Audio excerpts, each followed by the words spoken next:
учасники, нагадуємо, що наша подія U-Tomorrow Forum має власний телеграм-бот. Зверніть увагу на зворотню сторону свого бейджа, відскануйте QR-код та долучайтеся до нашого телеграм-боту, у якому ви можете знайти докладний розклад та докладну інформацію про спікерів. Також завдяки боту ви маєте можливість ставити запитання нашим спікерам та надсилати повідомлення один одному.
Шановні учасники, прохання займати свої місця у залі, адже офіційне відкриття U-Tomorrow Summit відбудеться за декілька хвилин.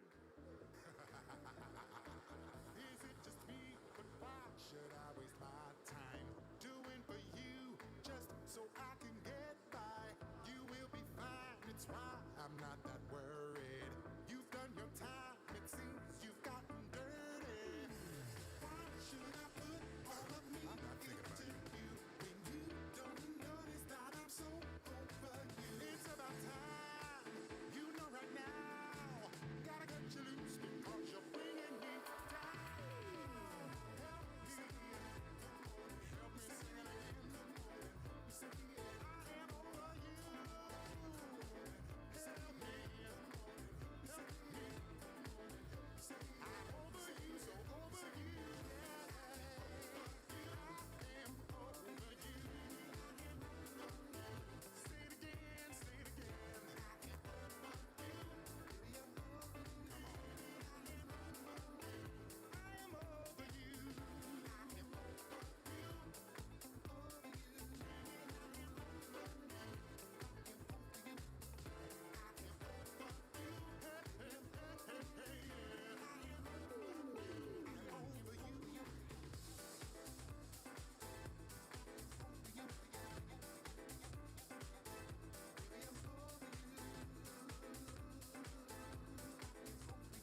гості, які гарні. So, dear guests, take a look around. Take a look at those smart, nice people around you. And Due Tomorrow Summit is the unique opportunity for really good and important acquaintances and meetings. And we hope that your communication skills or our Telegram bot will help you with that. Most of our participants have already joined our Telegram bot, and this is going to be a very good start for you to start your conversation. Or you can just take a look around and you can just start with saying hi to someone near you.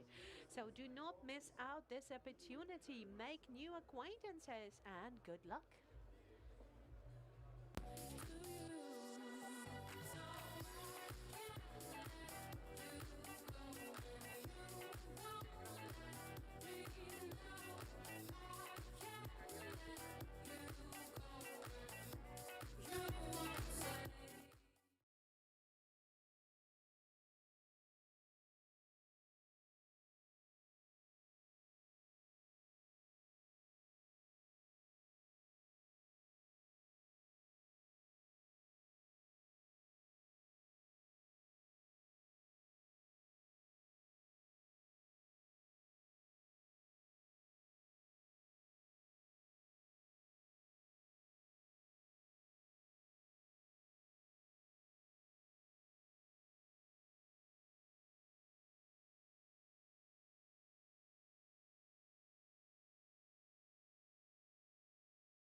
5, 4, 3, 2, 1.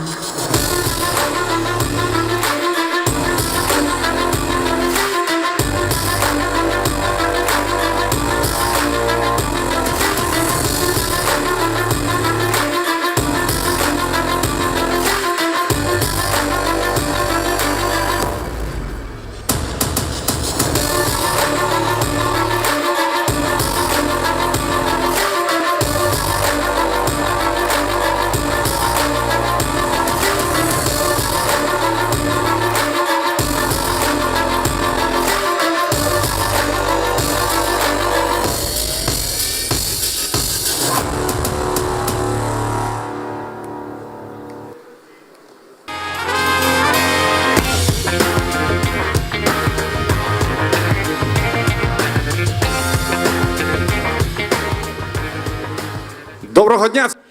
Hello, hello, ladies and gentlemen. I'm pleased to welcome you at You Tomorrow Summit. Dear friends, they say that the future belongs to the people who are building the future today. And I'm happy today to announce that it is for today. It is together with all of you, together with the Unit City Innovation Park, together with Kiev International Economic Forum. We're starting the project, a very ambitious project that really aims to become the most ambitious innovation forum in Eastern Europe. We have prepared a very powerful entertaining and business program for you. But before I'm going to tell you more about the details of the program, I would like to invite the initiator of Kiev International Economic Forum and You Tomorrow Summit, the founder of the You Future holding company. Please welcome Vasil Khmelnytsky.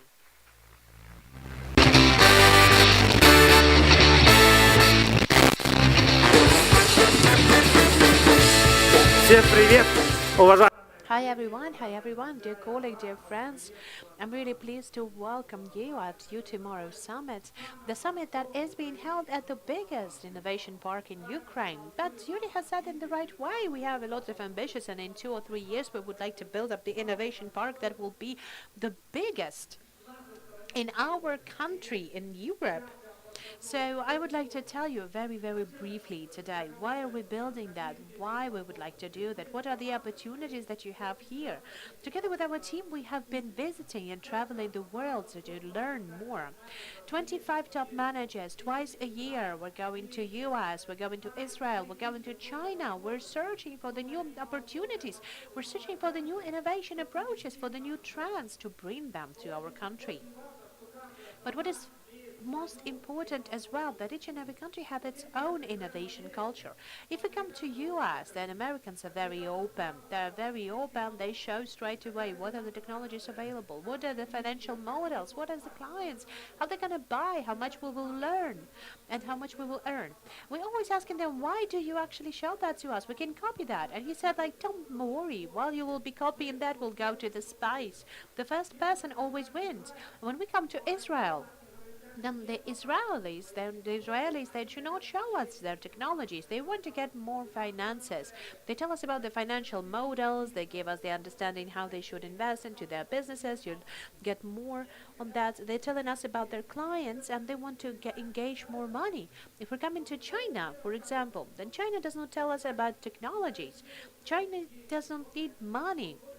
What China wants, they want to sell their products. They want you to become the clients. In order for you to sell your business, they want to sell their businesses to you and earn some money. But one thing that is common for all of the countries that we visited is talented youth. We are very lucky about that, because basically in Ukraine we have a lot of talented youth. When we're going all over the world, we meet them frequently and we're asking them, why do you live in Ukraine? And they tell us, unfortunately, in Ukraine we're not able to find the opportunities. They don't have enough venture funds. We don't have enough startup centers. We have been worrying about that a lot, because we understand if all of the young people are going to leave, then the economy of our country is going to be endangered. So having this experience, engaging knowledge from the US, engaging the innovation knowledge from the US, engaging people from China of how to sell the product, how the clients think, engaging the knowledge from Israel of how to invest, how to engage money. We're creating the new ecosystems, and this new ecosystem is the Unit City. What Unit City is about? Unit City today is the IT University, Business School, IT Accelerator, the Startup Center, hundreds and hundreds of innovation companies. We have a lot of companies that actually cost $1 billion. It's not just about the money and their worth. It's about the other thing. They have a lot of experience, and this experience helps our smaller companies to grow faster. Task number one for Unit City is to create conditions, is to create an ecosystem where the companies can grow faster than in any other places.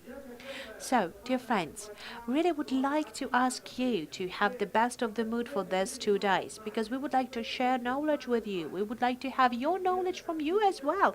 It is very interesting for us to know how you think. Where do you see additional opportunities?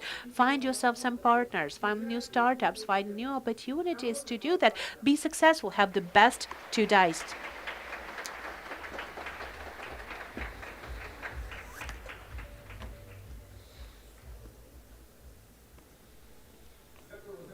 Thank you, Vasil. Thank you.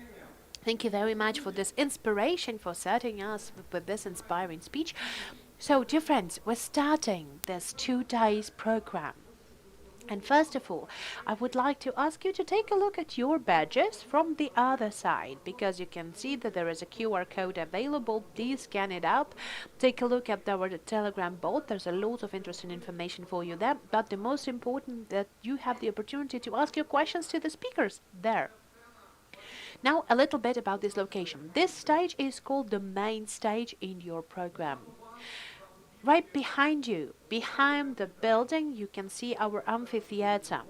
Another stage one for the discussions and presentation. Just in front of our amphitheater, in B9 hall, there is the co-working hall for all of the workshops to be held there. Now, to my left, to your right, in B12 building, up the stairs, we're going to have the Unitverse hall. There is the alley of startups, and you'll be able to meet a lot of interesting ideas and see a lot of interesting ideas. Please visit that as well. And for our guests who have the key speaker and executive badges, there is the executive lounge available as well. Yet another location to visit is the Unit Core Hall. It's B8, building on the right from my side, just behind this grey building. So our program, the program of our summit, is going to be held all over the territory of Unit City. And in a square in front of B8, you might have already seen a smaller stage, music stage, just this evening. There's going to be performance of the ethno group Taha Braha, known all over the world. That's not going to be the end of our evening. Then we're going to have a laser show, the music from the best Ukrainian DJs, and the opportunity to network and to communicate. Because our amphitheater is going to be the lounge zone after day 2. And this is just the day 1. Starting day 2, we're going to have all of the discussions, presentations, starting from 10 o'clock, workshops, and the evening show, music, a lot of opportunities for networking and communication. Dear friends, it's high time for us to start. And I would like to invite yet another person, the moderator of the first track, Leaders Evolution, the founder of the creative and investment company Fedorev Group. Please welcome Andrei Fedorev.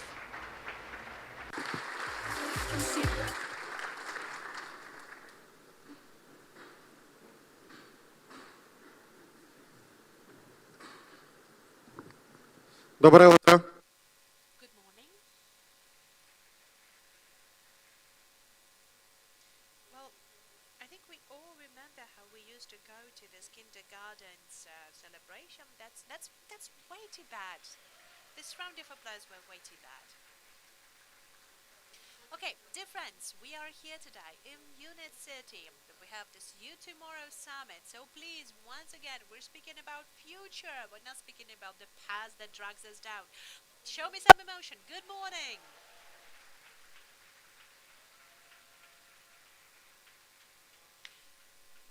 Well, was 16 years old and I started to work in a magazine, and for me at that moment I felt like my magic.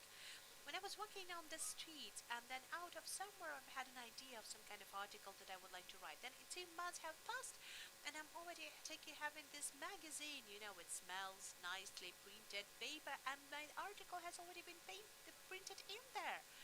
And I remember how around like 7 years ago, for the very first time, and I've talked to Vasil Khmelnytsky and we've discussed this idea that this motor plant would be something unimaginable project. There was nothing here before. Then they had one small building. There are more buildings here with computers at that time. Then we had this Unicity title and the brand of Unicity. But every time I come here, a couple times a year, I see that there's a couple of new big buildings are being raised here. The speed of the development of Unicity, I do believe, is the greatest mirror of how Ukraine is developed, of how fast the companies can be developed all over Ukraine. We're going to be discussing the picture of the future, because I do hope for your additional emotions.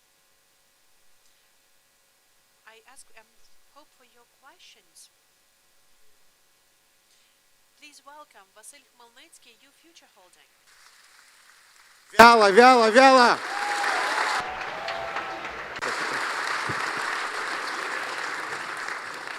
Ну, 8 баллов по 10-бальной. Вот. They're just 8 out of 10. Because let me start with another person. A very great woman is going to enter the stage, an aggressive investor. Please welcome Victoria Tihipko.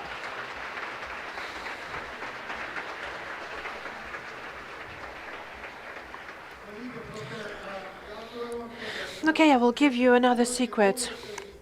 Because a lot of people think that investment is about finances and the tables in Excel. That's not about that. Investment is about rock and roll. So that is why please show it once again by supporting Vladislav Chichotkin, Rosetka founder.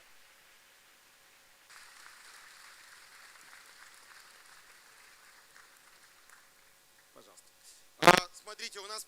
So, okay, we have 6 hours. This discussion is going to take 6 hours. So, that is why we will be able to take all of your questions. I do hope that you have some questions.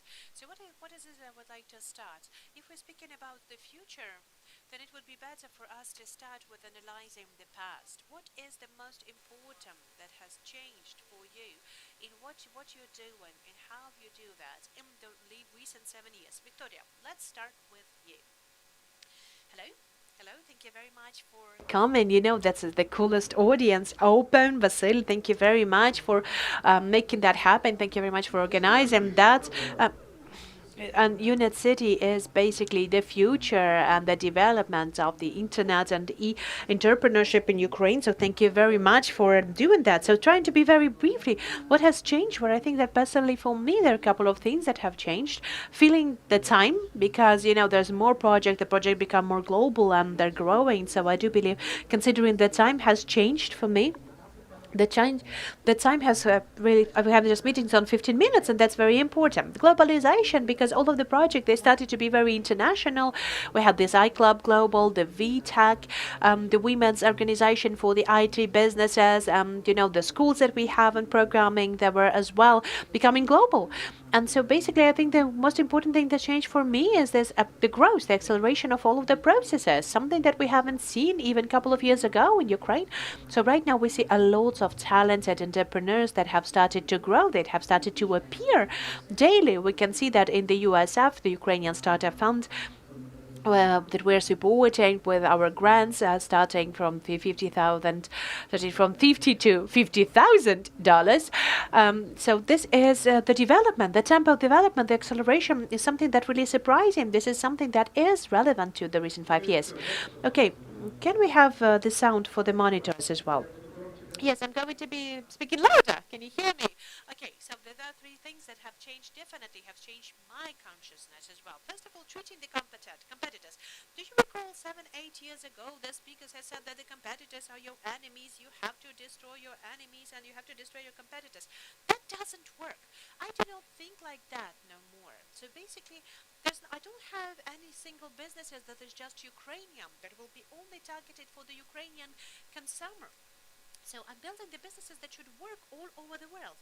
And to spend your energy to destroy the enemy or competitor when you're going to destroy this person and you'll have 100 of competitors from Japan, from China, from Turkey. That doesn't worth it. I'm looking for the opportunities to make this joint product together with my competitors and to build it at the international markets.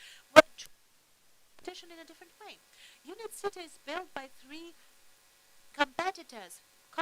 UDP and Kowalska. You know why? Because we're building a completely different product. We're not competitive on the internal market. We're competitors with the United States, with China.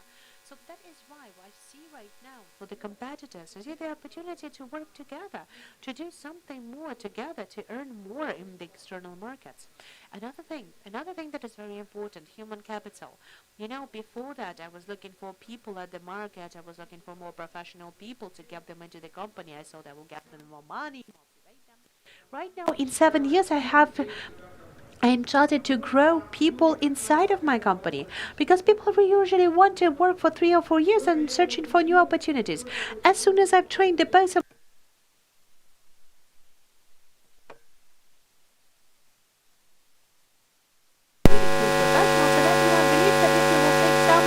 our company is going to be a super effective person. So that is why we rebuild the team. We're creating a different structure. I'm taking young people, teach them for 3 or 4 years and creating the conditions for them to stay in our company to get the results. And of course, I'm motivating them. Of course, I'm motivating them all the time. We have to have the good salaries, and maybe you should give even some kind of a share from income for the best people.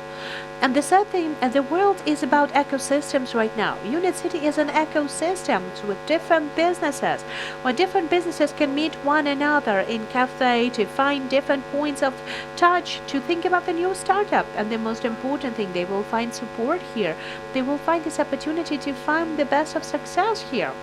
And even if it's not about IT, we have an industrial park here as well. If it's about industry, we have one plant that works with plastics, the other one with lighting, the third one with metal. And it turns out that the company that actually does lighting, they need some products from wood, from plastics, from metal. They find a lot of opportunities inside of the industrial parks to grow better, to be more successful. So ecosystem is a new trend, and we work here as an ecosystem. That is very important.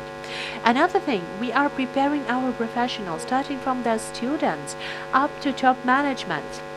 I'm ready to join my forces with the competitors to earn and conquer the external markets together, to earn more money with us. Thank you. Vladislav, please.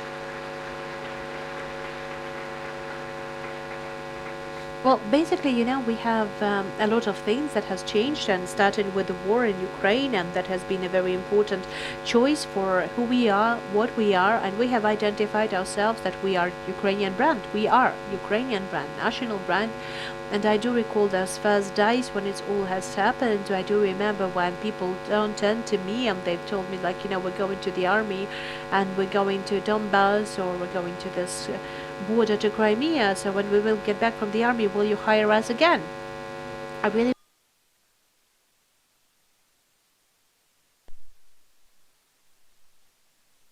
whether our people will survive there.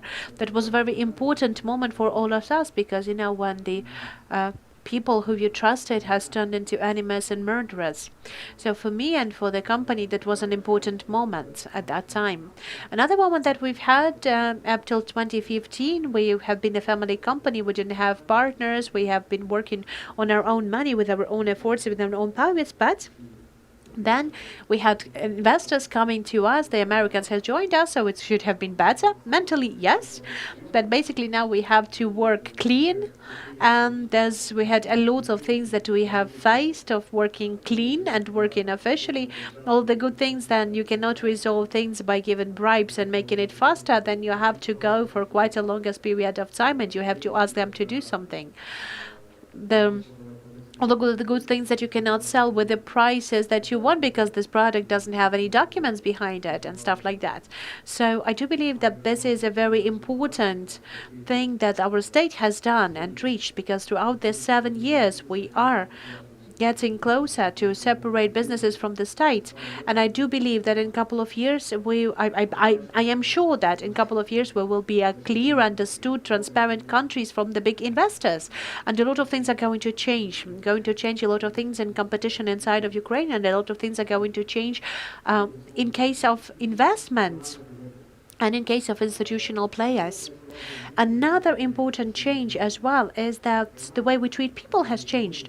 The war, the recession of economy, the huge growth of and in the West at the same moment, the pandemic, when everyone understood that you can work remotely, it has caused to the idea that your people, they mean the most.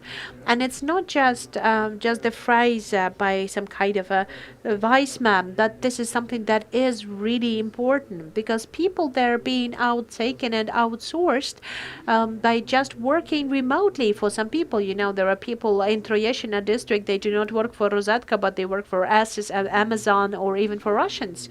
So that has been a very important big challenge as well, not only for Rosatka, but for all of us.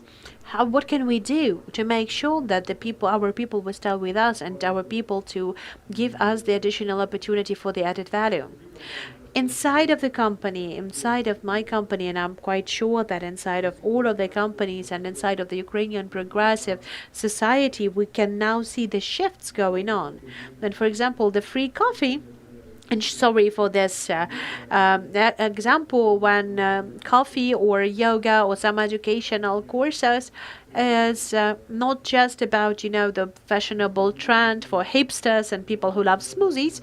It's something that is now treated to be an obligatory, a mandatory condition for even the industrial plants as well. Because basically, when I'm speaking about developers, then, speaking about the industrial moments, when we're speaking about engineers or workers, so they can compare you with the working place in Poland, in UK, in Germany, wherever there is. And so you're competitive there. So basically, there is a big challenge, because in one point, people become the highly paid professionals who are going to be, if they are in the same place in Troyeshina, they're going to spend money in Ukraine. And what we need to find the way, first of all, for the people to work here with us, which is the ideal situation. The second option, for them to at least stay here but not live abroad. And this is the question to the state, basically, and to the society, of how we can make that happen. Another very important thing that you understand in the best way through the years as well. The people who have graduated from school in 2014, 7 years ago, they right now are highly paid professionals, and they are the super customers, loyal or not loyal, but they are the people who earn a lot and who spend a lot averagely in the country, and they're spending this money here. So basically, right now in our strategy, we're trying to include the interest of the young people who are 10 or 8 years old right now, who are going to be the main our buyers in the future. I think that's all that I wanted to say.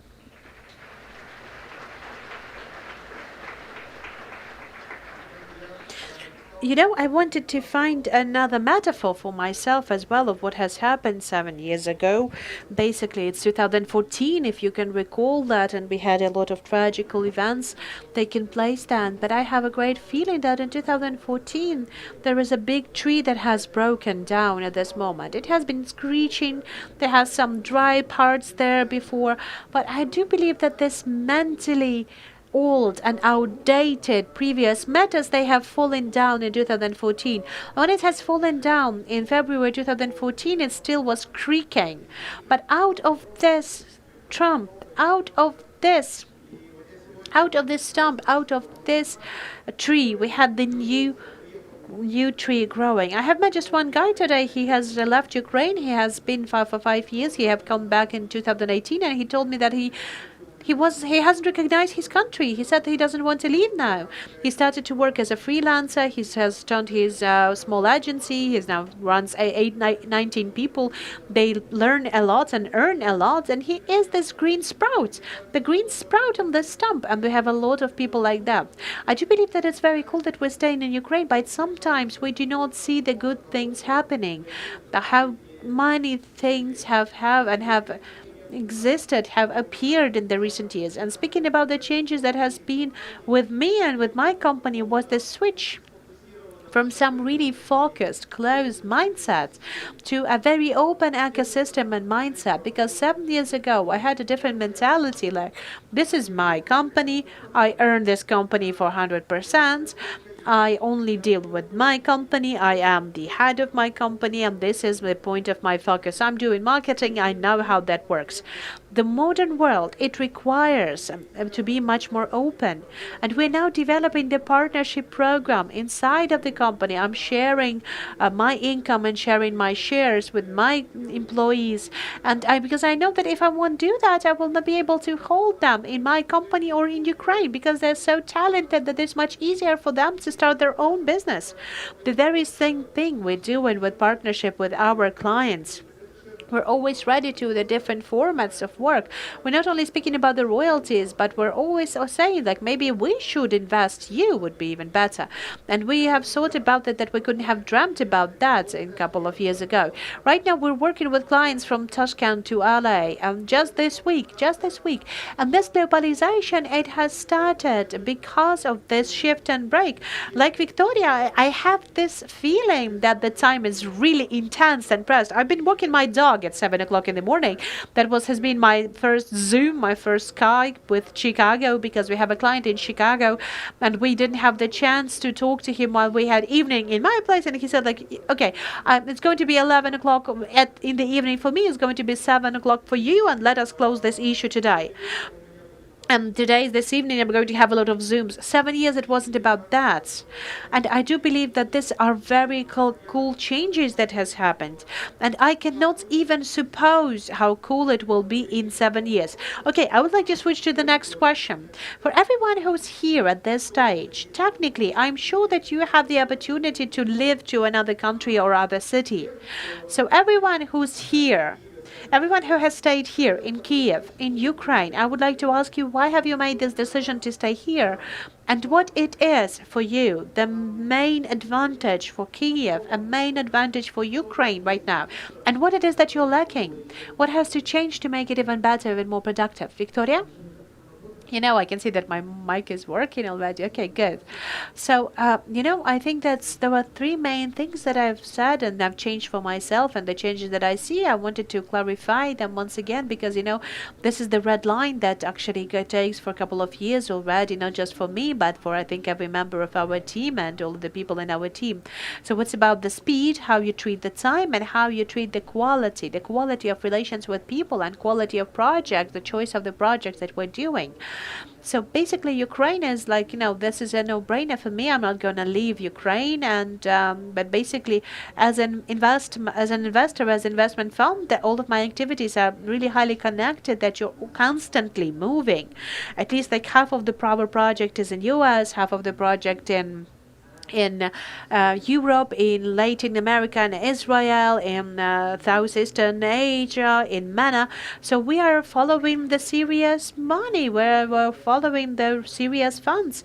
We're starting to have these rep offices, not just the agent moments. Of course, I spend a lot of time in US, a lot of times in Europe, and a lot of times in Ukraine. 3 of my children, they actually educated in Ukraine. That my oldest, he wanted to study in London and in US, but he told me he will be back to Ukraine to go to make businesses. So starting from the 1st of September, he started to study in Kiev School of Economy. I approve his choice, but it doesn't mean that we should not make changes to our educational system. Our educational system is broken, unfortunately or fortunately, and this blue ocean that we currently have in transformation of online education, and this is the trend that is not going to draw back. We have to invest, and we have to do everything to make the online education to have a different quality.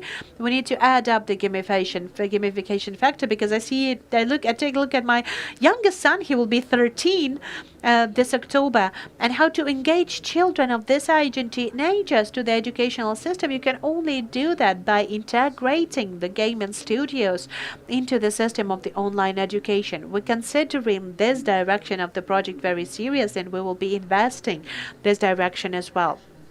So on trends, we have been tracking trends every 5 years. So we started TA Ventures from 2010 to 2020. We have invested into more than 180 companies, 18 companies a year. So we used to be the generics every 5 years. Then we've changed the trends, and we have seen the new interesting directions. We have got involved into more trends. So in next 5 years, the trends have changed, and we have had this presentation, and I can share it with you how we follow in the trends and how we track the trends.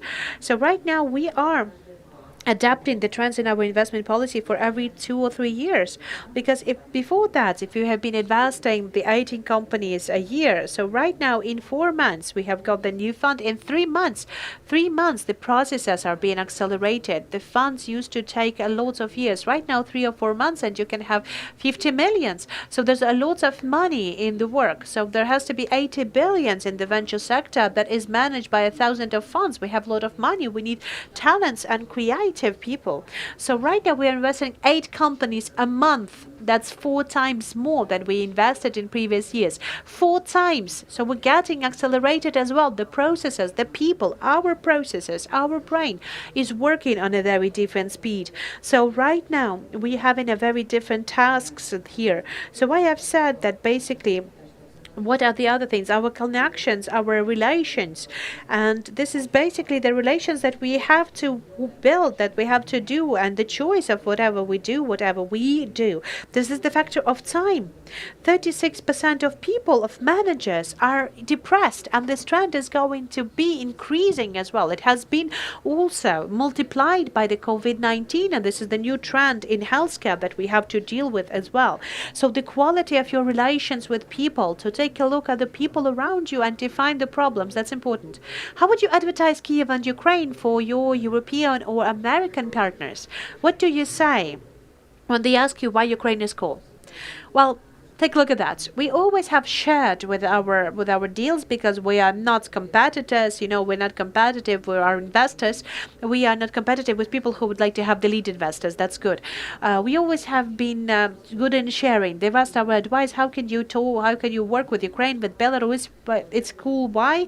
But now the trends has actually changed. We have never needed to advertise it, because my venture business has started because the person who know me, they've got a company from India to Ukraine. And the first thing I was with Yevhen Utkin, that's 2009, Mr. Kardakov. So basically, I just introduced them to these people, and they said okay, so we'll starting to do that on our own. We'll starting to do the investment companies. And now I know what I want to do all my life. This is how it's all started. So we didn't need a place to invest or advertise it, because everyone knows Ukraine as a place of talents. But there's hundreds of thousands of developers and really smart software developers, the people who are building up the future. I think biggest share of them, they can be the founders and the owners of the company if our education from the youngest age, even from age of 3, would have been built in different way. If we have taught our children to pitch, if we have told them how to do the self-presenting, if we told them about business, about entrepreneurship, if we taught them what product is about, because right now we are being taught remotely. There's something that we do not want to do. We want to break those systems right now. So as an advice to myself and to our team, we're doing loads of our efforts to that, is the development of some certain transformation changes, systematic changes in the society through building the so-called civil societies. So the people who are getting together on their interest sphere, so changing their system, they're not changing just one thing or not changing themselves. It is important to build up your own environment as well, but it will not resolve the whole of the problems. We need a systematic change. So everyone who creates rods, the fishing rods, to fish, those are the people who are going to help up the future. So we need to take those peoples and build up the fishing rods to be able to build up the systematic change. Then that will work. Okay, thank you. Vasil? Well, Andrei, first of all, I would like to support you because there's a lot of cool projects in Ukraine, a lot of cool people, and classical media, they never show that. They only show some bad things, and that's why Vika said there's a lot of depression for the people because you can see that something has burned or something has been stolen.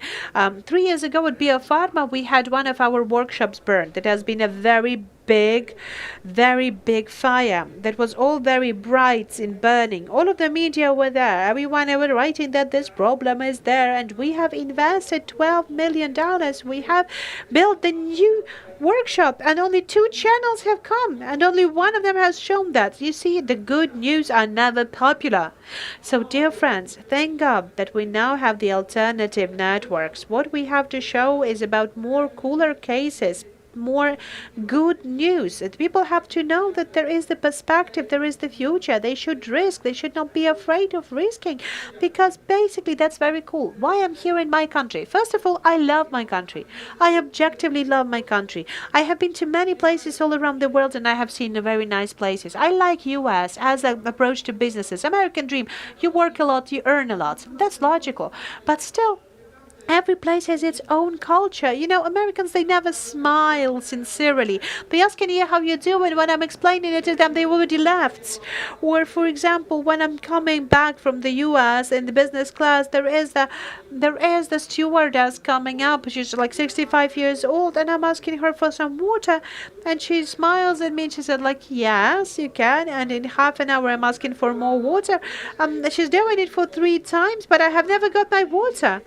But in Ukraine, if you're being loved, then it's sincerely. If you're being hated, then you can see that straight away. Everything is real here. You know, I've grown up in these things. I love it. It's all open. Yes, we lack some knowledge. That's for sure. Yes, people do not like to learn in Ukraine. That's for sure as well. But you know, step by step, we're making this processes possible. So I see unlimited opportunities here. Speaking on innovation, I see a lot of talents. But speaking about the production, I do believe that as a country we can be #1 in the world. Why? Because right now, during the pandemic, a lot of Western companies, they're not working with China because they understand that if this channel is going to be closed down, then the product is not going to be provided for Europe.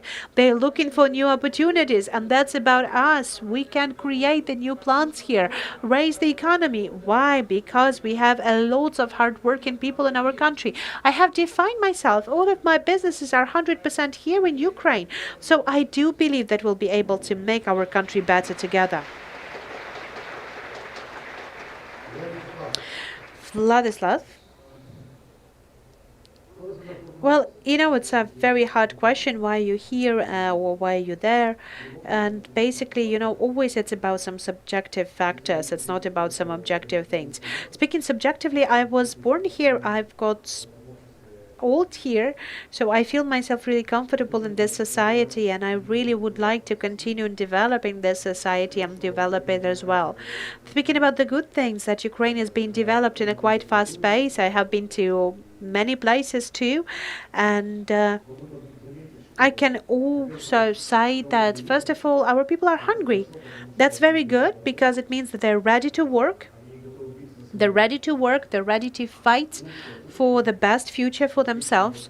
Unlike the US, when they have the class of people that need nothing, unlike Europe, where that actually is now living off what they've earned before, unlike African countries and Latin American countries that are not that highly developed. They doesn't have the basis, they doesn't have the foundation, they don't have any kind of cultural past, if I may say that, and we have it all.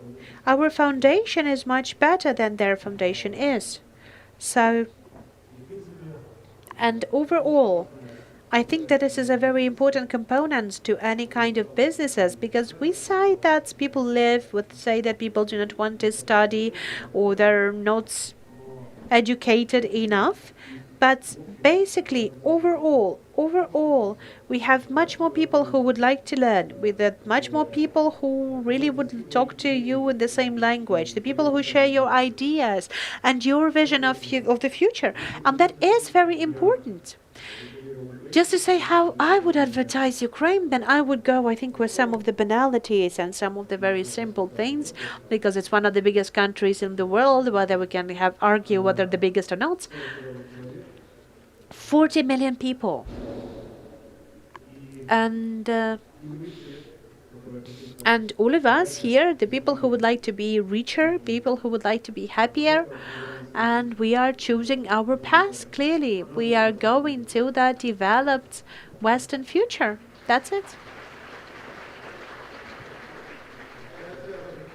Yeah, I would add up a little bit from my part about Ukraine, because I have had this, there's always say that the grass is always greener on the other side, and I know that there is another phrasing. I think it's Stanislav Jezilets had said that,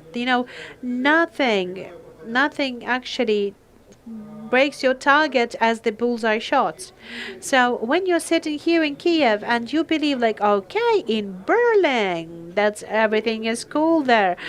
We've opened the office in Berlin. We started to talk to Berlin agencies. We've started to talk there.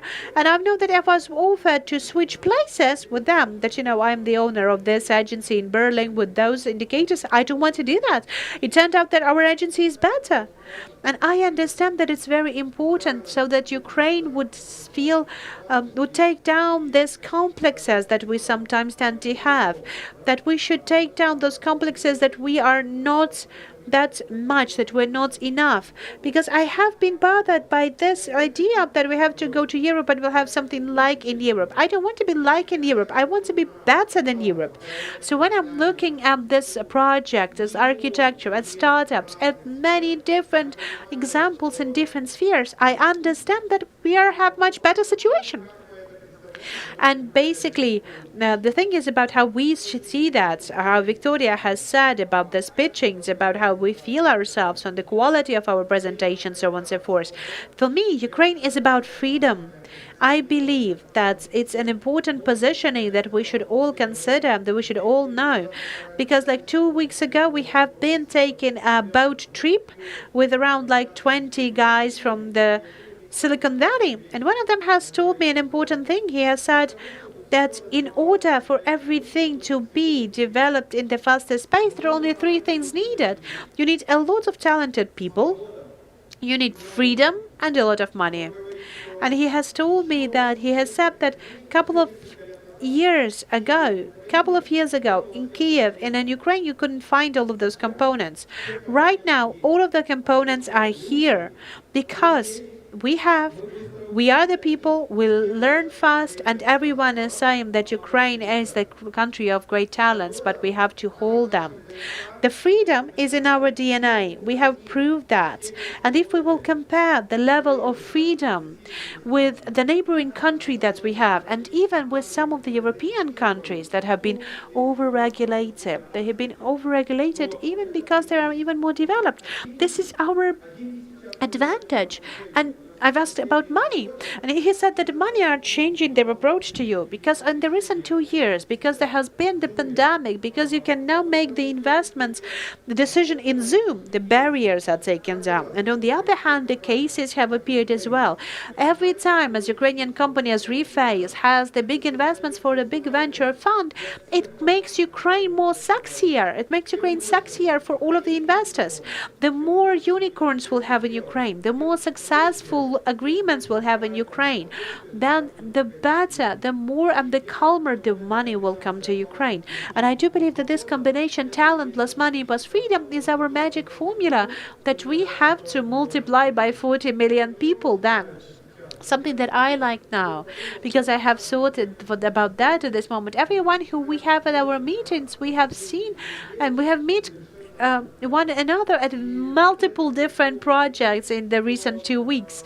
And this is the coolest moment. It's not about the competitiveness. It's a mental shift. When we are changing our mind frame, when we are changing this old, outdated, unfortunately, something that has been very inherited by our part of the world, when we are trying to get together, that will be better. Yeah, we are the competitors to Unit City. Well, take a look. Cooperative, just a couple of stops on the same trolley buses. But in the same time, we're doing the same case. We're doing the same thing. Andrei, by the way, you have promised me before about sharing the shares, remember? So I think this is the high time to share some of your shares. Okay, so I would like to switch 10% of cooperative for 10% of Unit City. I agree. I'm sure that we have a lot of witnesses here to witness this agreement. Okay. But the next question I wanted to ask you was the question of ambitions. What are your ambitions for the next 7 years? Victoria? Yes, starting with you. Окей, отлично. Женщины отвечают всегда первыми. Okay, we know that women are always the first to answer. That gender equality. Okay, yes, I feel about equality right now. Okay, good. So, okay, what are the ambitions for the next 7 years? Very simple. So, just to continue your great speech that you have started with, I just wanted to say, for those interpreters to come, for those entrepreneurs to come and stay, it is important for them to have this opportunity to raise money. You have raised 50 million. No, that's not enough for Ukraine. That's very, very low for Ukraine. We need to have 20 or 30 more investment funds. So this is the problem. There's our fund exists. There are a couple of other funds that are trying to do something here. That's not enough. We need to have this multiplication effect. We need to have like 50 or 150 million and to give around 10% to the state, and then we will find the investors, and they will provide this money at least 20, 30 micro venture funds, and they will find the good projects. No, it's not about granting. It's just an investment. It's like an investment, and they will need to find additional provide 50%. The matching money. That will be honest thing to do. We're working on this pilot project, and then we will be able to hold our entrepreneurs here, because people do not go for money. They go for networking. Only just for 7 people I know in the last 3 months, I advised them, the lawyers, to apply for Ukrainian citizenship. So I see that definite different trend. So I'm tracking the perimeters for example, creative spaces, because sometimes we need to go to breakfast, and the amount of people who are there in dinners and lunches, I couldn't imagine that even a year ago. Maybe because there was pandemic, or whatever. But I didn't see that during the pandemic as well. So people are coming to us, and there is this the different movement. But then again, we have to think about the territory. I spend a lot of time abroad because I'm working like that, and people are asking, like, do you want to leave or no? But I'm not thinking to leave anywhere else but Ukraine, because I never thought about this geography where I would like to live in. But what I have analyzed about people I know in US, in Europe, in Israel, a little bit away from Mexico to Latin America where we work as well, it is very interesting that there are some couples that build. There are some people coming from the CIS and the Americans. Those are the friends who you would like to go for a dinner and drink a glass of wine or whatever. But the businesses, they are about the international cases. But you should not undermine your regions, and by the way, and should not undermine the people who live, Ukrainians who live abroad. We have talked about this to Andrei, and we want to have this really good communities, the communities of regions, for example, where people would like to broadcast their businesses. We have started to do that. iClub is still doing that already. To raise the wave of our people there, it would be very cool and very, very nice, because that would be the direct case of developing international business. We have launched our VTech in Berlin yesterday. So WTech is the women's community in IT and in business. 2 years ago, we had less than 1,000 participants there. Now we have more than 4,000 women, the business owners, who are having this managing position, or the founders of the ITC. We have opened our offices in Berlin and before that in London, and we are being founded by our communities there. Of course, some people will get back, but some people will stay there, and that would be a good basis for the further on development of our businesses in other territories as well. That can be a very interesting project that can be launched here at Unit City. We'll discuss it later. Can men come to WTech? Yeah, people even offer them money for that. It's a sexism not to take them. No, basically, for the free entrepreneurs and they can people who they can actually go that. But the WTech works it for women, and they're in this constant chat. And if there is the need to exchange the opportunities, or like you need to find a person in business, you need to find a lawyer. Or I need an SMM SPAT professional, or if there's someone in Singapore that you need help. So the wave is really overwhelming. So this is basically already a filtered group of advice to save your time. And with this really simple movement, you can make these big decisions. And I do believe that WTech is an good case of it.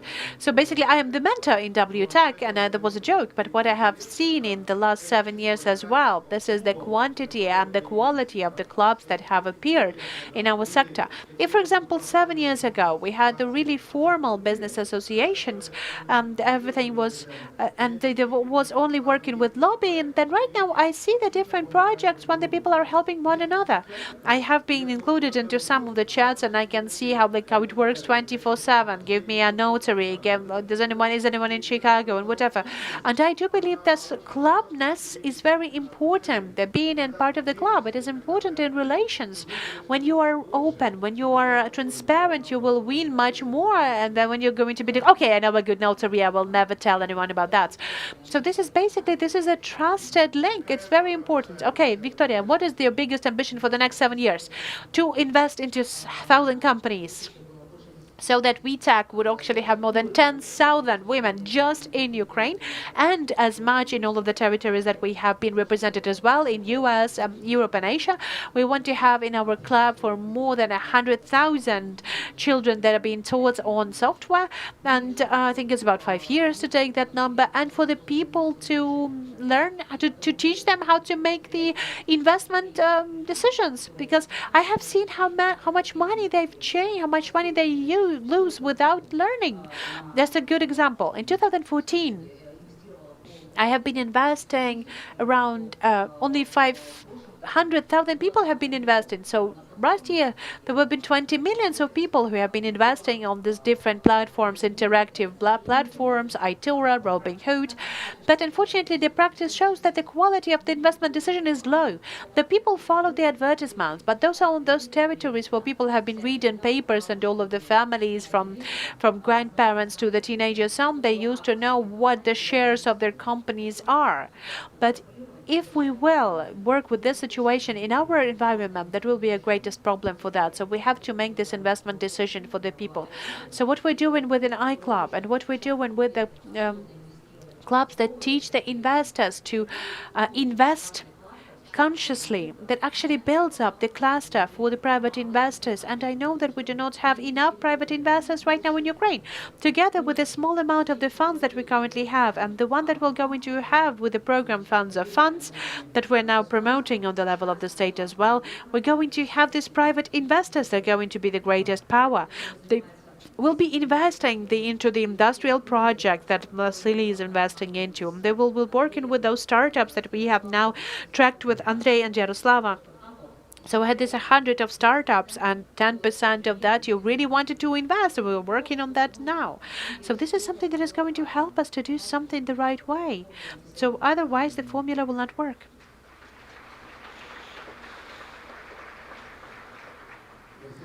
Okay, Vasily.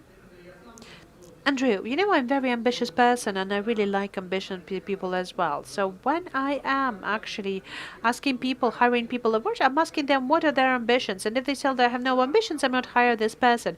All of my team, they have ambitions. We want to build up a coolest project that is not only going to be known all over the country, but will be known all over the world. But what are my ambitions? We're building Unit City. Unit City is an ecosystem. European Innovation Bank has given us the loan on the very, very low interest. I cannot even tell you what the interest is, but lower than 3. Lower than 3, that's already good. But basically, what was the goal? They've told us that what we are doing, this is investment into sustainable development. If you will make it happen, then we will be ready to give you loans with the lower interest for you to start working in the developing countries, because it's not only the problem of Ukraine that the talents are living. This is the problem for every country. If we will be able to do that, we are tracking not 7 years but 15 years. Our strategy is for 15 years.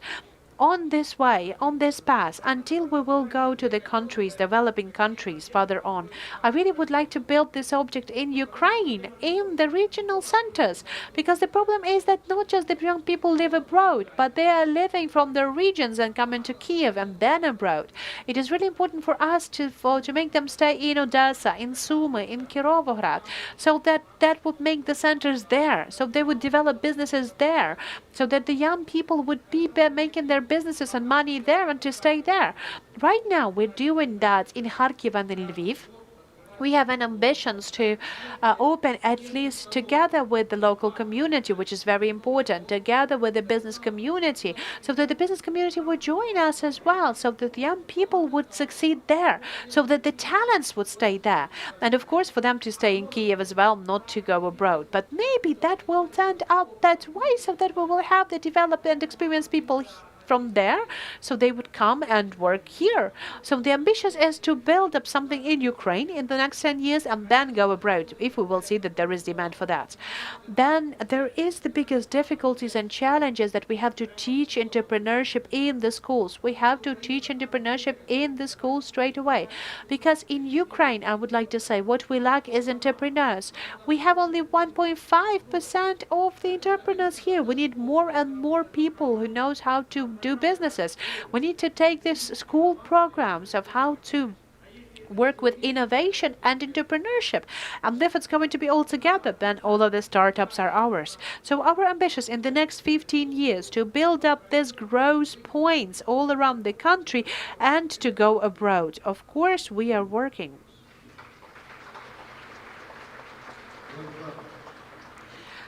Vladislav? Basically, I really like to share the future plans, because, the future comes really fast and it's easy to check whether your plans came true.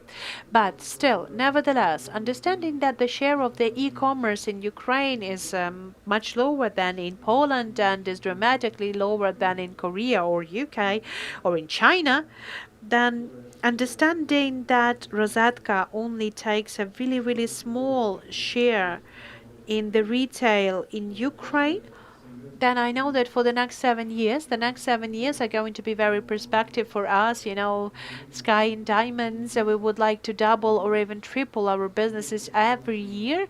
The one thing is that we would like to know how to deal with that. What we really want to do and we really want to be, Fedorov has sold us. He told us what's going on with us and has to happen with us. So we have to do every time whatever that is needed, and we want to be this universal response, a universal answer to all of the needs for the people of Ukraine. We want to be this one-stop shop for both the goods and services. We are the biggest platform in Ukraine for the entrepreneurs, but there's still a lot of things for us to do. We have the same ambitions as Vasil. That's about the development, the entrepreneurship, for building up the entrepreneurs class in Ukraine and building up the entrepreneurship culture in Ukraine. And we really, really believe, we have strong faith that the further on development of e-commerce in Ukraine and the further on development of logistics and the further on development of our brand is, I don't know, not a hint, but maybe a milestone of what direction of the development you might take when, basically I have just the same thoughts as Vasil has when I have been in Khmelnytsky or in Kropivnitsky or when I have been to Kamyansk. So basically you can build up your life there. It will be cheaper there. It will be easier there, and the internet will give you a lot of opportunities to work all over Ukraine and to work all over the world. And we're promoting this idea that you can live locally and work globally. I've haven't finished about this advertisement of Ukraine. Not a lot of people understand that, but for many categories, for many countries, Ukrainian passport has much more weight than the passport of a neighboring country. And I know a lot of people who have, for many different reasons, who reside in Russia, whose children have Russian citizenship, who cannot now enter to any kind of good institute, who do not have visas to Europe or to United States, and who only can dream about the free life. We underestimate it and we never think about that. But we had this very interesting story when we wanted to go to US, and one of my friends, he has a European passport. You know, the Europeans do not need the visa to US. They only need to have this e document, how it's called, a e-pass. That's called ESTA. I can't recall them. So they have an e-visa. And so Americans have recalled all of the e-visas. So with a European passport, you cannot go to US for a year and a half. But in Ukrainian, you can get a visa and to go to US. So when he has his Ukrainian passport as well. So when he came to Ukrainian embassy and US embassy with his Ukrainian passport, and he said that, you know, I have a European passport, but can I have a visa with my Ukrainian passport? The members of the embassy said this is the first time that Ukrainian passport is better than European. But basically, I think that we have to understand that, and we have to advertise that as well. I'm sure that this advantage will not last long, but it is right now, and we have to use that. But you know, Russian passport, Belarusian passport, and all of the other countries that are to the east of us, then this is a biggest advantage for us right now. So we're trying to use this advantage as well, and we're going to use this advantage as well. And we hope that at least our business is going to scale up and is going to be much more influential in people's life and in economy. And we do hope that this business is going to take the very same role as the businesses like ours influence in America and in Europe. Если говорить о нас, Okay, now if I speak about our ambition, then we have these three different categories. So the first category is about marketing for us. We would like to be the leading company in marketing in Ukraine, and I do believe that's what we have started, what we do to build up the deep connection with our clients, but not switching from one client to another. This is something that has worked out for us. We're really, really proud that for 5 years we have been working with Rosatka. We're really happy that for 8 years we're working with Nova Pochta. We're really happy that we have been working for 10 years with Vasil's projects, and we will be continuing together doing good things here. But in 3 years we have approved the strategy that we would like to be consciously fighting to be the leader in CIS. We want to be the first marketing country in CIS. This year we're speaking about autumn. I think that autumn is going to be our breakthrough because we're launching the new big bank in Azerbaijan. We are making the rebranding for the biggest retailer with the biggest share of market in Uzbekistan. We are making the big projects in Kazakhstan on beauty businesses. We have the big projects in Armenia on gambling. So basically all together, I believe that these projects are going to keep us moving on. But the biggest global position for us is to become the real international agency. We right now have the projects in Germany, in Switzerland, in US. We have been slightly frustrated with the scale up and what is going to be the scale of the projects in the US, and I'm widely enjoying this concept of made in Ukraine sold to the world. So the second moment for me is an investment direction, and in this case we really would like to go deeper. We would like to deepen our collaboration with our clients, with our partners, with our friends, and I'm smiling with that because right now we have the businesses that has been invested together with Victoria's fund. I see Ihar Liske, DocUI, the one that we have also have become the shareholders. Then Nova Poshta has invested to DocUA as well. DocUA has very good experience in Ukraine, and they're starting their international expansion. You know, we're being wanted by other markets as well, and this is unbelievably cool. And we really would like to have more and more of those projects coming. We have been choosing for 2 years in a row what are the projects that we will be doing with Vasil, and this kind of investments they're the ones that really drives us. That really drives us, excites us. And the third ambitions are about the artistic ambition, because I've seen that talents is the number one equity that we have as a country. And now I see that it's not just the problem that the talents are living. The problem is that the talents are not self-actualized here. When the people with the lack of when there maybe don't have enough trust, when the lack of stimulus, especially when people are still teenagers, they just decided to give up. So we had the new foundations of the Rena Zholdak's foundation, and our strategy can be described in 2 words: the spark of talents. We really would like to focus on supporting teenagers from 12 to 18 years old, to support them not to be afraid to choose any kind of creative profession, a profession in creative industries. You know that in creative industries we have 12 or 13 different directions, and we also about the entrepreneurship. We believe that entrepreneurship is a creative profession, not just about money. There's a lot of creativity in entrepreneurship. It's about IT, it's about theater, it's about architecture, it's about literature, it's about film. We see how Ukrainian film is being developed as well. And we really want the people who live in the small cities or in the big cities all over Ukraine, we want them not to be afraid to choose, for them not to choose between becoming a tax officer or a lawyer.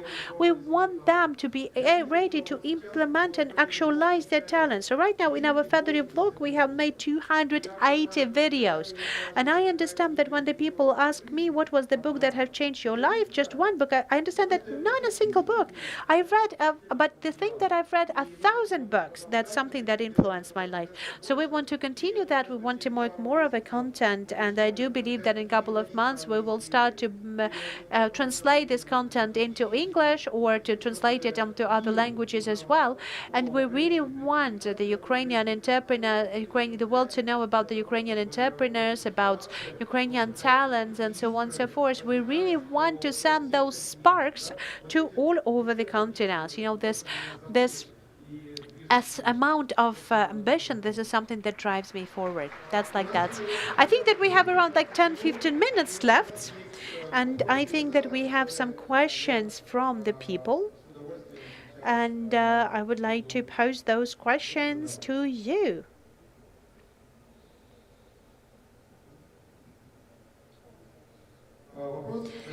And the question to Vasily Khmelnytsky, what are the innovative technologies that are the most important in your industrial plants? And do you collaborate? Do you collaborate on finding innovations in other countries for your industrial plants? Okay, speaking of my industrial plants, there is a good news about that. Okay, the bad news. The bad news about that is that actually in the recent future, the robots are going to shift people, and they're going to substitute people. We have a plant in Bila Tsarkva, and they're making these ladders there. We have some partners there. They have already bought an equipment that substitutes 3 welders. And, you know, in half a year, they will earn some money. They will buy another equipment like that. So, you know, we will have lesser and lesser jobs. The good news is not going to happen as fast as everyone told us, because when I was reading this book on the 21st century, and it was said that, you know, soon all of the cars are going to be driverless, and there's going to be lots of people who will be left out of jobs. So right now I don't see the driverless cars in Kiev or in Bila Tsarkva. I think that this is going to happen in 20 or 15 years, so we have some time. But the idea that these new technologies are going to eat out the jobs, that's for sure. So my opinion, I think that we have 15 or 20 years when Ukraine can make this giant leap on this technology, because right now, while we have this labor resources, while we have the human capital, while we have the talented people, we can build up this production lines, we can build up those industries, we can earn the money on that to provide our products year by year to the world. And then, year by year, the robotics are going to substitute people.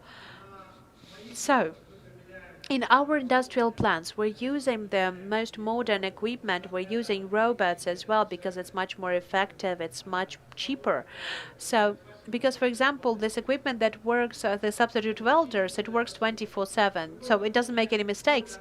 On the other hand, it is actually, for me, very hard to understand that we have 4 people left without a job, but if I'm not going to be doing that, I will not be competitive. I will not be competitive towards my competitors that work in Turkey or who work in China. So that is why, whether I want it or not, but we're going to use the new technologies, we're going to substitute people on those positions. And on other hand, we need to find more high quality, the more highly qualified people, the people who can work with equipment, who can do that, who can replace it, and who can remote. But I do believe that we have around 15, 20 years when we can actually continue working on the industrial economy. Okay, good. Pavlov, the entrepreneur, asked these questions. What are the principles that are needed for the leadership? Vladislav? Well, my answer would be there's no universal answer. There is a lot of people who are different. The most important thing for me, you have to believe what you're doing. The second thing is that you have to be very critical towards yourself, and basically, you have to believe in what you do, and you have to be critical towards yourself. You have to actually learn all the time, and you have to be honest, because any kind of dishonesty, any kind of tryout to hide that you're not honest, that is really felt by people. And like, if I do not know the answer to the question, I will just say that I don't know. I can ask my colleagues, or I can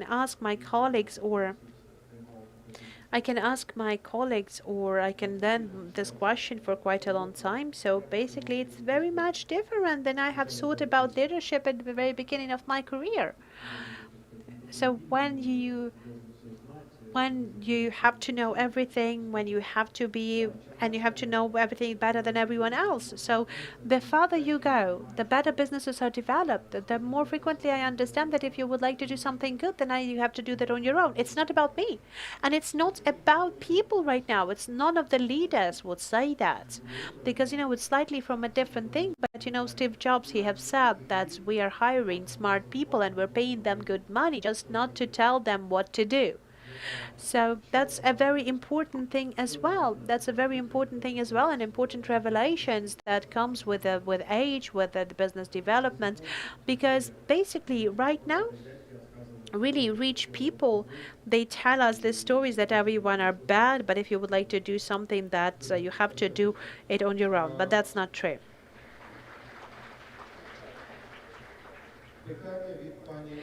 So the question from Alexandra Stepanets, I understand this question to Victoria Tihipko. So what is your idea? What do you think that a lot of startups is one big bubble that can really reach us to the next big economical crisis? Okay, that's a good question, but if we have thought about that, then I think we wouldn't be doing what we do and started from 2010. In our statistics, among the companies that we have invested into, we have 58 exits, we have 26 IPO, we have 17 unicorns, the 2 unicorns, and one of the biggest indexes for these foundations that invested on the early stages. We wouldn't be doing 8 companies a month, which is 4 times more with our previous years if it wasn't that good.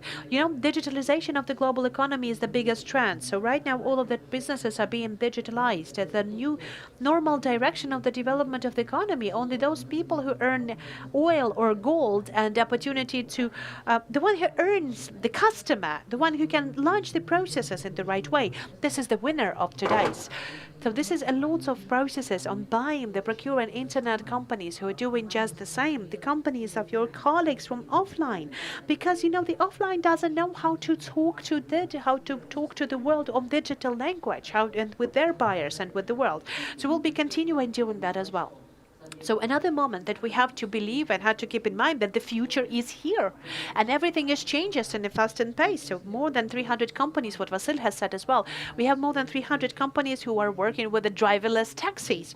And one of the companies we wanted to invest as well, we also have our anti-portfolio, and there's in Qatar, there is a plant that is being built for the basically plant-based meats. We have been investors of the company that works with a artificial protein. So basically the quality and the taste is just like milk. You will not, there's no milk in that, but it tastes like milk. It doesn't have any antibiotics. It doesn't have all of the problematic things that connected to the animal origins of the milk. But this is the trends that are happening right now. There are the industries of $1 trillion over there.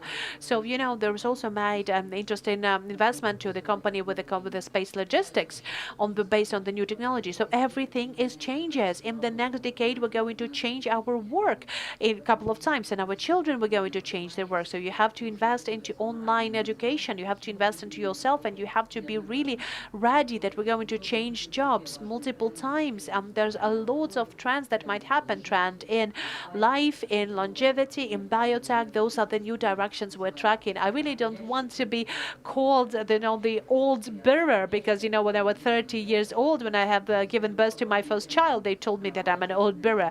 But I know that we are investing into the companies in, for example, providing the life for the women's cells, but we will be following the gender equality so that the women could give birth to children when they're 100 years old or whatever they want. So those all of the things that we did not track properly, but the trends and the life changes really fast. So we have to be faster, and we have to not just follow the trends, but we have to predict the trends. I believe in whatever we're doing, and it actually develops all of the systems of the entrepreneurships, and it takes the businesses to the online levels, and it helps us to globalize our ideas to the other countries as well. So being born in Ukraine, we are winning out our horizons all over the world. That's very important. Okay, thank you. Thank you very much. There's Catherine Stepp, question from Catherine Stepp. I think that's to Vasil. So what is the difference between the mindset of the millionaire and the mindset of the billionaire? Can you give it your own example? Okay, Andrea, it depends on what are the goals in the life, because my goal is not to become a billionaire. My goal is about to build up incredibly cool projects that drive me. Maybe I will not make this billion because, I'm not setting it as a goal. I think that there's no difference in mindset whether you earn a million or a billion. People think that billionaire is, it's easy to be a billionaire in your life. That's not the truth. I really like the book by Ray Dalio. This is my favorite book. It's very comfortable to live when you're not a billionaire. You think in a different way. You believe that everyone wants to get something from you. You're always having guarded. You're always dissatisfied with something. I am very comfortable in being millionaire. Okay, I am multimillionaire. That's very good as well. I'm not thinking about how to become a billionaire. I'm thinking about how to build these cool projects that will drive me, that have a very good social impact. And this is my goal. Okay, thank you. I think that it's more of a question to all and everyone. So, okay, what are your main now, what is the thing that you now hire? What are the people who are the C-level position in your companies? The question is being asked by Vovan Dijo. I can do a fast answer because basically, this is the main goal for myself, is actually to a couple thousand times a year we're tracking the different projects and we are investing them. So basically the most important, guys, here is being professional. Another thing is to love what you're doing, and then of course about so basically there is Peter Thiel was speaking about that as well. So the most important thing was to know how to do what you've thought about. The idea costs nothing and implementation costs millions. Anyone wants to ask about people you hire? What is important for me is about motivation. When I see their eyes shining, they want to do something. There is a lot of knowledge that you can get in a week in the internet. If you want to do that, if you're sure about that, I will hire this person. Even if this person is not that experienced yet, if they do not have this experience, but they're running, they're asking questions, they're doing something. This is my future manager, basically. Vladislav? Well, there is a question of whether I have understood it in the right way or you have read it without commas. But speaking about whether about our professionals, for example, at the C level, we're not hiring them very frequently. We just have hired one person in the recent years for the C position. All the other people have been coming from our company. Speaking on people on the C position, they first of all whether they're going to be psychologically compatible to me and to other people at the CO positions, because this is the most important things. And then there are all of the other things connected to the professional qualities or to the personal achievements and their motivation, so on and so forth.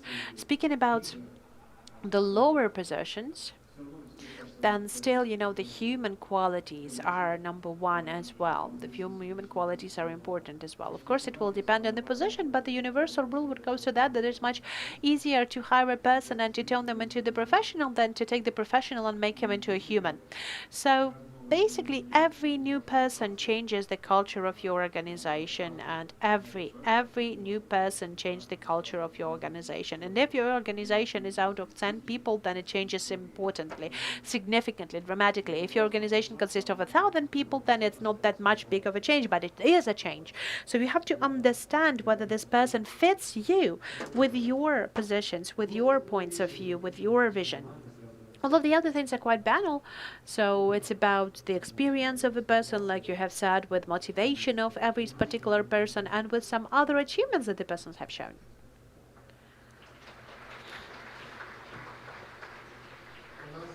Okay, we have one of the most important principles, and we have also discussed that with Vasil as well, that if you will think of a coin, and on one side you have the freedom carved, and then the other side of this coin would be the responsibility. So very important principles in our company is that we're not interested to work with the people who will be like puppets. So what are the puppet employees who said like, oh, we haven't been told about that, we didn't have this command done, so we didn't know that it has to be done like that. We really want the people to fight for their freedom, and we really want the people to fight for their freedom and to be ready to be responsible for that. We're ready to give people at the C positions, at whatever, at F positions, I don't know, at the G positions, whatever. We really want to give them the unlimited amount of freedom if they're ready to take their responsibility. And that's magic. It works like magic. Because sometimes people, they're just like, wow, there was a minute of wait, of frustration, but then they're starting to do something better. When they understand that no one is going to control them at the micromanagement level, like where you are, have you sent this letter, have you been to the office? No, right now, basically, we don't have this control over there, but we have a clear KPI, and you have to be responsible for your KPIs.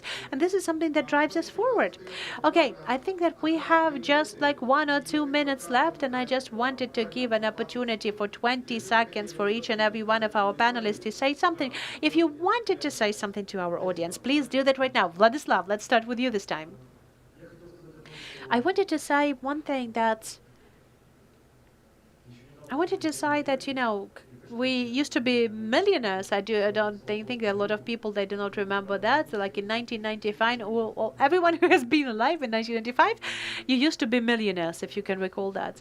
And we can ask this question, whether our points of view and our life was different than our points of view and our mental frame right now. So have we felt ourselves better then? No. I think what's felt even worse. So I think it's not about being a millionaire or billionaire, but it's about your position in society overall.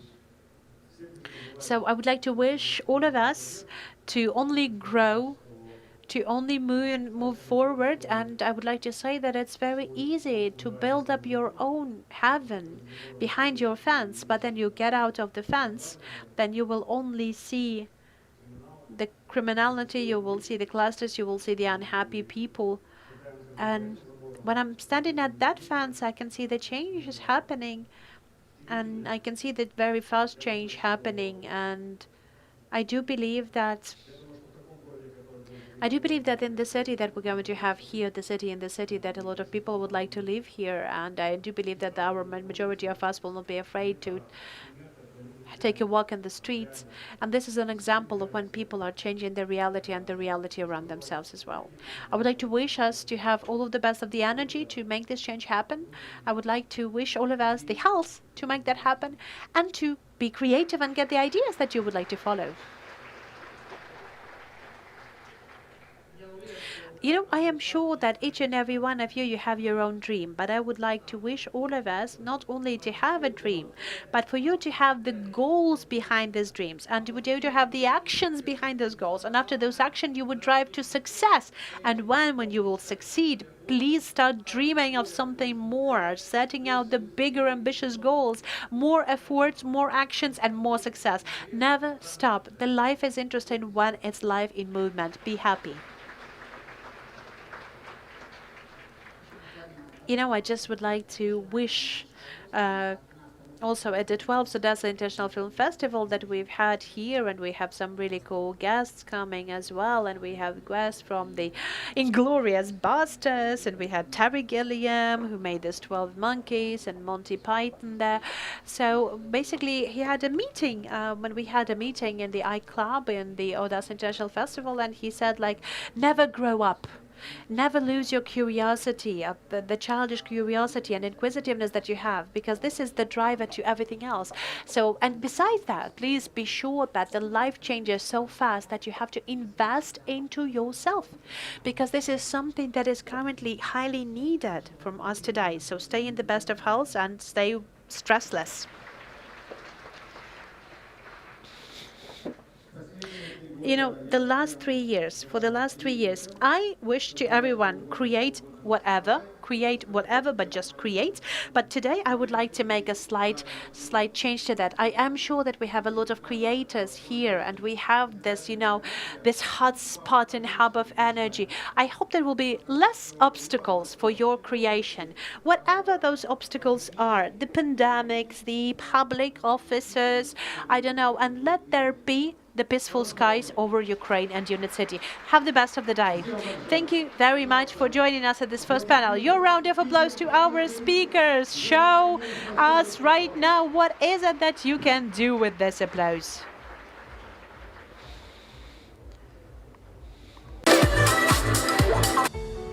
Щодня продукти десятків компаній підносять нас на хвилю прогресу. Додають нам статусності, роблять життя приємнішим, допомагають нам ефективно працювати. Ми любимо глобальні бренди. Їхній успіх захоплює та мотивує. Тож досягайте більшого разом із гігантами світового бізнесу. Дайте змогу своєму капіталу рости разом з їхніми акціями на фондовому ринку. Freedom Finance. Погляньте на бренди по-новому.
Ми – юніт.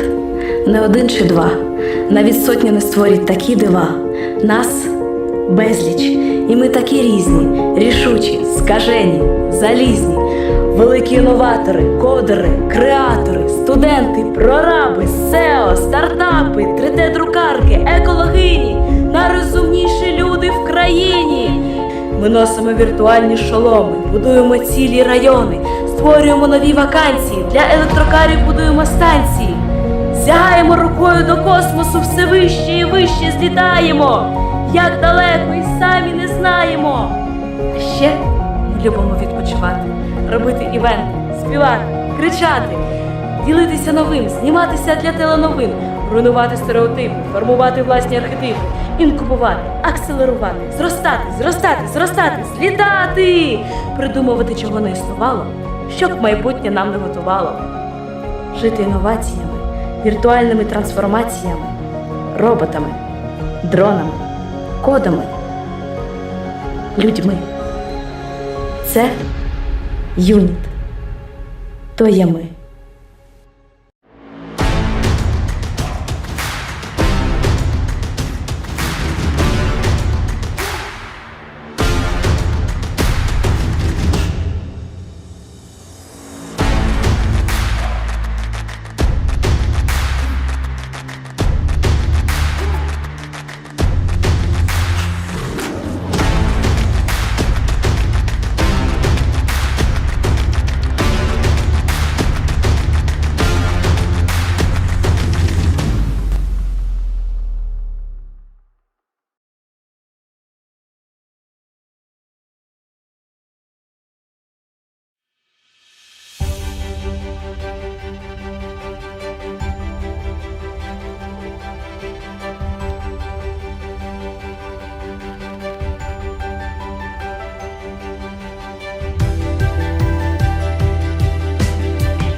Щодня продукти десятків компаній підносять нас на хвилю прогресу, додають нам статусності, роблять життя приємнішим, допомагають нам ефективно працювати. Ми любимо глобальні бренди. Їхній успіх захоплює та мотивує. Тож досягайте більшого разом із гігантами світового бізнесу. Дайте змогу своєму капіталу рости разом з їхніми акціями на фондовому ринку. Freedom Finance. Погляньте на бренди по-новому.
Ми – юніт.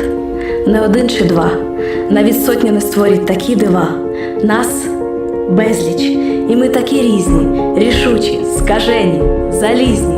Великі інноватори, кодери, креатори, студенти, прораби, SEO, стартапи, 3D-друкарки, екологині. Найрозумніші люди в країні.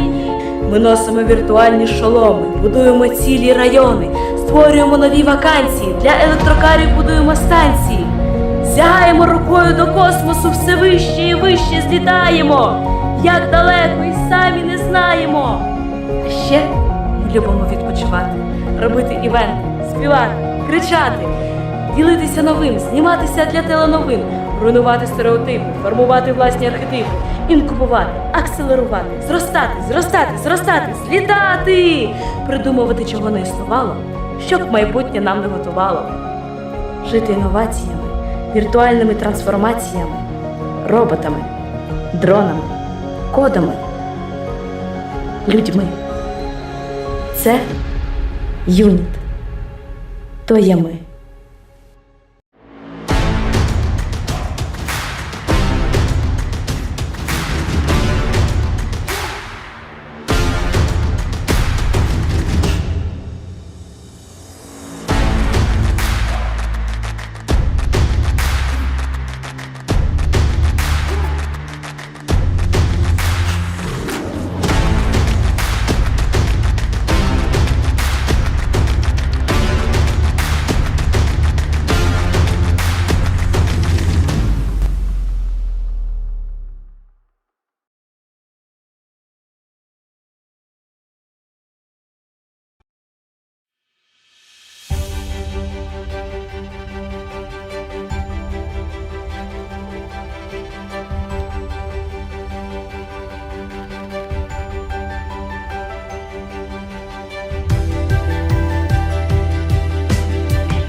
Щодня продукти десятків компаній підносять нас на хвилю прогресу, додають нам статусності, роблять життя приємнішим, допомагають нам ефективно працювати. Ми любимо глобальні бренди. Їхній успіх захоплює та мотивує. Тож досягайте більшого разом із гігантами світового бізнесу. Дайте змогу своєму капіталу рости разом з їхніми акціями на фондовому ринку. Freedom Finance. Погляньте на бренди по-новому.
Ми юніт. Не один чи два. Навіть сотня не створять такі дива. Нас безліч. І ми такі різні, рішучі, скажені, залізні. Великі інноватори, кодери, креатори, студенти, прораби, SEO, стартапи, 3D-друкарки, екологині. Найрозумніші люди в країні. Ми носимо віртуальні шоломи, будуємо цілі райони, створюємо нові вакансії, для електрокарів будуємо станції. Сягаємо рукою до космосу, все вище і вище злітаємо. Як далеко і самі не знаємо. А ще ми любимо відпочивати, робити івенти, співати, кричати, ділитися новим, зніматися для теленовин, руйнувати стереотипи, формувати власні архетипи, інкубувати, акселерувати, зростати, злітати, придумувати, чого не існувало, щоб майбутнє нам не готувало. Жити інноваціями, віртуальними трансформаціями, роботами, дронами, кодами, людьми. Це юніт. То є ми.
Щодня продукти десятків компаній підносять нас на хвилю прогресу, додають нам статусності, роблять життя приємнішим, допомагають нам ефективно працювати. Ми любимо глобальні бренди. Їхній успіх захоплює та мотивує. Тож досягайте більшого разом із гігантами світового бізнесу. Дайте змогу своєму капіталу рости разом з їхніми акціями на фондовому ринку. Freedom Finance. Погляньте на бренди по-новому.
не один чи два.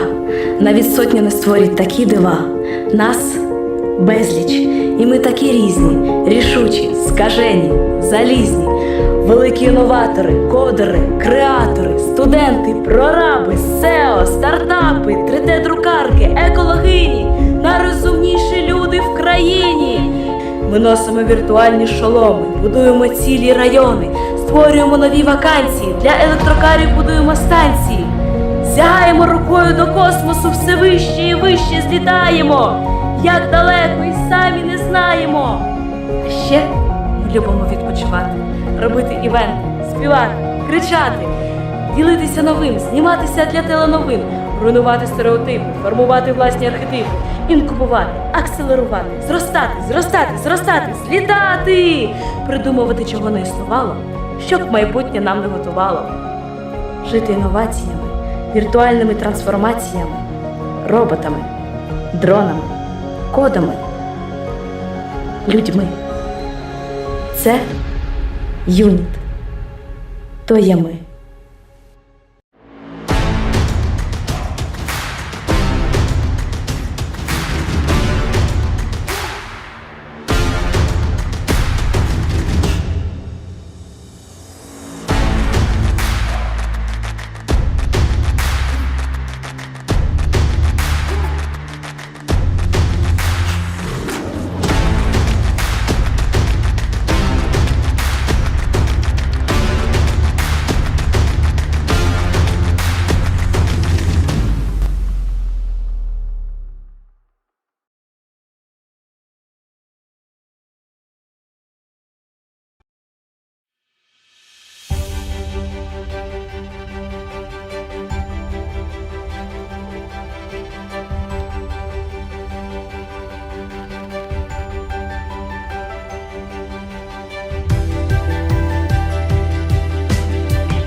Щодня продукти десятків компаній підносять нас на хвилю прогресу, додають нам статусності, роблять життя приємнішим, допомагають нам ефективно працювати. Ми любимо глобальні бренди. Їхній успіх захоплює та мотивує. Тож досягайте більшого разом із гігантами світового бізнесу. Дайте змогу своєму капіталу рости разом з їхніми акціями на фондовому ринку. Freedom Finance. Погляньте на бренди по-новому.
Ми юніт. Не один чи два. Навіть сотня не створить такі дива. Нас безліч, і ми такі різні, рішучі, скажені, залізні. Великі інноватори, кодери, креатори, студенти, прораби, SEO, стартапи, 3D-друкарки, екологині, найрозумніші люди в країні. Ми носимо віртуальні шоломи, будуємо цілі райони, створюємо нові вакансії, для електрокарів будуємо станції. Сягаємо рукою до космосу, все вище і вище злітаємо. Як далеко і самі не знаємо. А ще ми любимо відпочивати, робити івенти, співати, кричати, ділитися новим, зніматися для теленовин, руйнувати стереотипи, формувати власні архетипи, інкубувати, акселерувати, зростати, злітати, придумувати, чого не існувало, щоб майбутнє нам не готувало. Жити інноваціями, віртуальними трансформаціями, роботами, дронами, кодами, людьми. Це юніт. То є ми.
Щодня продукти десятків компаній підносять нас на хвилю прогресу, додають нам статусності, роблять життя приємнішим, допомагають нам ефективно працювати.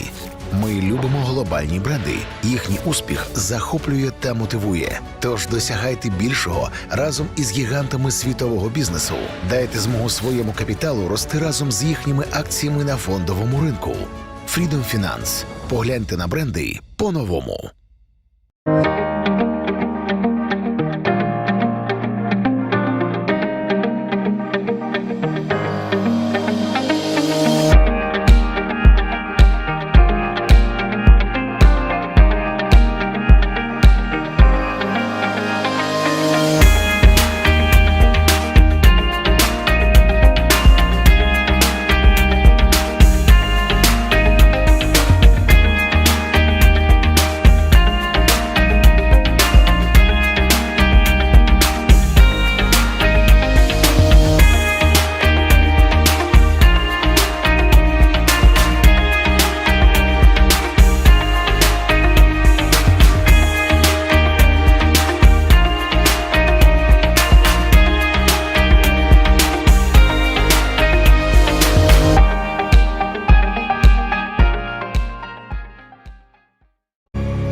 Ми – юніт. Не один чи два. Навіть сотні не створять такі дива. Нас – безліч. І ми такі різні, рішучі, скажені, залізні. Великі інноватори, кодери, креатори, студенти, прораби, SEO, стартапи, 3D-друкарки, екологині. Найрозумніші люди в країні. Ми носимо віртуальні шоломи, будуємо цілі райони, створюємо нові вакансії, для електрокарів будуємо станції. Сягаємо рукою до космосу, все вище і вище злітаємо. Як далеко і самі не знаємо.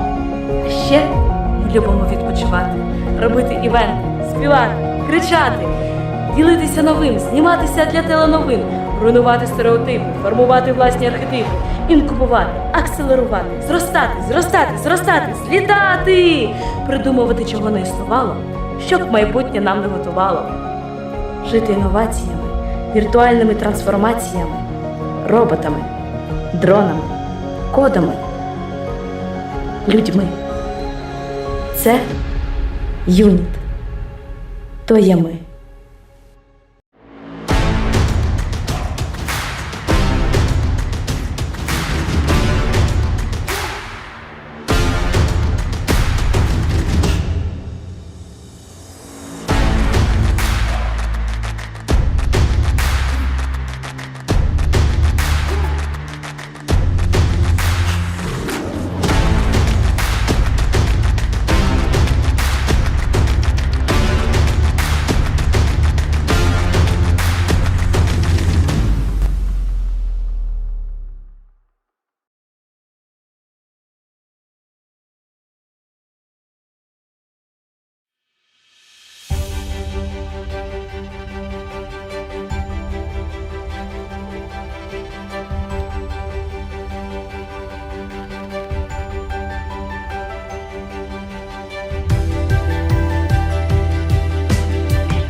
Щодня продукти десятків компаній підносять нас на хвилю прогресу, додають нам статусності, роблять життя приємнішим, допомагають нам ефективно працювати.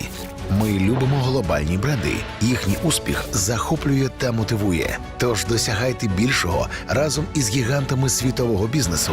Дайте змогу своєму капіталу рости разом з їхніми акціями на фондовому ринку. Freedom Finance. Погляньте на бренди по-новому.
Ми юніт. Не один чи два. Навіть сотні не створять такі дива. Нас безліч. І ми такі різні, рішучі, скажені, залізні. Великі інноватори, кодери, креатори, студенти, прораби, SEO, стартапи, 3D-друкарки, екологині, найрозумніші люди в країні.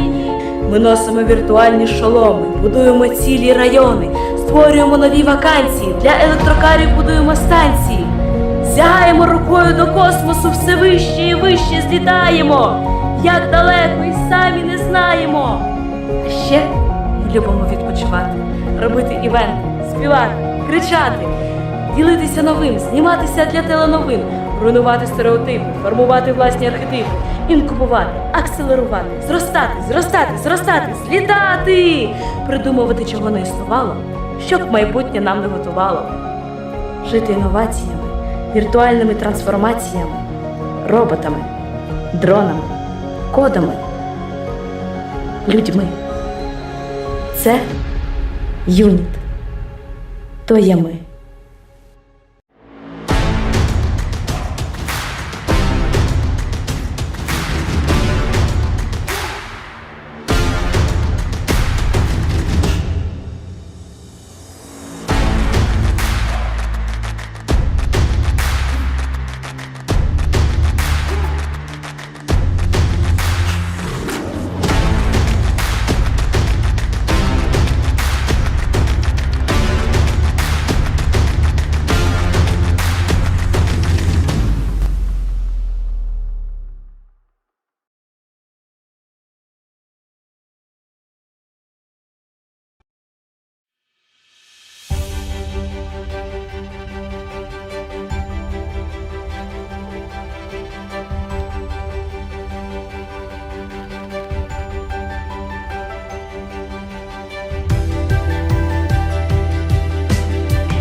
Щодня продукти десятків компаній підносять нас на хвилю прогресу, додають нам статусності, роблять життя приємнішим, допомагають нам ефективно працювати.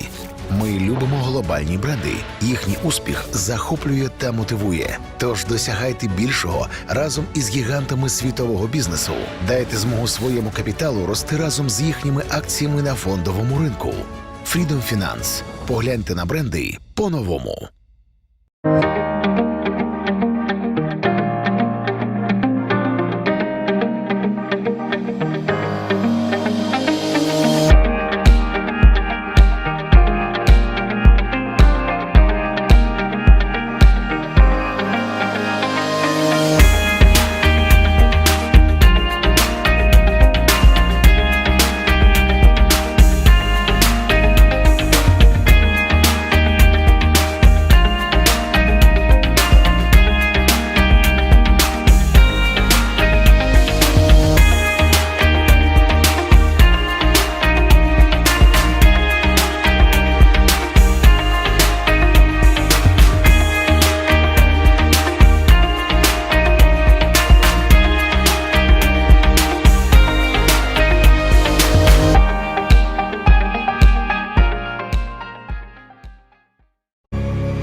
юніт. Не один чи два, навіть сотня не створять такі дива. Нас безліч, і ми такі різні, рішучі, скажені, залізні. Великі інноватори, кодери, креатори, студенти, прораби, SEO, стартапи, 3D-друкарки, екологині, найрозумніші люди в країні. Ми носимо віртуальні шоломи, будуємо цілі райони, створюємо нові вакансії, для електрокарів будуємо станції. Сягаємо рукою до космосу, все вище і вище злітаємо. Як далеко і самі не знаємо. А ще ми любимо відпочивати, робити івенти, співати, кричати, ділитися новим, зніматися для теленовин, руйнувати стереотипи, формувати власні архетипи, інкубувати, акселерувати, зростати, злітати, придумувати, чого не існувало, щоб майбутнє нам не готувало. Жити інноваціями, віртуальними трансформаціями, роботами, дронами, кодами, людьми. Це юніт. То є ми.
Щодня продукти десятків компаній підносять нас на хвилю прогресу, додають нам статусності, роблять життя приємнішим, допомагають нам ефективно працювати.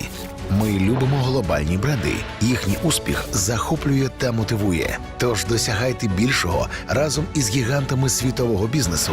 Дайте змогу своєму капіталу рости разом з їхніми акціями на фондовому ринку. Freedom Finance. Погляньте на бренди по-новому.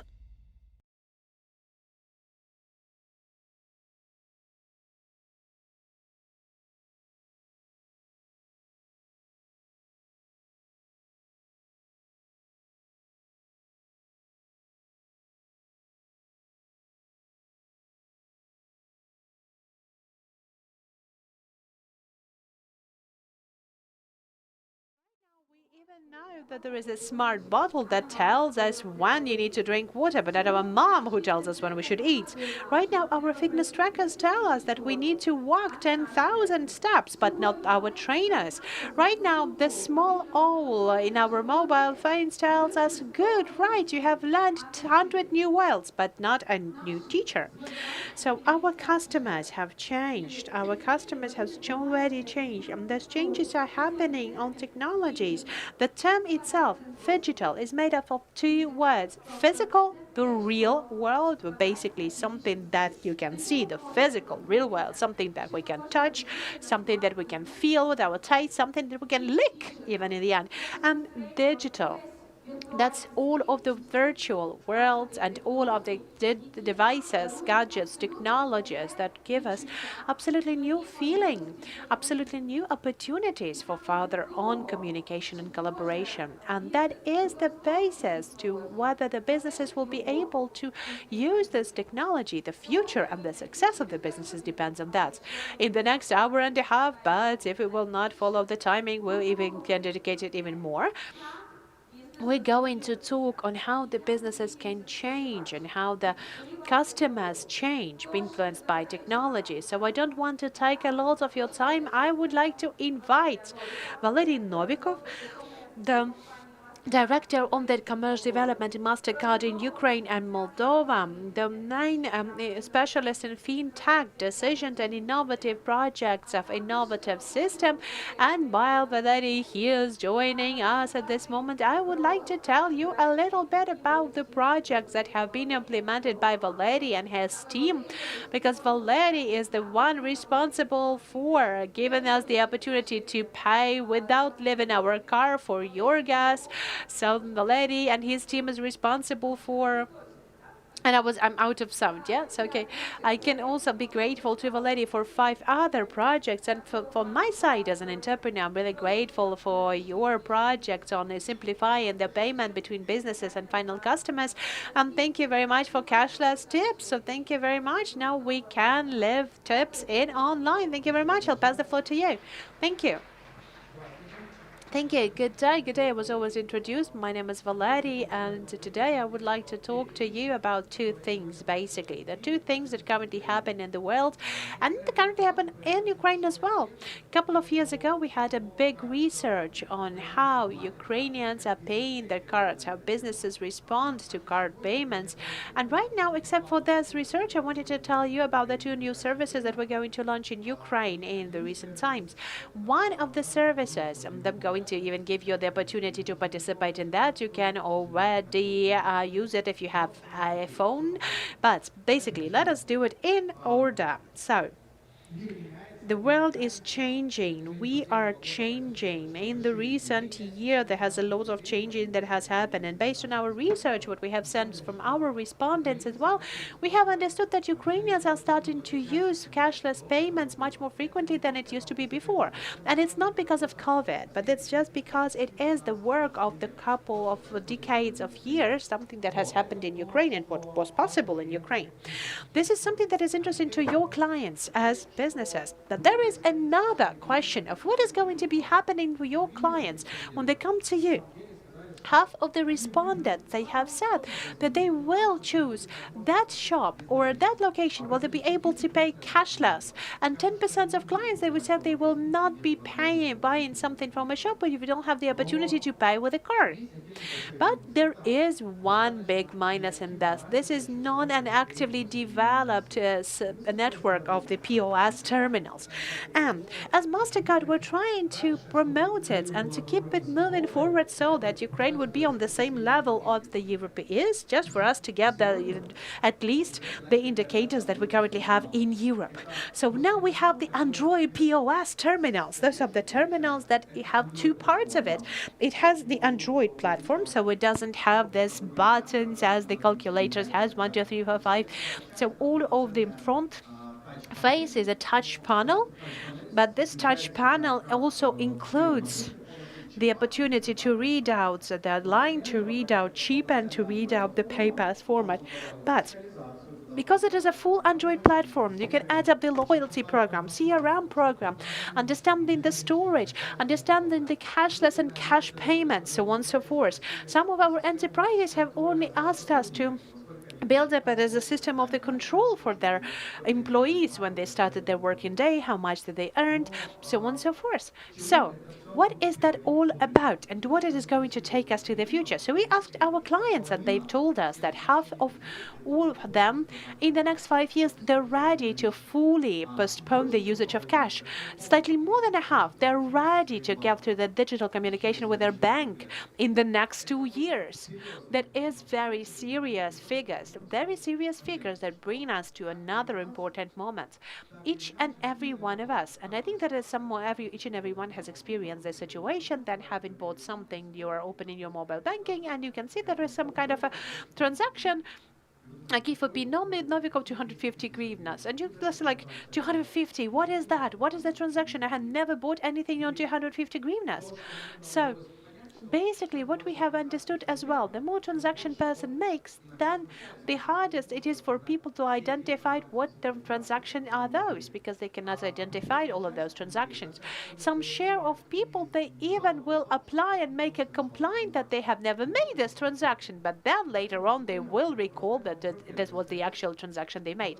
So I wanted to tell you about the first service, the service that is called Ithaca, that is a global MasterCard service. With the help of Ithaca, data. We're gathering additional information on the different retail sellers, and we give it to you as a card holders. When you're opening your mobile banking, you will be able not only to see the logo of a retail chain, you will see its address, you will see the geolocation of this retail chain. You will see the date and time when the transaction has been completed, and you will also see the contact data, how you can contact this shop. And another important example, you will not see just, for example, the FOP Novikova. You will see that there will be the, for example, coffee shop where you bought coffee in. We have already started some of the samples. We can ever identify the trade center where this location is located. We can say that it was a Oliver Trade Center, or it was like a coffee shop, the Chamomile where you bought the coffee.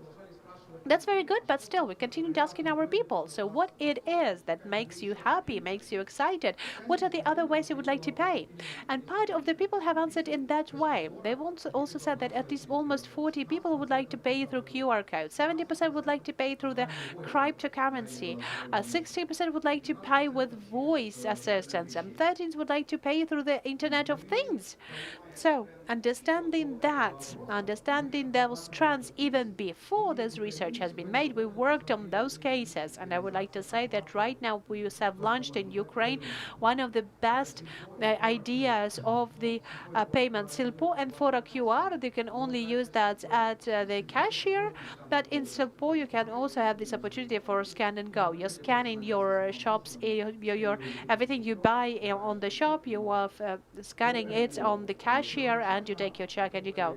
So that has been Walk-by and Occupy that was first implemented with Walk, and it was 2017. You shouldn't have walked out of the car. You're coming, you're saying 5.95. You're getting your gas 35 liters, and you can see this voice payment. You can do that with your mobile phones. For Occom gas stations, it has been implemented in a different way. You're scanning the QR code at the station. Nova Posta, I think you have all sent it or bought or received the packages, and we know that basically this is the most important thing, that you can order it in a postomat, and that's all of those technologies that we have built. They will based on the master pass, and right now that is the biggest option for those technologies and those cases. I think that I'm running out of time, and they've told me that they're going to beat me if I'm going to take a lot of other people's time. But right now, I would like to tell you about a different service. We have called it Żabka, a Froggy, with our partners. This is the service of simplifying the setups that you all use. I'm sure that you have all used the payments for transactions, money transactions from one card to another. How it looks like. Send me some money on your card. The card has been sent to the messenger. You copy it. You get into some other platform, mobile banking, Mono, private bank. You then paste the number of the card, you have the verifying message there, you again support it, and you scan the screen, you send the screen that you have paid it, and everyone is waiting that the money will be provided to your account, and you will then see the improvement of the transaction that the money are received. We have thought about this case for quite a long time, and the second case that we have considered as well, the opportunity for SMEs that are currently growing, especially growing in sales through social media, through Instagram, so Facebook. I think Instagram is one of the biggest platforms right now in Ukraine. So how to make that? So when they are getting into those messengers that are good for clients in Instagram Direct or Viber or Telegram, how can you make an invoice there? And there were two problems there. First of all, to give you the good tools so that the people would not go to the bank or sign some agreements, but throughout the 2 clicks would get registered and to start making the payments. And the other problem is how to join Facebook, Telegram, Viber, WhatsApp, YouTube, TikTok, whatever else that you can combine, how to get them together. So right now I would like to present it to you. Please welcome the Froggy, the first Froggy for the businesses. Finally, that's very easy to take the payments with your card, Instagram, Viber, WhatsApp, Telegram, or even through an SMS. You can already do that with just a couple of seconds, and your smartphone will be the POS terminal. Froggy, Żabka is the safe tool and absolutely free of charge resolution for all of the customers. Set out the price, and Żabka will automatically make a comfortable invoice for your buyer. They will be easy to pay in one just click. it is available in every chat. It doesn't really matter where you have your accounts. Żabka will deliver your money in the fastest pace. Trade everywhere. Trade where you are. Try that. Żabka can do that. Now there's going to be the froggy Żabka for the money transaction. We're all using transactions from card to card. If you would like to borrow some money, or you would like to have a joint payment, or just would like to send some money to a different card, that's easy and easy to do. Is it easy? Well, sometimes it's not the easy story. There's a lot of things. How much, which card, get into the banking app, then again copy paste the data, find the contact. That's quite hard to wait for the SMS from the bank, make the screen of payment, and to wait for the money to be delivered. You can do it in the other way. Please agree that it's not really good when everyone knows the number of your card. Żabka can do it in a couple of seconds, and you will have no need to actually copy and deliver the number of your card. That's all fast and super secure. Take a look at how it works. We'll take a different type of messenger and let us imagine the chat of two colleagues. Oksana is paying with one click. That's it. The money has already been provided. Żabka can do that. So if you haven't understood how it works, so we have made a custom key set that works and is supported by all of the types of the messages that you would like to communicate in whatever type you like. Plus, we integrated it in the most safe way. So basically, we don't have any options of storing bank and cards in any other case, and we only use the Apple Pay and Google Pay that are very actively being used right now. The third point is that we have not only made it from one side, but from the two sides. So the senders and the receivers, one of them resends the money from Apple Pay choosing their card, the other person takes it to the Google Pay taking the card that you would like to use as that receiving card. So there's not a lot of things that you need to do. You can send your money to any moment you like, and those messengers that you like, that where you are. You can see the visualization is really nice. You will see that bubble tilted in green. There is the amount of money that you would like to have, and the person who have sent you the money, they see the push. You can see the push notification that this transaction has been seen and this transaction has been completed. Then we started to imagine it further on. We have started to think about our own painful pains that we have had, the big chats for Viber channels, for kindergarten, schools, our houses. Let us, I don't know, establish a new door, or let us get some money for our teachers at school, whatever that is, how we can do that. One person who sent in their own card, and all of the people are sending to print screens, and the people, they believe that they have messed everything up and they know how many people have paid. How does Żabka work? You're sending one message, it's available for everyone, that is so-called multiple transaction. Everyone sends this, clicks on this one link, and through Apple and Google you can confirm the payment. You can just enter your banking card manually. Plus the ecosystem works, and Żabka works both for Android and Apple an iPhone, so whatever platform you use, you can use that already, and it's going to be very comfortable for everyone else. So on everything else, I would like to say that Żabka is now available in App Store. So if you own an iPhone, you can already use that and you can download that. You just give your number of the phone once. You do not save the cards anywhere. You just open this keyboard. You're getting into Viber, or you can try to do that. Try to send everyone to 5, 10, 6 hryvnias, whatever that is. And if you are the business, then you will have to enter your IBAN, and you have to provide your code, your tax codes, and you have provide the internet title for your shop. So basically, you can then put these accounts to your customers. So this is very good for customers because they receive their invoice, and that's very good for them. As just as way we pay in for our utilities in iPay or in Portmoney, or it's going to be just like the way you make it with a phone payment. So I'm sure that Żabka is going to be very interesting for our people. It will find its segment. We'll take a look at that, and we will launch officially with all of the versions soon. Thank you very much for your attention.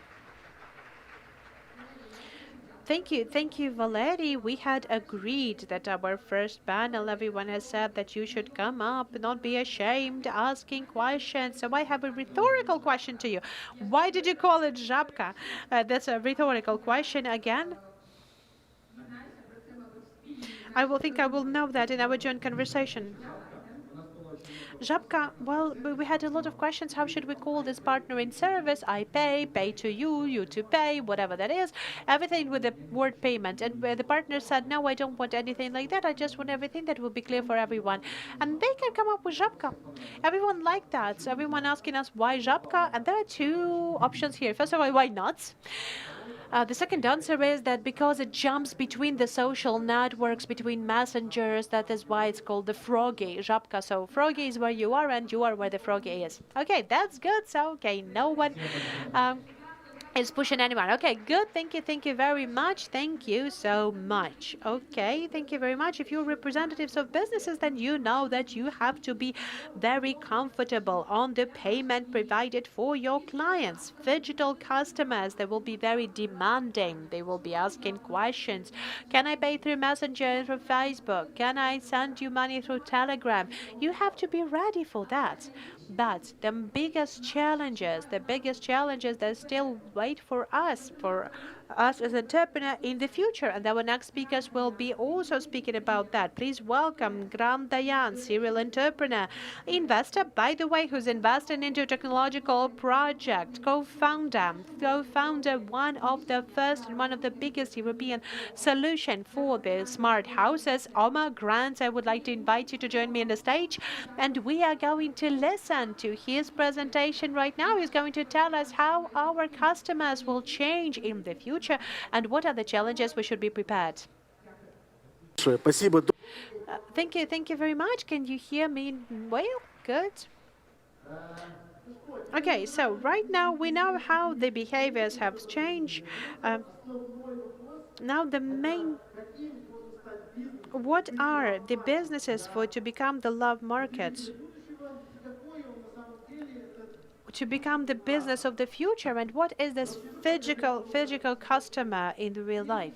I will tell you how I got prepared to this meeting with you together with our team. We have been working in this hard regime, and we've been flying with all of the communication types and messages that we've had right now. We have been working, and the most interesting thing when we have prepared about this presentation that I'm going to tell you about today.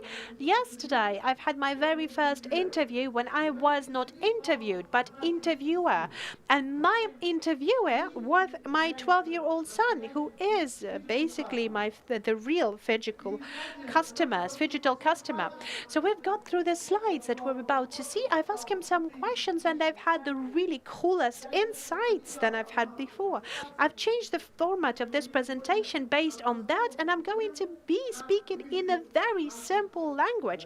I'm going to give you the outline how our potential digital customers think, the one that are currently teenagers. And we have thought about this story when he has, this year he turned out 12 years old. He had a lot of presents and his favorite Lego constructor today. So when we have got up back home, I really saw that he's going to be unpacking his presents, but he has one to turn on his PlayStation. For me, I was a little bit mad with that because I've asked him a question, so why aren't you interested with presents? And he told me, Dad, that Nikita has actually presented me the skin in Fortnite. I need to open my account just to receive that. Then when I've understood what the skin is and what Fortnite is, for those people who do not know, that is one of the most popular games, this kind of a virtual world, I have understood that is the real digital customer. That is in between the real world and virtual world. The emotional value of the things and physical value of the things in material world and in digital world is just the same.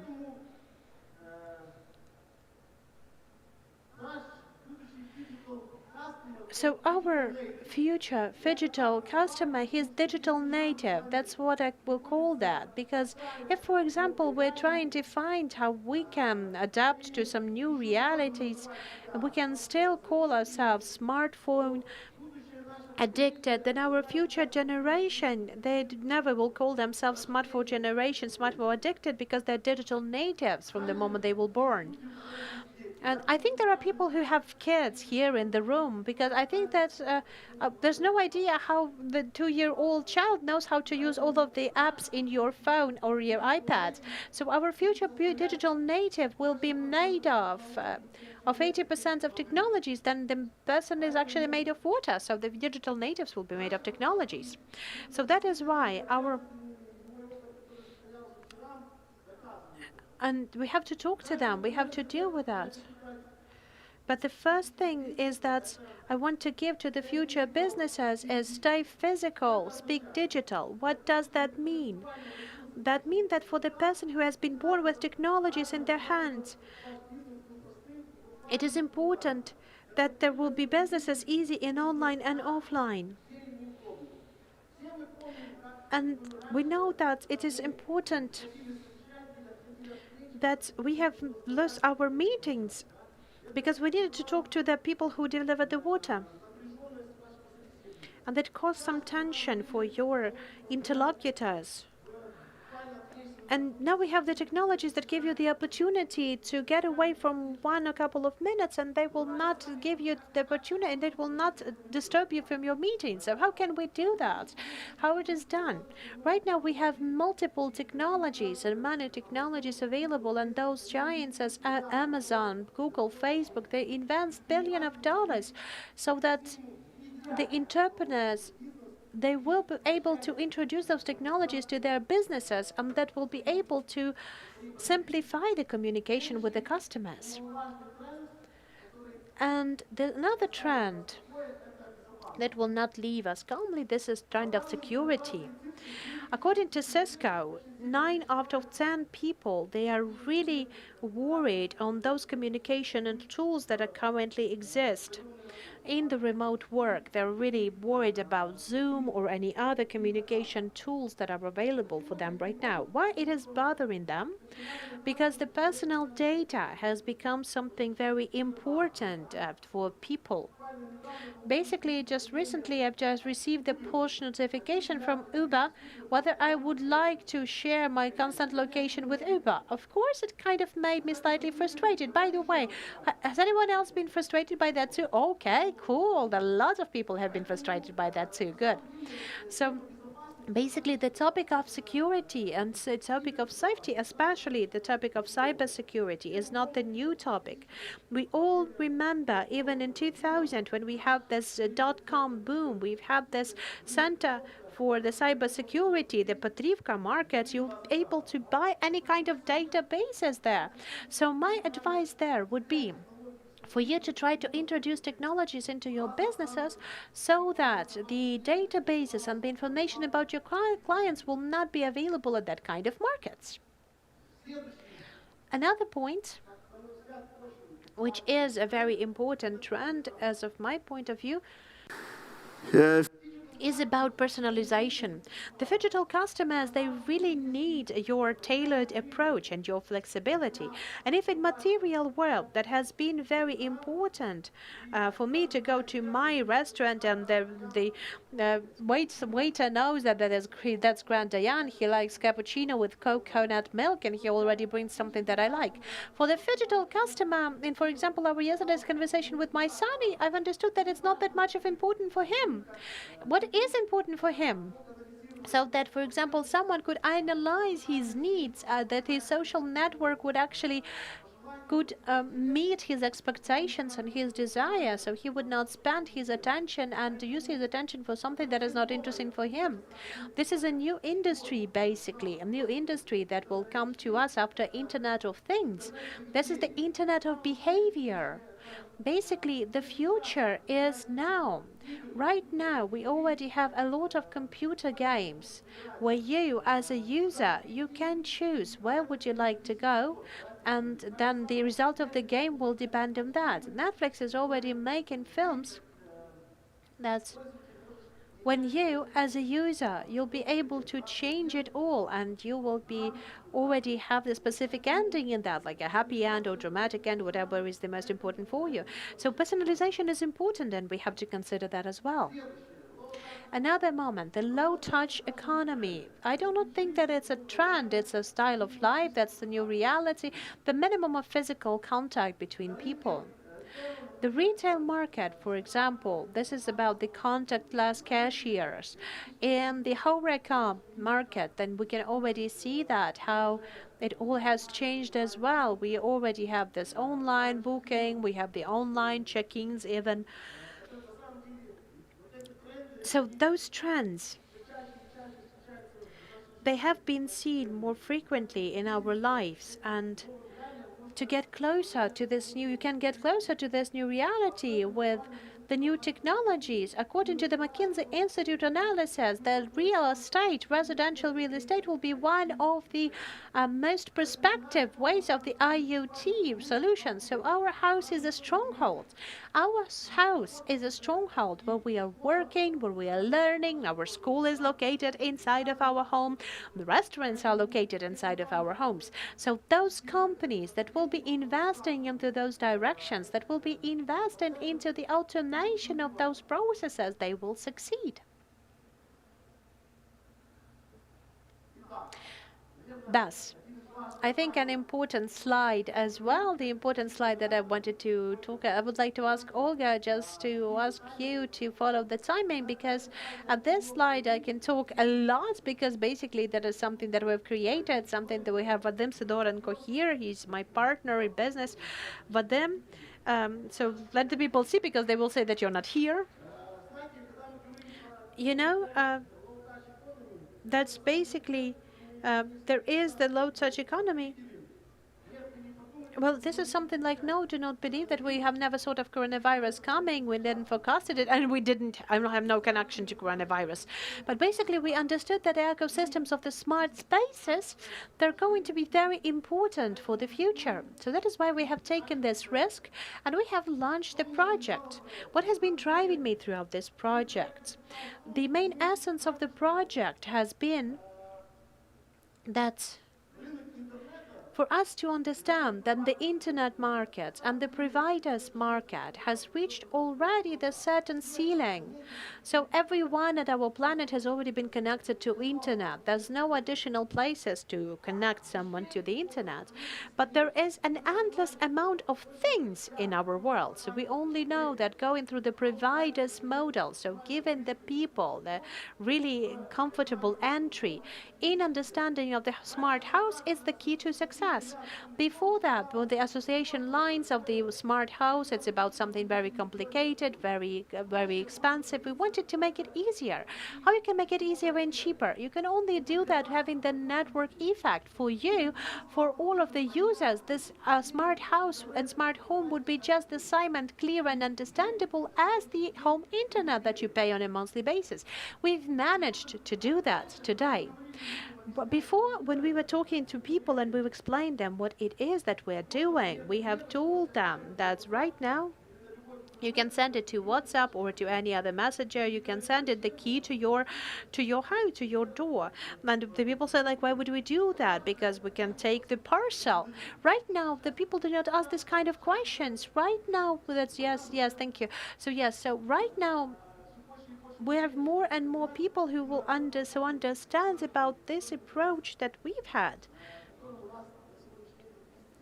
In the direction, the way we develop the businesses. You know, the lockdowns have made these markets warmer, and this is a good case and a good example when the opportunities are being created where the problems arise. The next slide. Collaboration and partnership. We are now standing at the same stage with Valery, but before that, another mine project, Pototsky Audio, had been created with MasterCard, and we made this really nice audio systems, acoustic systems. Vitaly Pototsky has reached the heart of the MasterCard brand, and they have created this unique masterpiece. Vitaly Pototsky, where you are, you have to be here somewhere, so please also stand up. I want the people to see you. One of the best designers that currently are here in our country. I'm happy to be his friend and his partner. So I would like to say about this slide that, you know, partnership is one of the greatest drivers that can actually move us forward. By using these strands, we can already accelerate those strands, and we can be faster and faster. We should not be afraid of getting together with the strongest. We should not be afraid of being competitive. We should also support the strong sides of each and every one of us, because the time right now is the main resource we have to be competitive for. The fastest, they're overcoming slower, and the smallest, they're overwinning over the big ones. So please get together, build up partnerships. So remember tech. What I wanted to say with this, during the lockdown, we've had some time to think, we had some time to think and recollect. I have identified the three components that, in my point of view, are needed for each and every modern businesses. I wanted to add up, but I can talk about that for quite a long time. If you're interested, please come up, share your insights as well. But the first thing for me is about technology. Any kind of businesses that you currently have, it has to be a technological IT company. So there has to be the IT component in each and every company. So whatever it is that you do, at right now, you need to, for example, to do the communication channel, chatbots, QR codes, CRM systems. All of that are the components of the IT's infrastructure that every business needs. The second component is education. For a couple of recent years, when I have been hiring people, I do not take a look at whether people studied. I'm not even interested in that, what kind of education they've had. Why is that? Because the dynamics of the world's development is that whatever you have learned right now, it's not going to be very interesting for you tomorrow. So that is why in our companies we started to digitalize knowledge. And we believe that every company should be a university of its kind. They should teach people before you people can come to your work. And after they leave your company, you have to continue educating your colleagues, your workers. And the third thing is about culture. So there's something that is a dramatic and inevitable thing for any business of today. Inside of the company and outside of the company, whatever your company brings to the world. Because right now, the why question is very important for all of the customers, and especially for the digital customers. So this culture that you build inside of the company, the culture that you build outside of the company, the message you're sending to the world is very important. And by the way, another principle about this culture, and I will mention that as well because this moment has been mentioned in our conversation with my son, there's no lying principles. We are promoting the radical honesty principle because for the digital customer, for this young adult, for this teenager that my son is, it is very important to be honest with them, because otherwise they will it's really hard to regain their trust. So think about being honest when you're building some marketing strategies. It's better not to lie them. It's better to be honest with them. And finally, I would like to tell you a different story.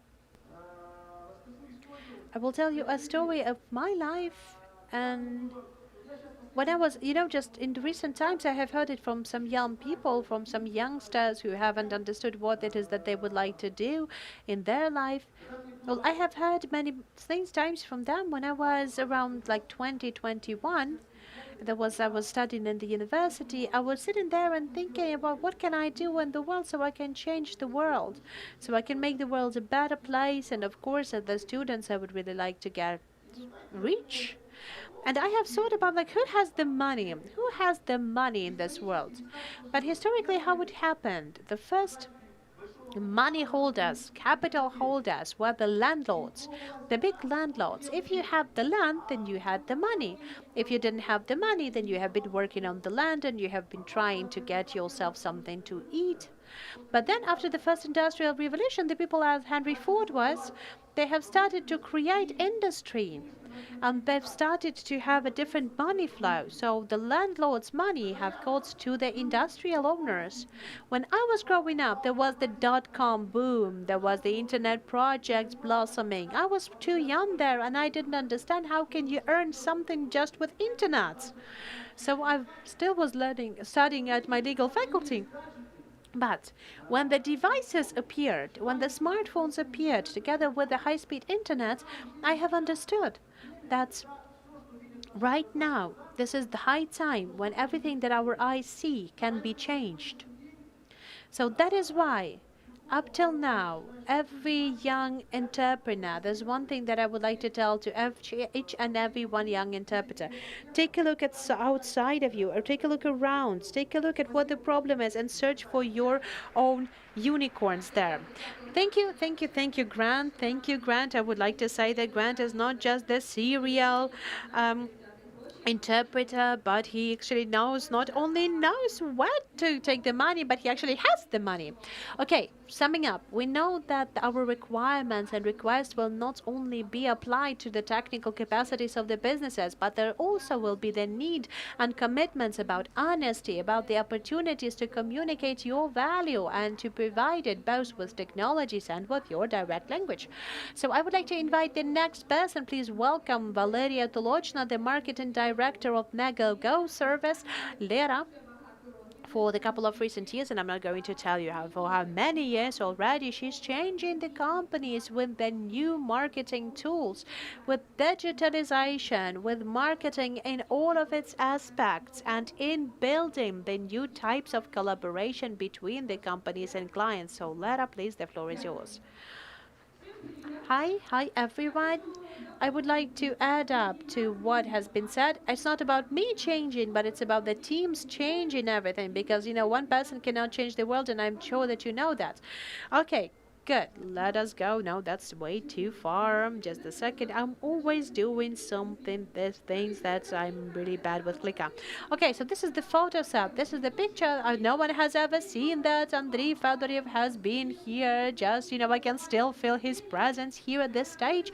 So we've made this photo set together with Fedorov Agency. Why we made it? Because this is what we see. This is how we see the modern clients. This is you and me. Even if we are in a fantastic place, even if it is a prince near us or a mermaid with us, so it's not really cool still if we do not have the connection with digital reality. And that is the essence of the phygital customer that we always want to find. When we're looking for the online product, we need to understand how to connect it with the physical life. When we're thinking about online product, we're thinking about how the connection with offline reality. Okay, a couple of words about MegaGo. Everyone likes to recall Netflix, and so basically we're all Ukrainians. 10 years ago, we had created a media service in Ukraine. It used to be the online cinema before. Right now, it is an entertainment provider, an entertainment platform for all of the family that works in 15 countries. We're launching some products even earlier than Netflix. If you will take a press release, when we've had just last weeks, we've had some games available, and now Netflix released it just last week ago. So we're really cool in developing ideas, and maybe sometimes we do not have enough resources to promote it properly, but I'm sure that the time will make it soon. MasterCard through their Żabkas are going to give us millions for their businesses as well. So what MegaGo is made like this: the VOD contact and pay TV, the games for smart television that is not anyone else provides, only us. We have television channels, we have the national linear channels, and we have our own channels that our editors create. But the most important thing, we have launched a new product. We have launched an audio product, because we understand that we're always on the go. We cannot always use all of the sensual things and the video requires for us to be tuned in, and sometimes we need to take the content in audio format. So right now we have audiobooks, podcasts, there are the leading content in the American market, for example, and we're sure that this trend is going to come to us as well. We have really good results on that. Then the sports broadcasting, I will not consider that. So let's take a look at the cases. Even if you're an online gamer, even if you're an online player, that MegaGo is, we all the time considering each and every one of our project as the opportunity to connect it with the offline space. I only have 15 minutes and I would like to tell you about those 3 cases that I do believe are really good. My main task is to inspire you, to give some idea, to take a different look on your product as well. The first case, I believe that is the simplest format, just to show what the digital format is. The audio guide. Audio guide, what is that? Something that has been pre-recorded online, but you can communicate with that when you are being in the physical space, in the museum, in Louvre, whatever that is. What did we do? We still wanted to make it a completely different thing. We didn't do the classical audio guide that you can always contact, take a look to the right, take a look to the left, the 25th thing is Van Gogh's painting. No, we have made a different type of audio guide. You can listen to that before the tour in Mariinsky Palace, inside of Mariinsky Palace, except for Mariinsky Palace. You can listen it even if you have never been there, because it's a full story that helps you to augment the space, fill in the space, but it is still an autonomous product. The product has been very successful. We made it together with the First Lady of Ukraine, with the Ministry of Tourism. So it happened that a couple of weeks ago we have signed the agreement with the Ministry of Culture and the Ministry of Tourism, with the First Lady of Ukraine. We have signed up a project and we're going to create 30 audio guides. We're making it into Ukrainian in English, and those audio guides are going to be promoting, on one hand, they're going to be promoting Ukrainian culture for Ukraine, and they're going to be promoting Ukrainian culture and architecture in the world. These products are free of charge. They're available in Magogo app, and right now we see the good feedback and the good demand for this product. What have we thought about this time? For example, we understand that there is a castle in Zbarash. We can create an audio guide not about the castle itself, but we can do that with the voice of some famous person coming from Zbarash or from Ternopil, that everyone knows this voice and that will read this text in that way that we will understand that this is a masterpiece that touches humans' hearts. That's how we consider the offline spaces, and adding up some new layers to that, because we all know we're traveling all around our country right now. The borders are closed, some difficulties are there. Sometimes we come in with our families and they want to have a tour. We have been to Oleshkivsky Sand. We have found it, there's no navigation there, and I'm saying that to my family, we want to have a tour there. Before that, they told me, yes, okay, that's cool, you can take it there. And I'm coming there, and we cannot have a tour. And they tell me, because today is the day off for the tour guide, and that's the only tour guide we have. And that's very good that I have the text that I can read to our people that we came with. But if you do not have text to read, then you can see there might be no internet or whatever. So basically, you will spend the day not the way you expected. So basically, yes, our audio guides is the first case that I wanted to tell you about. The second case I wanted to tell you about, the Ukrainian Fashion Week. Last year, February, I especially wanted to note down these dates. We have already had this digital world then, because there was a format, the digital Fashion Week, for the very first time in the world. What has been done in Ukraine? What was going on in Ukraine by that time? Everything has been closed. It was very, very harsh lockdown in Ukraine by that time. What have we done? We have had the fashion shows in the closed regime. We have had them physical, but the main audience was online. We have opened this product. The product was available for all the world, and there was more than 400,000 people who have watched Ukrainian Fashion Weeks. We had people from US, from Canada, from Maldives. Those were our people who were actually having their holidays there. But the thing was that the Ukrainian fashion has never had that broader audience. So that is why this year we're going to do this format again. We have launched Ukrainian Fashion Week yesterday, but we do not like to do everything the same. So last time we've decided that we will have the full circle when we have decided to add up the broadcasting to the offline space as well. You have the online fashion show. Our team covers them recording, broadcasting, streaming, packaging, but we're doing an offline event as well. People can register, and at the very big screen, that good as this one is, they can watch the broadcasting together with friends, because right now you can do that. We don't have the very strict lockdown, and it's also something that unites people. You're watching it offline, you're having good people with you, and that's really cool. The third case I wanted to share, I think that is my most favorite case, because last year we have made a project dedicated to the 35 years of Chernobyl tragedy. When we have planned it and we have started to do that, we thought that we are going to be the only ones who doing that. No one does it because it's a lockdown. But when we got it prepared, we have understood that there's been a lot of other people who have been making the project that have been dedicated to the Chernobyl tragedy. What is different with our project? You know that there's a lot of films been made on Chernobyl, documentaries and fiction and series. Сняли прекрасный проект. Мы сделали аудиопроект не про... And HBO has had a very good project.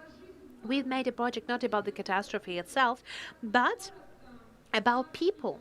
And we have considered Pripyat a smart city. If we would get back to year 1985, then Pripyat was a smart city, nicely organized, and lots of people came from different parts of the Soviet Union. You know, they were the people working at the nuclear power plants. So everything was organized in the best ways. So it was really nicely communicated from behalf of the people. That were the stories of the people.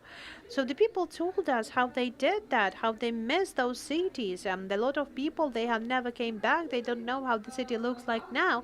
We have made through the audio series. We have got together as the journalist, as the decision maker. And by the way, Andrei Fedorov has come with us as well for the very first time. He's been in Pripyat as well because of me. And we went to Chernobyl. I have never been to Pripyat. It was my first visit. I had this idea that I know everything. This audio product has been made in that good way. I've recognized the school, I've recognized the hotel, I've recognized them dancing ring, because they've had the people coming to the cities and they've made it there. But we have thought that it's not enough, because we had a very positive feedback on this project. What was really good with the audio format for us, not all of the people were ready to talk on camera when you're being filmed. But the other thing, when you are sitting in a room, you have journalists and the sound designer with you, you're being interviewed, you're not being filmed, so you can have a better, more sincere conversation that is going to be recorded. But we have thought that it's not enough as well. If you know this picture, please raise your hand. Does anyone know this picture? That was the exhibition that Yaroslava Hrais has done at the exhibition center that has been dedicated to the 35 years anniversary of Chernobyl tragedy. We know that this exhibition is there. They didn't have enough time because no one knew whether it's going to happen or no, whether there will be the launch of this exhibition or no. So they started to get this crowdfunding of whatever that is, so that they could launch this exhibition as fast as possible.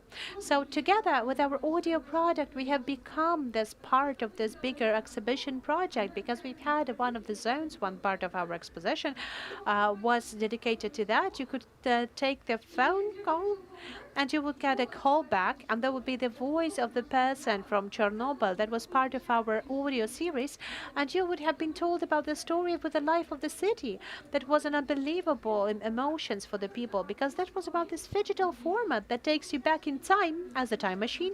Then you receive a unique story that is being told to you, and then you can receive additional information. You can use the QR code to listen the whole audio series.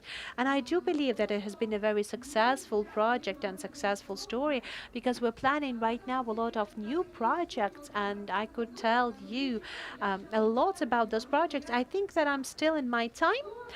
Okay, so what I wanted to say in the end. Basically, we have a very nice phrase that the future is already there. It's not being disseminated equally yet. I do believe that we are this group of people that is already there in this future. Valera has just told us that there's going to be the 17% of people who would like to pay with cryptocurrency. Like, I was shocked with that. I have people who do in the cryptocurrency, but 16% of people, I was surprised. So we are here at this front line, and it's only up to us to change something, to move the progress forward by actually doing something, getting together, being supportive to one another. And so this time of competitiveness has passed. Your competitors are not your anyways, that is why I'm signed up to Netflix, Apple Plus, and Megago. So thank you very much for your attention. It's always better with Megago. Thank you, Lena. Thank you very much. First of all, she is a champion on timing. That's first thing. That's really cool. Then she told us about the real cases of how technologies can give the spice, can give the voice to the spice, and this voice can be the voice of the brand.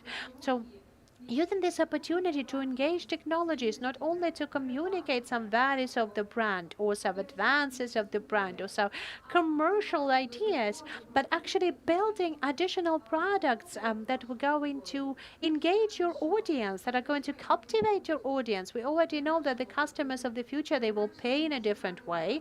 They were going to be searching the information about you in a different way, that they will really care about their safety, both physical and cyber security.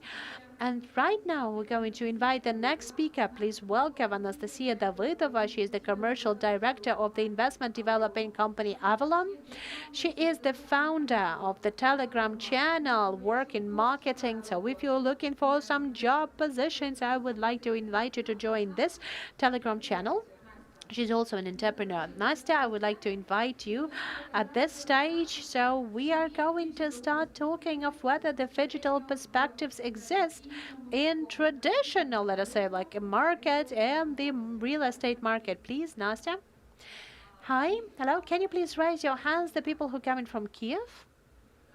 Okay, good. I would like to tell you that Avalon company is located in Lviv. It doesn't have anything in common with the Kiev company. So basically, we are the top developers in Lviv. We only build in Lviv, co-workings, residential and commercial real estate. We have the construction ground just behind us, so you can already tell that the real estate market is live, it's developing, it grows. But let us talk about a different thing now, about people who we can envy. We can envy gaming businesses. And right now, the gaming has shown their good growth. But we have already seen this in 18-year-old millionaires. My parents have told me not to play computer games. My children play in computer games from the early childhood. I'm not stopping them. Maybe I'll have people to turn to during the pension time. Of course, medicine, online sports. My friends, a lot of my friends, they have bought this subscription. They were doing sports, even being in different countries, even people who have been divided between the countries during COVID. For example, me with my husband has been in Germany, I was in Ukraine, but there was a nice platform to do something together. The delivery of the products, Rocket has been at the Forbes conference quite recently, and they've told us that they have provided 200-300% of growth for the delivery industry. Then again, online entertainment, VR, AR, that's not surprising for so many, but then you can also watch your concert in the game before in the game platform. That was the Travis Scott concert in Fortnite that has been seen by 12 million of people. And crowdsourcing services, the crowd and outsource.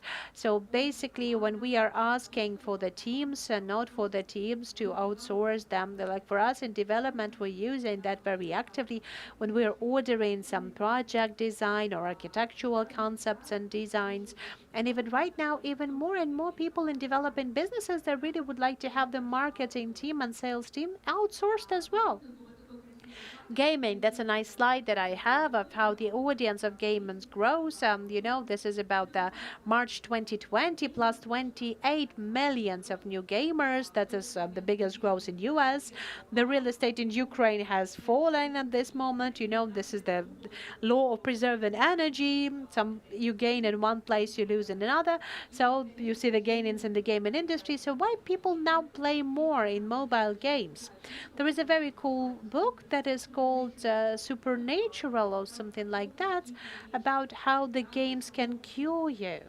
So the gaming industry is being built on this idea that we're trying to avoid some stressful situation or trying to avoid some stressful things, and the gaming industry uses this kind of needs for the people. The products deliveries. This is the McKinsey research globally about what kind of industry would provide you with the best of growth. Was surprising for me, I thought that the educational programs have increased, but basically they are very lagging behind, and remote education is lagging behind the delivery of foods or virtual medicine, or it's even lagging behind the entertainment. But you can see that the trend is being preserved, and it's going to be preserved furthermore. Then the biggest challenges for the businesses is to be changed, to be adapted as much as possible to the change. We're calling our clients the investors because they're investing into the real estate together with us. And of course, we're mostly service oriented. We are oriented on the services that we will provide to our customers. I would like to give a couple of cases that we've had. For example, this is the Asian makeup brand that were forced to close 45% of their retail shops, but they increased their sales by 200%. They didn't fire people. They made those people into influencers. They've given them the products that their employees broadcasted, promoted, demonstrated in the social media. 1/5 of their employees have become these micro influencers, and they have shown the good growth. And the case of Hyundai is very interesting as well. When their sales have been falling forever, that has the highest checked, and this we call it about the car industry and the real estate as well. Hyundai has come up with an idea that because they know that the people are being driven by the fear of losing out, fear of loans, and the Hyundai has offered that if the person loses their job, then they're ready to buy this car back, or they're ready to provide some additional restructurization of the loan. So basically, they know that the development businesses are doing that as well. We have provided the big postponement for our payments. We haven't provided fines to people if there are some fines when you're not making your payment. We didn't provide any fines or sanctions. We have worked individual with every client that we've had, and basically we didn't have not a single agreement that has been torn in 2020. Why are we using clients? When there's something uncomfortable for our client, if our site is uncomfortable and the person does not know what we want to tell them in 3 seconds, we're losing the clients. If they didn't find our clients, then we're losing out. If they are really tired of our banners, we'll call you back, we're losing it. If they are looking for us in the Google and they can't find us, or for example our competitors are overwhelming our search, we've lost it. We only have 3 seconds. When there is a lot of navigation flows, then there's all of the losses that we have in our clients, the so-called leads, the one that have to be included into our systems, that one that we have to work in online. Honestly, we have for quite a long time, we have been emphasizing the ideas of the CRM system. I will speak about the CRM system now. 99% of companies, they say that it's okay with the CRM. Is everything good with your CRM systems? Good. Okay, good. But everyone says that it's all okay with their CRM systems. I would like to say that not a single person has their CRM okay. At least what we have talked to our colleagues, what we have talked to our sales in the different industries, CRM are big challenges. We have Bitrix, Armo, there is the Salesforce, really expensive but still good. It's not that about that whether it has been installed, it has been paid for, whether it's, the shareholders believe in that, but the question is we're not using it in the right way. And it would not only installing it for the computers of the managers or into the call centers.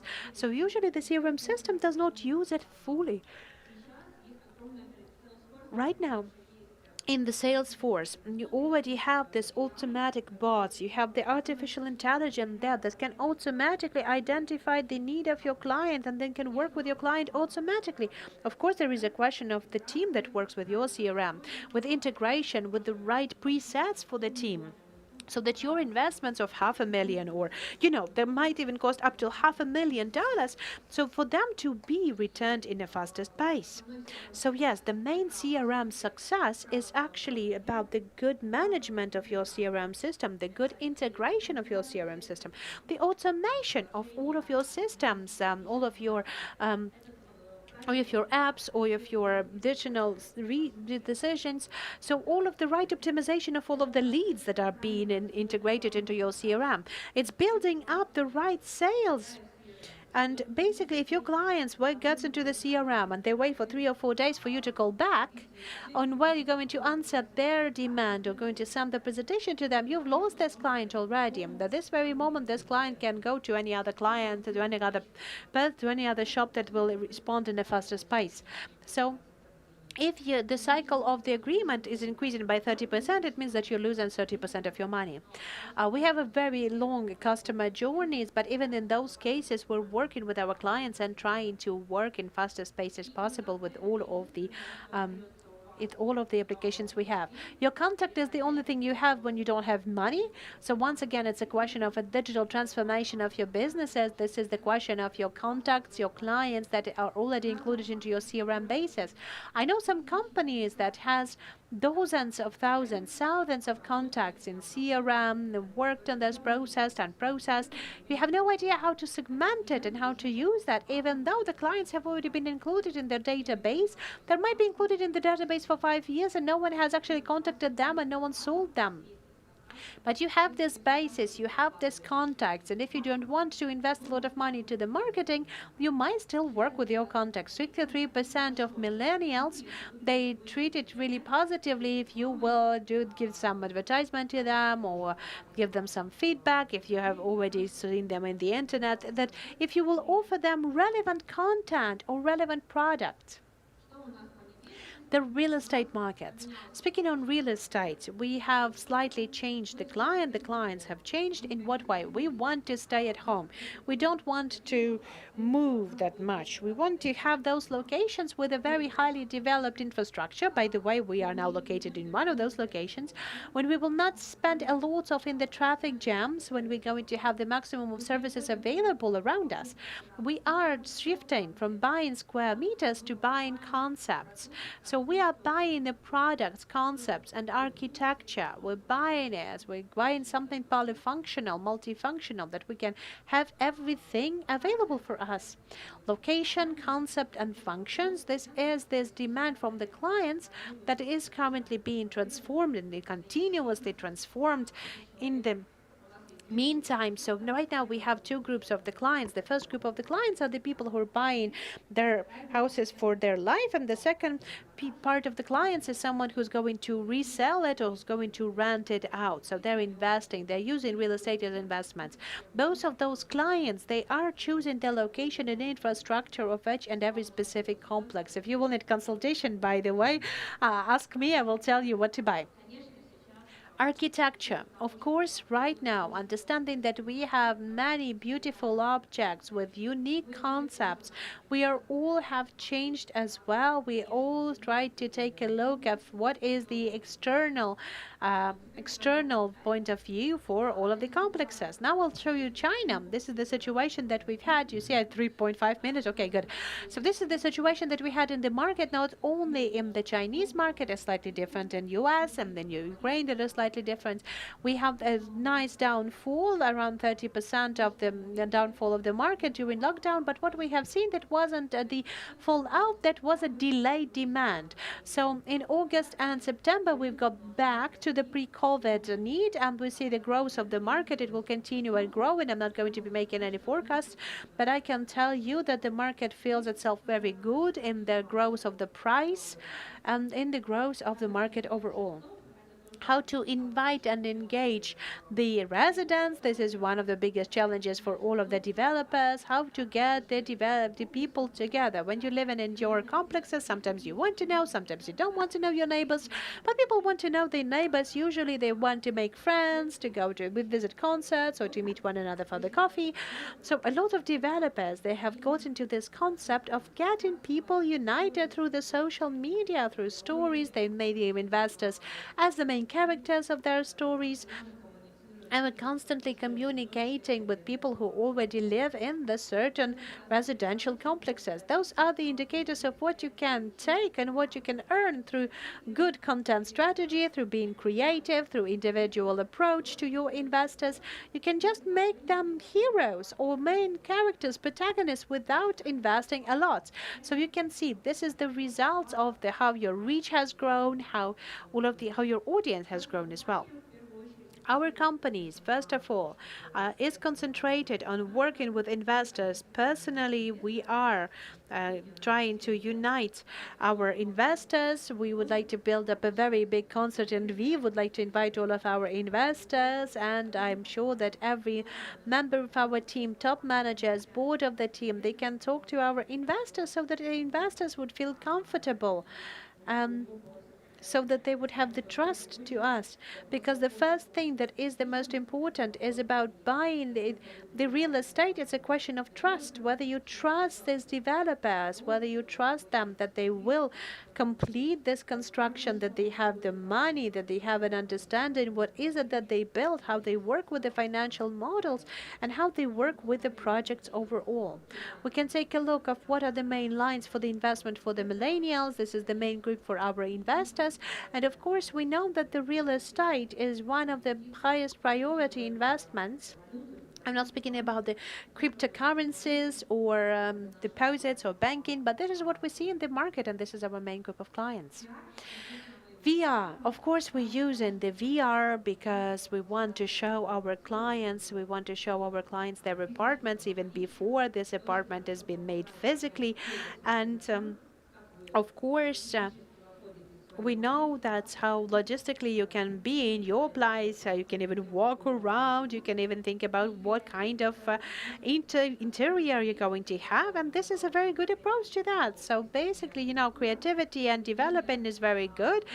Right now, development is really trying to make the Instagram-worthy project so that you will be able to make a photo in front of it, so you will be able to have additional reach without great investments. We know the projects that are located in Kiev. The lowest photos are the project in Lviv. So the more photographed these things are, the more clients you'll have in the social media, the more reach you have, and the more your brand is going to be mentioned. Thank you. Thank you. Thank you, Anastasia. Thank you. That was really hard, but I've got to 000. Okay, the champion in timing. Thank you. Thank you, Nastya. We have the final speaker for today. Basically, I really looking forward. The speaker, please welcome Alexander Zhilyaev, the market director of Multiplex, DJ, the Donuts Lover. And right now we will be speaking about how can you engage people, engage clients to cinemas, and what this technology has to do to that. Sasha, we're waiting. Здравствуйте всем привет, рад всех видеть. Меня Hi everyone. My name is Sasha Zhilyaev. I work in a multiplex company. The multiplex company is 26 cinemas, the biggest network of cinemas in Ukraine. And yes, I'm pressing the clicker. It has to be like a matrix. Yes, there's the information about myself. So for 20 years, I've been working in marketing. 18 years, I have worked as a marketing manager in Comfy. If you know what Comfy is, so I have been working for a year and a half in Evo. And right now I'm starting to work in a different industry, the industry that has lying flat because of COVID. I'm starting to work with film. So sometimes I do DJing, I eat donuts, I watch films, I really love films, and basically right now I would like to tell you something. So the first question that I actually have, and I'm always asking this question during the conferences, I always ask people to raise their hands whose business has had a really significant downfall in the lockdown. Okay, not a lot of people. Okay, 2-3 people. So for all the other people, that was the moment of growth, but there are a couple of industries that has really been really damaged by lockdowns. And basically for year and a half, the film industry has been working under this title. So as Arnold Schwarzenegger has said, we'll be back. So we'll be back in April this year. The cinemas have been reopened with some limitations or partly limitations. But basically, right now, the people, they are already coming to the movies now. But if we will speak about our businesses, and it might seem that all of our businesses are offline, but if you will take a look at this iceberg, the top of the iceberg, the tip of the iceberg is you going to cinema on Saturday, but behind us there is thousands of different online processes that are tightly connected with digital. I will tell you about the digital marketing, of how do we use the digital tools in our marketing. And let us start with what are the contact points that we have? What are the contact points for multiplex company? And let us start with the very beginning. First of all, I would like to ask you another question. So I would like to make a small review and survey. So what do you think? How should we call the spectator or a guest for the cinema? Because we have it all the time. Who would want for the spectator? Okay, we have people who would say guest. Okay, so a lot of people are saying guest. Guests have won. I've lost because I thought that the spectator is the right thing to say, because basically client or buyer or customer, I think everyone can shoot you down for saying that. But basically, let us talk about that in details. Let us take a look at this guest pass that we have.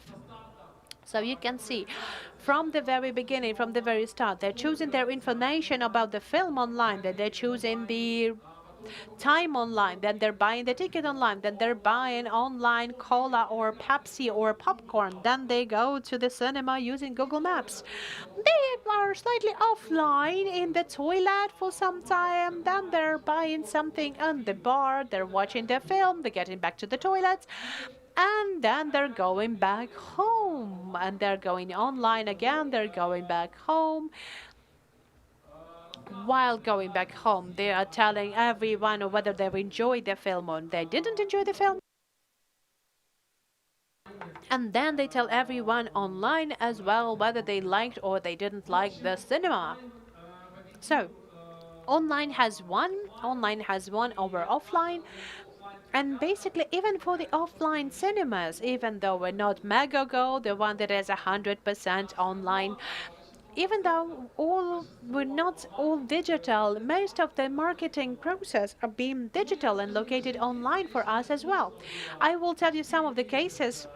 Of course, that is really was hard for me, for only working in 4 months on this working in this business is really hard for me to do something really global. But let me tell you something that is interesting, something that we can use digital for. First of all, we are trying to improve the client's experience using digital tools.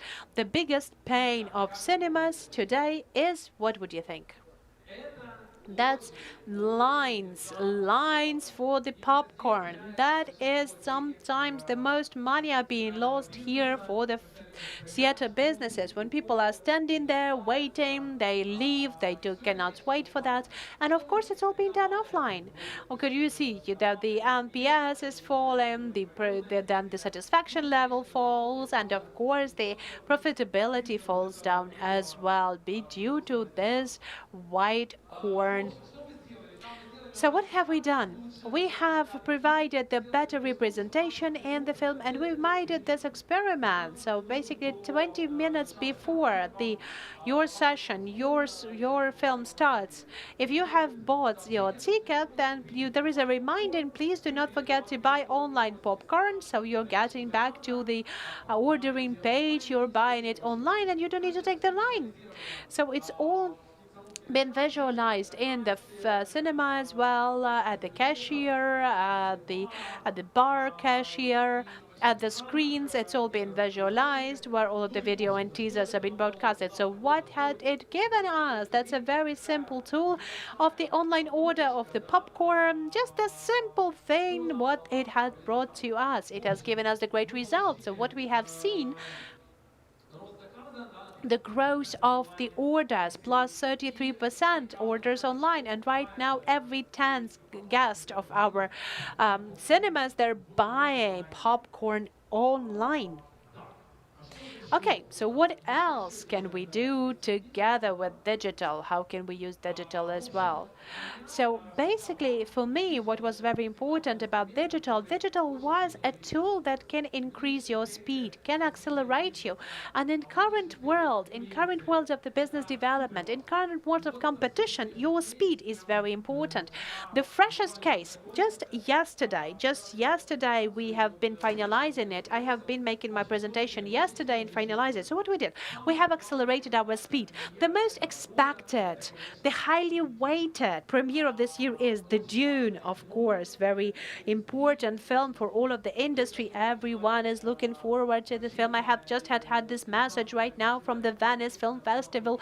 Well, that was the first premiere of this film, and people told me that there's a fantastic film, unbelievable casting, unbelievable special effects. So that's basically the future of the cinema, and I do believe that the future of cinema depends on that. But as a people who have their experience in the retail, we need to make the premiere. By the way, the premiere is going to be held with us in our cinemas. And what was very important for us, that it is important for us, so 2 weeks before the premieres, it's important for us to start selling the tickets so the cinemas would be full.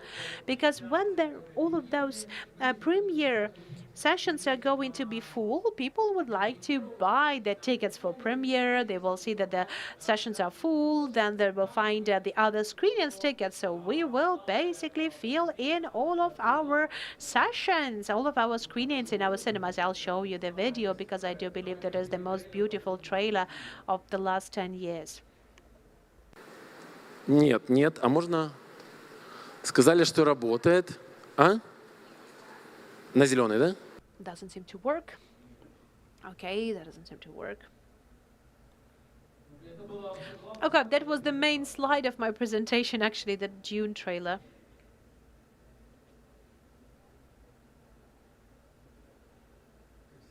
Okay, video is always the hardest part to be managed by presentations and clickers. Okay, so, just like watch the trailer at the multiplex site because we're not going to watch this video. Nevertheless, we're not going to watch anything, nothing works. Haha. Okay. Okay, I've broke it. I broke everything. So can we have some technical support or maybe we have some administrative help? So okay, now we're done. That's it. That's it. Okay, so it doesn't really work. Nothing works. We've lost everything. Okay, good. Press the red button. I've pressed the red button as well. Okay, so yeah, it works. So maybe we'll try again. Okay, good. So we have made a countdown at midnight. Who's going to buy tickets at midnight? Well, basically, we have launched our sales first in Ukraine for the main premiere of the year. We've made this, launched the premiere, and we've made this countdowns. We have increased the speed and we have increased the contact with our clients. And what has happened? The most important thing that we have received was, I've never thought that the tickets can be sold in that speed and that fast, that cool. That was the first record, I think, after the Star Wars. That's the first time after Star Wars we had sold so many tickets in just one day. So basically, yes, you should buy the tickets for Dune as well. The film is incredible, and I've told that I can't, I can't resist without talking to you about the Dune. So anyway, the speed is all about it. So please look forward for the new premieres. Be vaccinated, because when everything is going to be closed again, there will be no films to see. Thank you very much. Thank you, Sasha. Thank you. Excuse me, I'm sorry. Okay, Sasha said, like, Ola, everything's going to be working. Do not call me if the videos are not going to be working. I've said just where the video will work. But you see, Thank you very much for being here. I know you're not going to talk to me at all, so yes, thank you very much for being here. Okay, thank you. So as Sasha has said, those really small technological things, as for example, reminding the clients about yourself, sending the text message to your clients, doing something, rounding and up your messages in online and offline, that is all influencing how much money you will have as a business. Thank you very much. I hope you're not really cold. You still have time to drink some coffee or tea. Thank you very much for your attention. Thank you very much and see. Щодня продукти десятків компаній підносять нас на хвилю прогресу. Додають нам статусності, роблять життя приємнішим, допомагають нам ефективно працювати. Ми любимо глобальні бренди. Їхній успіх захоплює та мотивує. Тож досягайте більшого разом із гігантами світового бізнесу. Дайте змогу своєму капіталу рости разом з їхніми акціями на фондовому ринку. Freedom Finance. Погляньте на бренди по-новому.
Ми – юніт.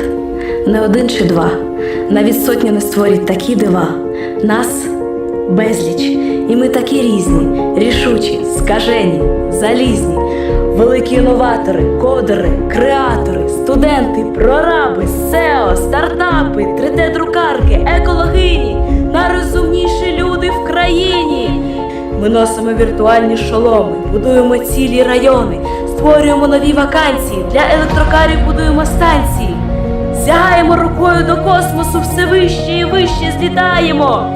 Як далеко і самі не знаємо. А ще ми любимо відпочивати, робити івенти, співати, кричати, ділитися новим, зніматися для теленовин, руйнувати стереотипи, формувати власні архетипи, інкубувати, акселерувати, зростати, злітати, придумувати, чого не існувало, щоб майбутнє нам не готувало.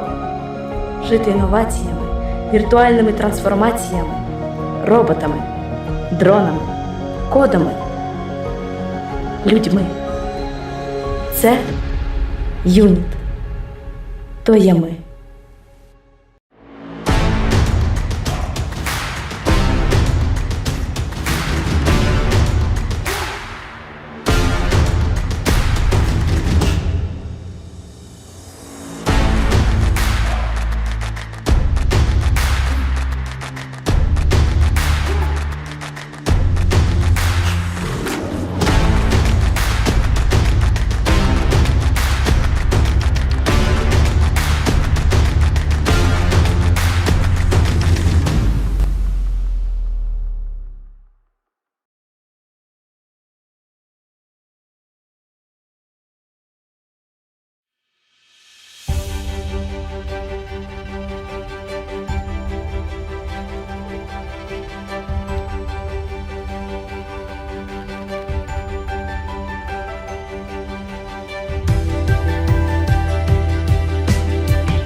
Щодня продукти десятків компаній підносять нас на хвилю прогресу. Додають нам статусності, роблять життя приємнішим, допомагають нам ефективно працювати. Ми любимо глобальні бренди. Їхній успіх захоплює та мотивує. Тож досягайте більшого разом із гігантами світового бізнесу.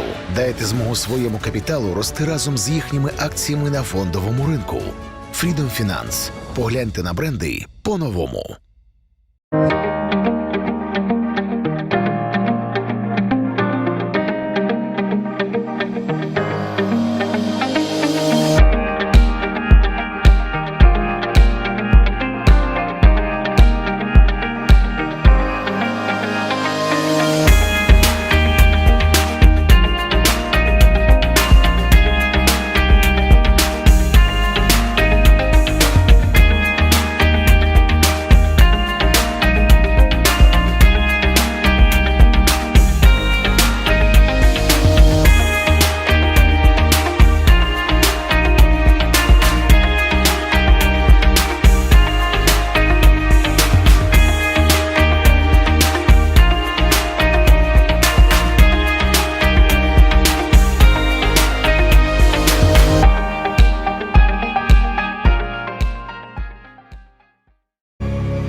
Ми юніт. Не один чи два. Навіть сотня не створять такі дива. Нас безліч. І ми такі різні, рішучі, скажені, залізні. Великі інноватори, кодери, креатори, студенти, прораби, SEO, стартапи, 3D-друкарки, екологині. Найрозумніші люди в країні. Ми носимо віртуальні шоломи, будуємо цілі райони, створюємо нові вакансії, для електрокарів будуємо станції. Сягаємо рукою до космосу, все вище і вище злітаємо. Як далеко і самі не знаємо. А ще ми любимо відпочивати, робити івенти, співати, кричати, ділитися новим, зніматися для теленовин, руйнувати стереотипи, формувати власні архетипи, інкубувати, акселерувати, зростати, злітати, придумувати, чого не існувало, щоб майбутнє нам не готувало.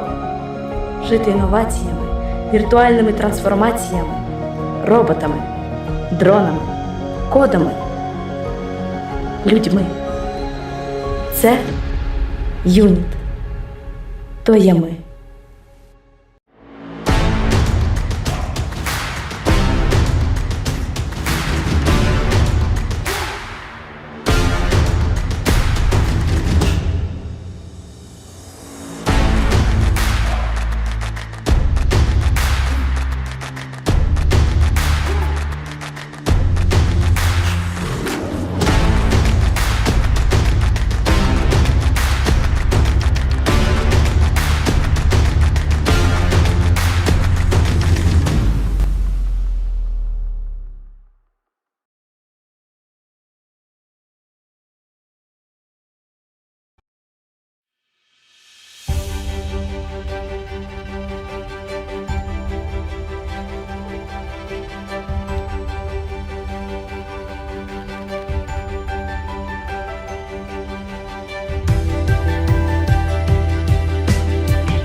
Щодня продукти десятків компаній підносять нас на хвилю прогресу. Додають нам статусності, роблять життя приємнішим, допомагають нам ефективно працювати. Ми любимо глобальні бренди. Їхній успіх захоплює та мотивує. Тож досягайте більшого разом із гігантами світового бізнесу. Дайте змогу своєму капіталу рости разом з їхніми акціями на фондовому ринку. Freedom Finance. Погляньте на бренди по-новому.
юніт.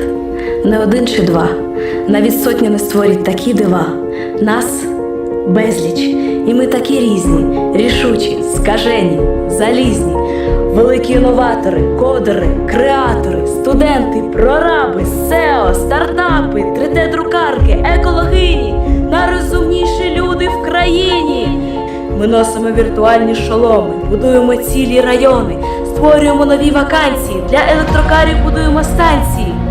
Сягаємо рукою до космосу, все вище і вище злітаємо. Як далеко і самі не знаємо. А ще ми любимо відпочивати, робити івенти, співати, кричати, ділитися новим, зніматися для теленовин, руйнувати стереотипи, формувати власні архетипи, інкубувати, акселерувати, зростати, злітати, придумувати, чого не існувало, щоб майбутнє нам не готувало. Жити інноваціями, віртуальними трансформаціями, роботами, дронами, кодами, людьми. Це юніт. То є ми.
Щодня продукти десятків компаній підносять нас на хвилю прогресу, додають нам статусності, роблять життя приємнішим, допомагають нам ефективно працювати. Ми любимо глобальні бренди. Їхній успіх захоплює та мотивує. Тож досягайте більшого разом із гігантами світового бізнесу. Дайте змогу своєму капіталу рости разом з їхніми акціями на фондовому ринку. Freedom Finance. Погляньте на бренди по-новому.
Ми юніт.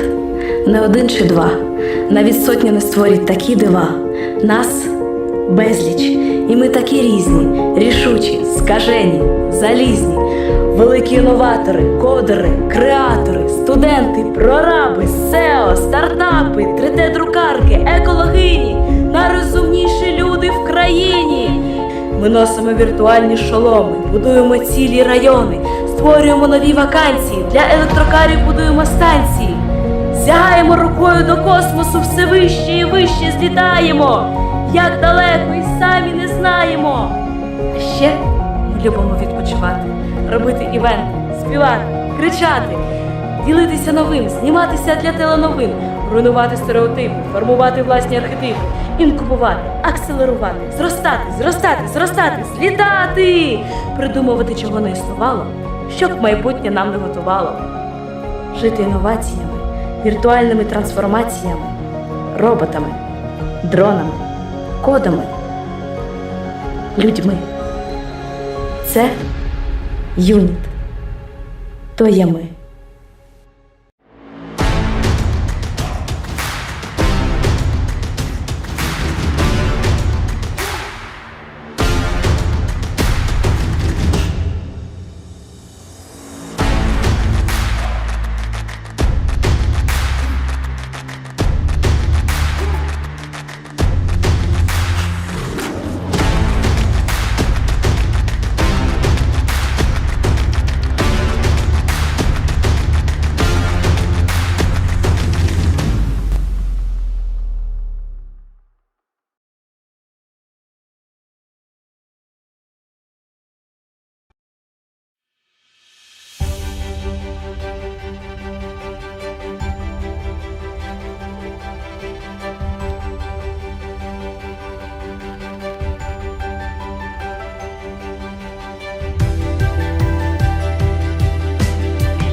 Щодня продукти десятків компаній підносять нас на хвилю прогресу, додають нам статусності, роблять життя приємнішим, допомагають нам ефективно працювати. Ми любимо глобальні бренди. Їхній успіх захоплює та мотивує. Тож досягайте більшого разом із гігантами світового бізнесу. Дайте змогу своєму капіталу рости разом з їхніми акціями на фондовому ринку. Freedom Finance. Погляньте на бренди по-новому.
Ми – юніт. Не один чи два. Навіть сотня не створять такі дива. Нас – безліч. І ми такі різні, рішучі, скажені, залізні. Великі інноватори, кодери, креатори, студенти, прораби, SEO, стартапи, 3D-друкарки, екологині. Найрозумніші люди в країні. Ми носимо віртуальні шоломи, будуємо цілі райони, створюємо нові вакансії, для електрокарів будуємо станції. Сягаємо рукою до космосу, все вище і вище злітаємо. Як далеко і самі не знаємо. А ще ми любимо відпочивати, робити івенти, співати, кричати, ділитися новим, зніматися для теленовин, руйнувати стереотипи, формувати власні архетипи, інкубувати, акселерувати, зростати, злітати, придумувати, чого не існувало, щоб майбутнє нам не готувало. Жити інноваціями, віртуальними трансформаціями, роботами, дронами, кодами, людьми. Це юніт. То є ми.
Щодня продукти десятків компаній підносять нас на хвилю прогресу, додають нам статусності, роблять життя приємнішим, допомагають нам ефективно працювати. Ми любимо глобальні бренди. Їхній успіх захоплює та мотивує. Тож досягайте більшого разом із гігантами світового бізнесу. Дайте змогу своєму капіталу рости разом з їхніми акціями на фондовому ринку. Freedom Finance. Погляньте на бренди по-новому.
Ми юніт. Не один чи два. Навіть сотні не створять такі дива. Нас безліч. І ми такі різні, рішучі, скажені, залізні. Великі інноватори, кодери, креатори, студенти, прораби, SEO, стартапи, 3D-друкарки, екологині. Найрозумніші люди в країні. Ми носимо віртуальні шоломи, будуємо цілі райони, створюємо нові вакансії, для електрокарів будуємо станції. Сягаємо рукою до космосу, все вище і вище злітаємо. Як далеко і самі не знаємо. А ще ми любимо відпочивати, робити івенти, співати, кричати, ділитися новим, зніматися для теленовин, руйнувати стереотипи, формувати власні архетипи, інкубувати, акселерувати, зростати, злітати, придумувати, чого не існувало, щоб майбутнє нам не готувало. Жити інноваціями, віртуальними трансформаціями, роботами, дронами, кодами, людьми. Це юніт. То є ми.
Щодня продукти десятків компаній підносять нас на хвилю прогресу, додають нам статусності, роблять життя приємнішим, допомагають нам ефективно працювати.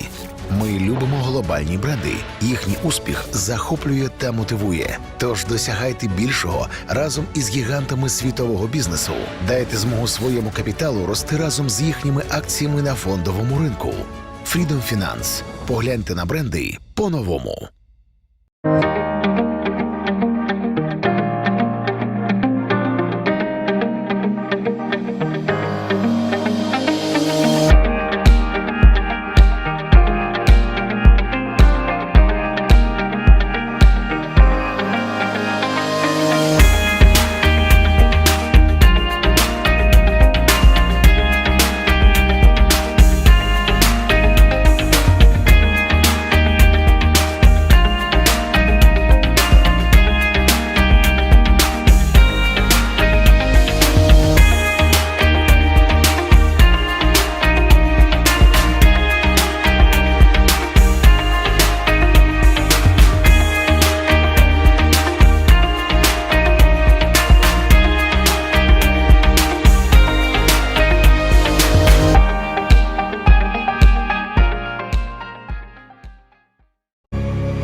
юніт. Не один чи два, навіть сотні не створять такі дива. Нас безліч, і ми такі різні, рішучі, скажені, залізні. Великі інноватори, кодери, креатори, студенти, прораби, SEO, стартапи, 3D-друкарки, екологині, найрозумніші люди в країні. Ми носимо віртуальні шоломи, будуємо цілі райони, створюємо нові вакансії, для електрокарів будуємо станції. Сягаємо рукою до космосу, все вище і вище злітаємо. Як далеко і самі не знаємо. А ще ми любимо відпочивати, робити івенти, співати, кричати, ділитися новим, зніматися для теленовин, руйнувати стереотипи, формувати власні архетипи, інкубувати, акселерувати, зростати, злітати, придумувати, чого не існувало, щоб майбутнє нам не готувало. Жити інноваціями, віртуальними трансформаціями, роботами, дронами, кодами, людьми. Це юніт. То є ми.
Щодня продукти десятків компаній підносять нас на хвилю прогресу, додають нам статусності, роблять життя приємнішим, допомагають нам ефективно працювати.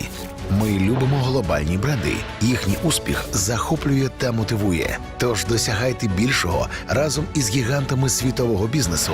Дайте змогу своєму капіталу рости разом з їхніми акціями на фондовому ринку. Freedom Finance. Погляньте на бренди по-новому.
Ми юніт.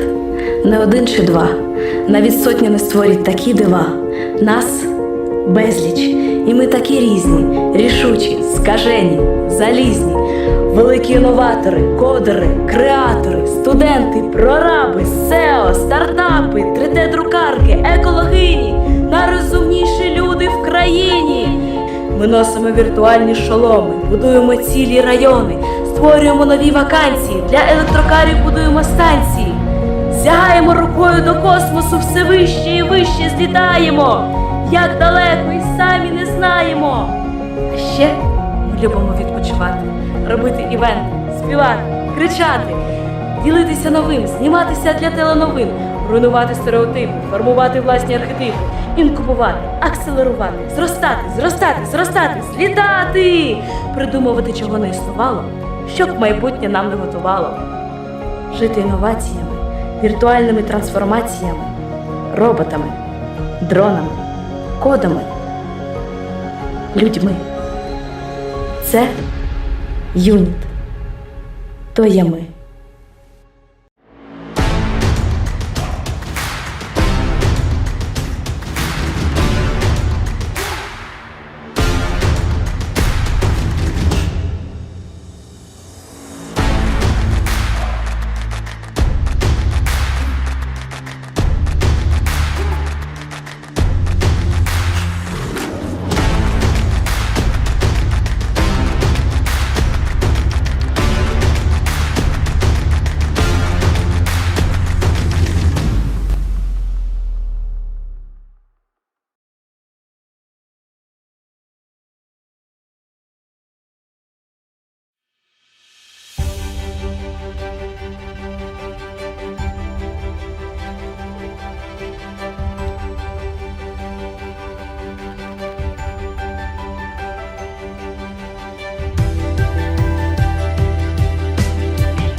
Щодня продукти десятків компаній підносять нас на хвилю прогресу, додають нам статусності, роблять життя приємнішим, допомагають нам ефективно працювати. Ми любимо глобальні бренди. Їхній успіх захоплює та мотивує. Тож досягайте більшого разом із гігантами світового бізнесу. Дайте змогу своєму капіталу рости разом з їхніми акціями на фондовому ринку. Freedom Finance. Погляньте на бренди по-новому.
Ми – юніт. Не один чи два. Навіть сотня не створять такі дива. Нас – безліч. І ми такі різні, рішучі, скажені, залізні. Великі інноватори, кодери, креатори, студенти, прораби, SEO, стартапи, 3D-друкарки, екологині. Найрозумніші люди в країні. Ми носимо віртуальні шоломи, будуємо цілі райони, створюємо нові вакансії, для електрокарів будуємо станції. Сягаємо рукою до космосу, все вище і вище злітаємо. Як далеко і самі не знаємо. А ще ми любимо відпочивати, робити івенти, співати, кричати, ділитися новим, зніматися для теленовин, руйнувати стереотипи, формувати власні архетипи, інкубувати, акселерувати, зростати, злітати, придумувати, чого не існувало, щоб майбутнє нам не готувало. Жити інноваціями, віртуальними трансформаціями, роботами, дронами, кодами, людьми. Це юніт. То є ми.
Щодня продукти десятків компаній підносять нас на хвилю прогресу, додають нам статусності, роблять життя приємнішим, допомагають нам ефективно працювати. Ми любимо глобальні бренди. Їхній успіх захоплює та мотивує. Тож досягайте більшого разом із гігантами світового бізнесу. Дайте змогу своєму капіталу рости разом з їхніми акціями на фондовому ринку. Freedom Finance. Погляньте на бренди по-новому.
Ми юніт.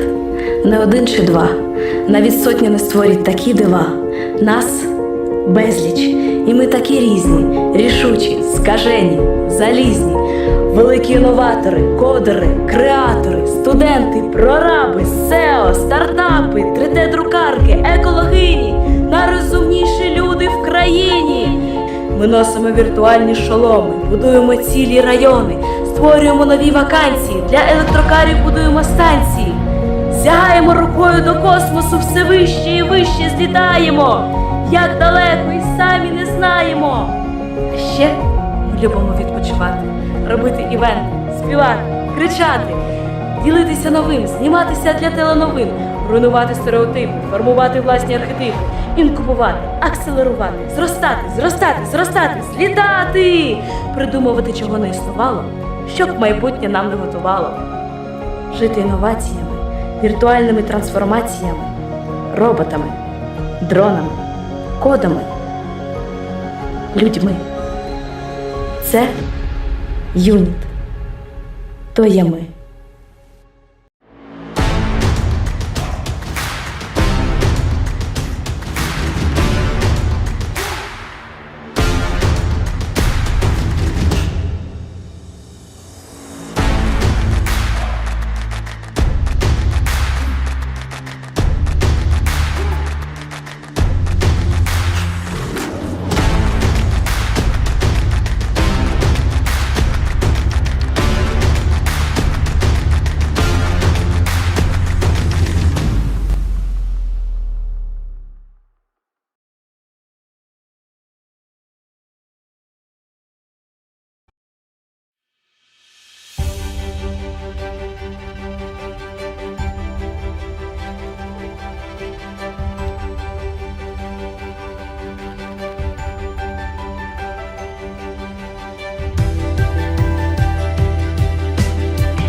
Щодня продукти десятків компаній підносять нас на хвилю прогресу, додають нам статусності, роблять життя приємнішим, допомагають нам ефективно працювати.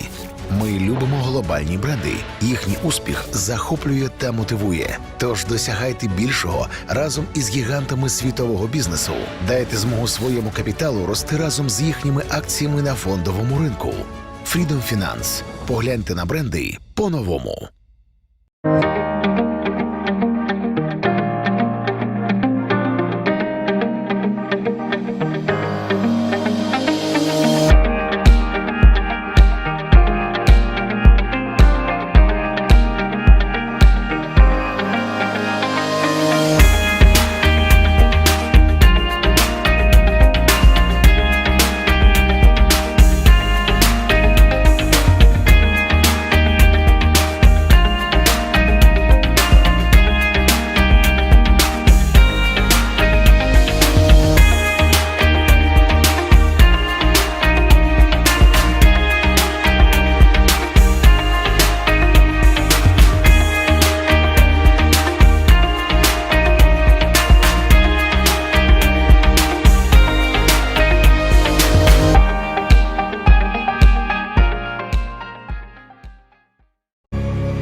Юніт.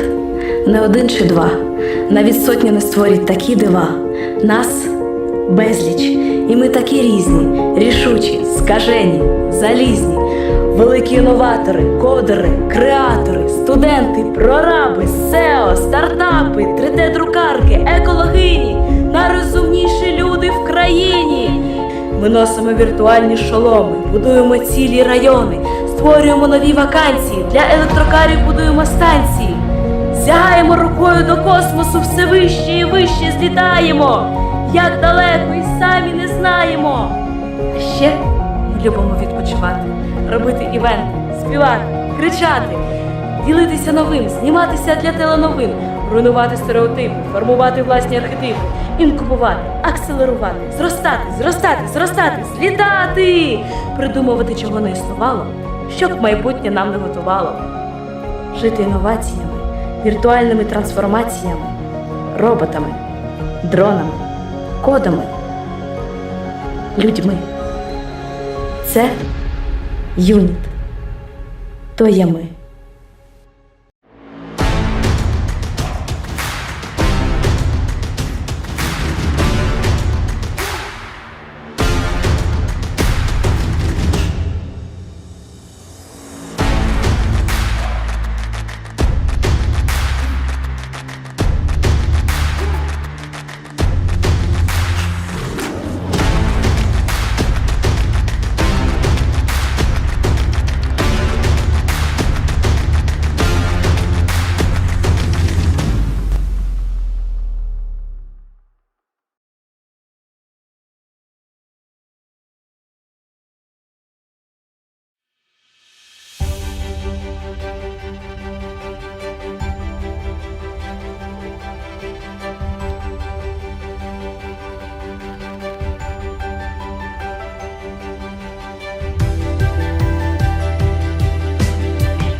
Щодня продукти десятків компаній підносять нас на хвилю прогресу, додають нам статусності, роблять життя приємнішим, допомагають нам ефективно працювати.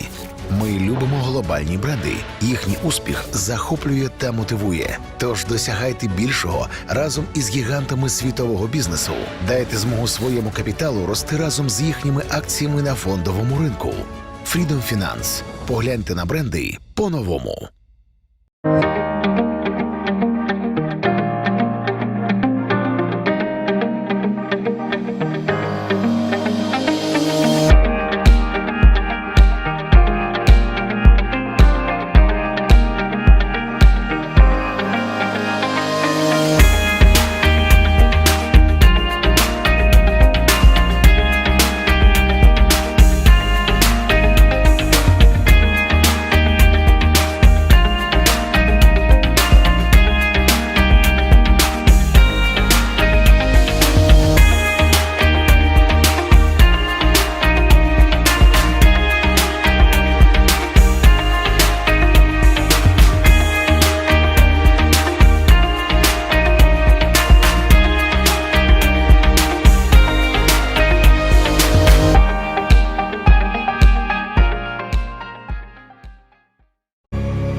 Ми юніт. Не один чи два. Навіть сотня не створять такі дива. Нас безліч. І ми такі різні, рішучі, скажені, залізні. Великі інноватори, кодери, креатори, студенти, прораби, SEO, стартапи, 3D-друкарки, екологині, найрозумніші люди в країні. Ми носимо віртуальні шоломи, будуємо цілі райони, створюємо нові вакансії, для електрокарів будуємо станції. Сягаємо рукою до космосу, все вище і вище злітаємо. Як далеко і самі не знаємо. А ще ми любимо відпочивати, робити івенти, співати, кричати, ділитися новим, зніматися для теленовин, руйнувати стереотипи, формувати власні архетипи, інкубувати, акселерувати, зростати, злітати, придумувати, чого не існувало, щоб майбутнє нам не готувало. Жити інноваціями, віртуальними трансформаціями, роботами, дронами, кодами, людьми.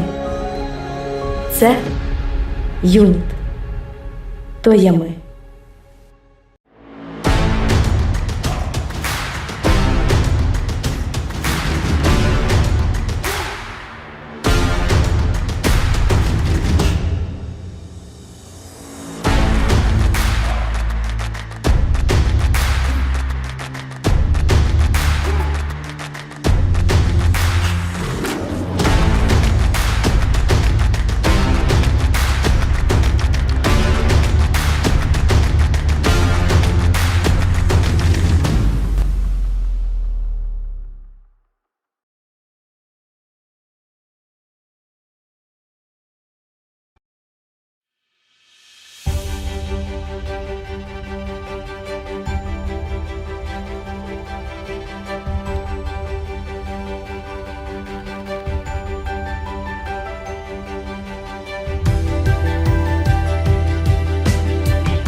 Щодня продукти десятків компаній підносять нас на хвилю прогресу, додають нам статусності, роблять життя приємнішим, допомагають нам ефективно працювати.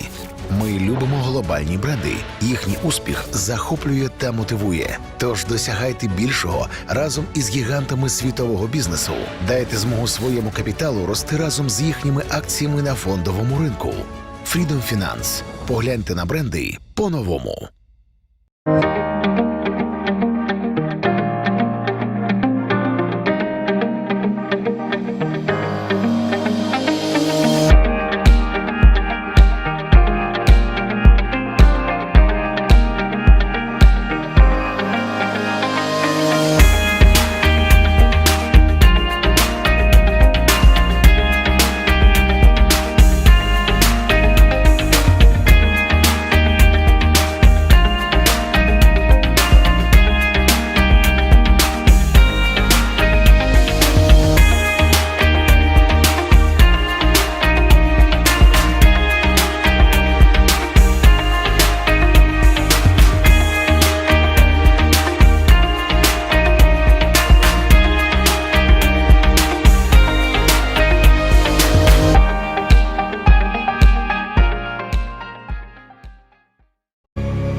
Ми юніт.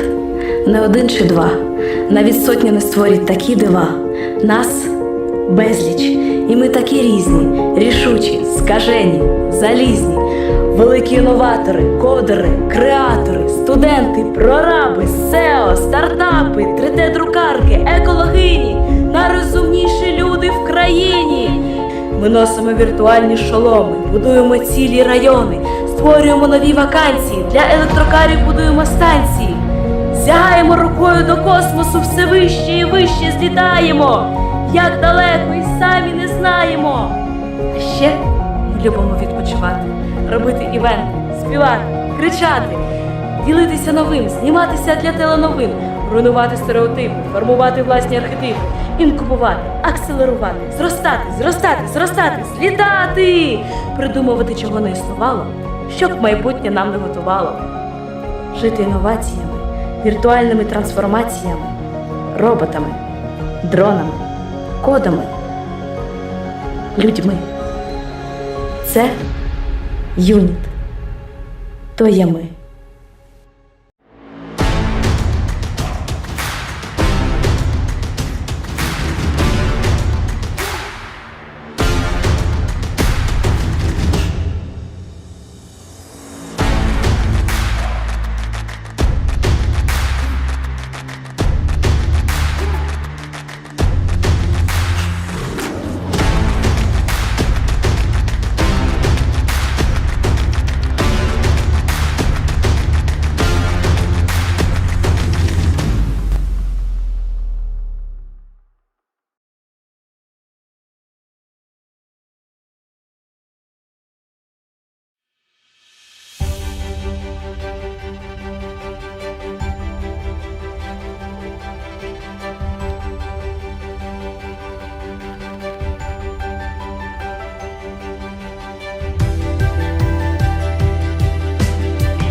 Щодня продукти десятків компаній підносять нас на хвилю прогресу, додають нам статусності, роблять життя приємнішим, допомагають нам ефективно працювати. Ми любимо глобальні бренди. Їхній успіх захоплює та мотивує. Тож досягайте більшого разом із гігантами світового бізнесу. Дайте змогу своєму капіталу рости разом з їхніми акціями на фондовому ринку. Freedom Finance. Погляньте на бренди по-новому.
Ми юніт. Не один чи два. Навіть сотні не створять такі дива. Нас безліч. І ми такі різні, рішучі, скажені, залізні. Великі інноватори, кодери, креатори, студенти, прораби, SEO, стартапи, 3D-друкарки, екологині, найрозумніші люди в країні. Ми носимо віртуальні шоломи, будуємо цілі райони, створюємо нові вакансії, для електрокарів будуємо станції. Сягаємо рукою до космосу, все вище і вище злітаємо. Як далеко і самі не знаємо. А ще ми любимо відпочивати, робити івенти, співати, кричати, ділитися новим, зніматися для теленовин, руйнувати стереотипи, формувати власні архетипи, інкубувати, акселерувати, зростати, злітати, придумувати, чого не існувало, щоб майбутнє нам не готувало. Жити інноваціями, віртуальними трансформаціями, роботами, дронами, кодами, людьми. Це юніт. То є ми.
Щодня продукти десятків компаній підносять нас на хвилю прогресу, додають нам статусності, роблять життя приємнішим, допомагають нам ефективно працювати. Ми любимо глобальні бренди. Їхній успіх захоплює та мотивує. Тож досягайте більшого разом із гігантами світового бізнесу. Дайте змогу своєму капіталу рости разом з їхніми акціями на фондовому ринку.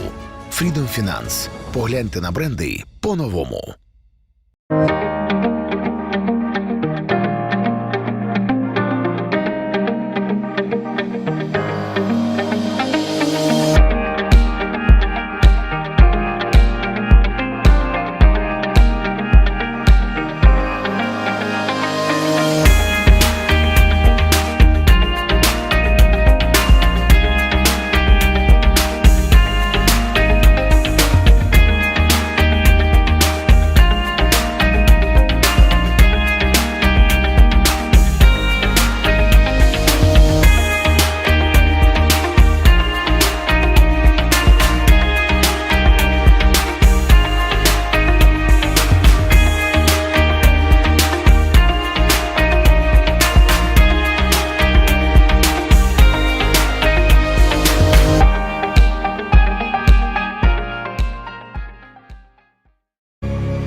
не один чи два, навіть сотня не створять такі дива. Нас безліч, і ми такі різні, рішучі, скажені, залізні. Великі інноватори, кодери, креатори, студенти, прораби, SEO, стартапи, 3D. Gentlemen, please, your applause, please welcome our special guest speakers.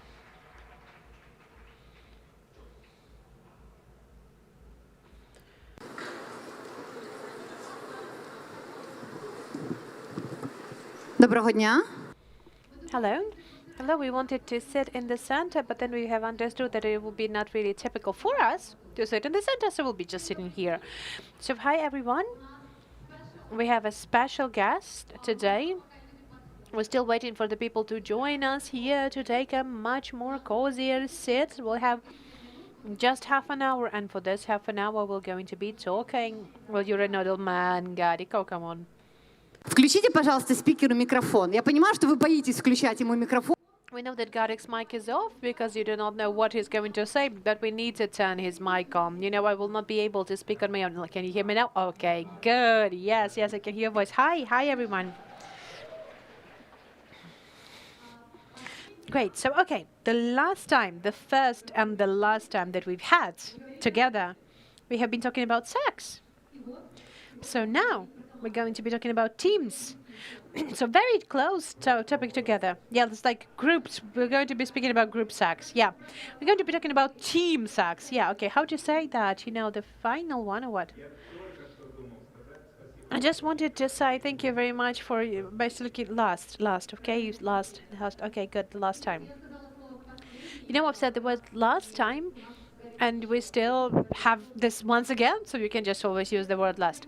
So, by the way, do you actually do this final notice to the people? You fire people straight away. You know, I'm not the person who believes in second chance. So you do not give people the second chance. No, I don't. Even the coolest people. The coolest people, they work with me without any kind of notifications or without any kind of things. Like, people told me that I can say whatever I want, whatever words I want, but Vasily Khmelnytsky, he doesn't really like when people use four-letter words. So I will try to hold myself back, but if I will not be able to hold myself back, so Vasily has actually given me the permission to do that. I guess this is why I'm sitting here, but not Vasily Khmelnytsky. So yeah, the good employee, you can bid them. I mean, beat them, not with your hands. I don't think that that has to be explained, but you can bid the person. You can be very harsh with the employee, but there's no last notices. I don't know how you can do that. Okay, how can you find the good employees, the one that you should not make this final notice, the final call? How do you find the good people? You know, step by step, stand by stand, I'm collecting them from all over the city. I'm trying to engage them from other teams. You know, this is how I've got my team in decades. Basically, people, they do not leave us with their own desire. So almost all the people, okay, so you only can live to the cemetery. No, we didn't have those cases, but I guess maybe yes. So, you know, but it's like, you know, collecting cent by cent like this. Yes, I work with headhunters. We have been looking for our heads in Dreamtown through headhunters. We have been looking for people through headhunters because the requirements to the top manager is not just to be a good top manager. It has to be the person who's going to be neutral to all of the shareholders, which is very good and very important. So what is your strategy? So you take the already people, good people, you're stealing them, or you're creating cool people. So you're educating people, or you take the ready-made. We have multiple approach. For example, our financial director, she came to us as a student, and today she has become the best financial director of Ukraine. So we have actually made her in some way. And our directors, they have been mostly procured from the market. And okay, so what were the qualities for the person so that you would start hunting the person? I think that you know the answer to this question. Yeah, but there's not just two of us. I just want to make you see that there are people here. They might be very interested in your answer. Well, first of all, predictability. The person has to be predictable. The person has to be predictable. They have to really care about what we have told him when we were hiring this person. And well, for example, we have some certain flow, and you should be in the flow. You shouldn't do some things that do not fit into our flow, into our head. Because, for example, the financial director that I've mentioned already, she has replaced the financial director to her sister in a one day. She has made an event for our benefit that, for us, for me, wasn't really compliant with her position. So yeah, that's what that's and a good but. Yes, I had to. Okay, you could have said it worse. Okay, so do you make mistakes frequently? Yes, I frequently make mistakes, but I make a lot of decisions. I am in favor of making fast decisions, not overthinking it. If you have understood that you made a mistake, that's not your person, and the person is making wrong decisions, or the person is unpredictable, how can you let go of this person? You wanted this person, you've hunted this person. How to let go of this person who didn't come up to your expectations? I give the person to preserve their face and their position. If I'm firing a person, we're always trying to make so that the person has left us. So like they've wanted to leave us. We're not trying to hold the people back. If we have some questions to people and we have questions to fire them or no, if there is a moment in question, it means that we're firing them. So like that, brutally honest. Yes. Yes, like that. That's true. Okay, how many people in the market feel offended by you? I hope a lot. Are you working on that? Yes, I'm working on that. I am educating and training my enemies. I love them. We have a notebook where I'm taking people in there. I'm sometimes remind people I don't like that I don't like them. And that has actually become a very good driver.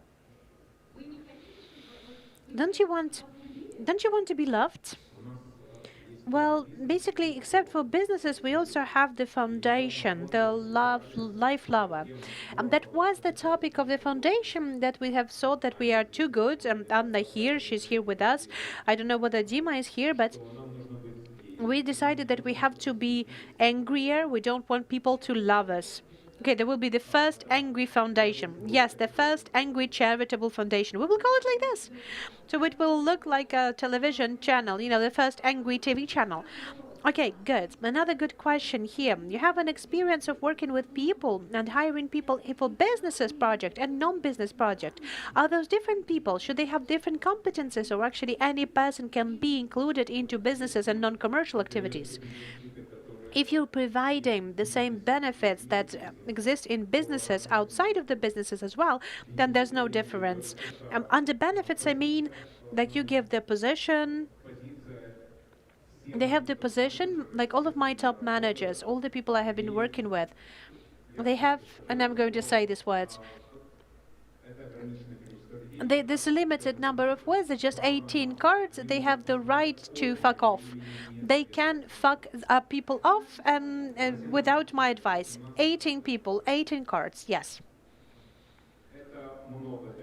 It gives you a lot. It gives a lot to the position, because when person can make this decision during negotiations, that's very good. All of the people, they have this mandate when they go to negotiations. They understand what they want to do. When I am negotiating on behalf of the shareholders, I also have a framework that I have to fit in. It has been written in our chat. It has been written of what we have approved and what I can allow myself. It's a big question. Okay, except for bidding your clients figuratively, letting people fuck someone off on your behalf. What else do you use it? Full security. All of our employees, they know that they are safe, that all of the company is going to stand up for them, that all of the security, all of the lawyers, all of the public field is standing on their side, every person. Okay, how many people work for you right now altogether? I know that.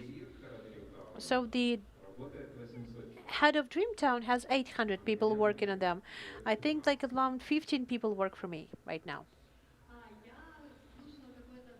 I have heard one of your interviews, and you have said that you have started with just one employee, and then you have got to the 70,000 people. I think I remember the interview that you have said, that you have mentioned. We have been the three of us with the oil businesses we wanted to start. We had three shareholders and one secretary. For three people, yes, for three people, yes. We didn't have this word to share something, yeah, but we didn't have this word. Okay. What was harder, to manage one person or to manage 70,000 people? 70,000 people than to manage one person when the three of you. You don't know my partners. You can't make anything with them. Okay, good. So now we've got to a very interesting point. So what is the difference? What is the difference in searching partners in the businesses or looking for people in your team? Did it have to be different people? Yes, of course, they're different people because basically in our team, it might seem that we all have the free will and the total freedom, but no, but we have a vertical relationship in the team. We have been built under the principle, I think, the principle of kingdom. We have a lot of kings, and I mean partners and shareholders. There is a certain hierarchy in the company, and you have to follow that. We do not speak in favor of democracy. Okay, then what do you speak in favor of? For, royal rule. And you have three kings in your company, four kings. Okay, so let us then discuss. Have you ever been to a job interview? Yeah, yes, I have been. I have been to job interviews when I was 27 or 28 years old and I was working for big companies and I'm trying.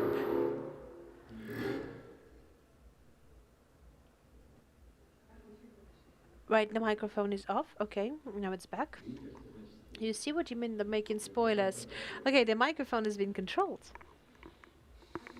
Okay, 27, 28. Yes, I remember what I was talking about. Yes, I was 27, 28 years old, and our company was working with tomato paste, and I was basically serving everything. We had three kings, and I was the one who was responsible. Thank you. Yes, yeah. So, and I was responsible for all of the sales.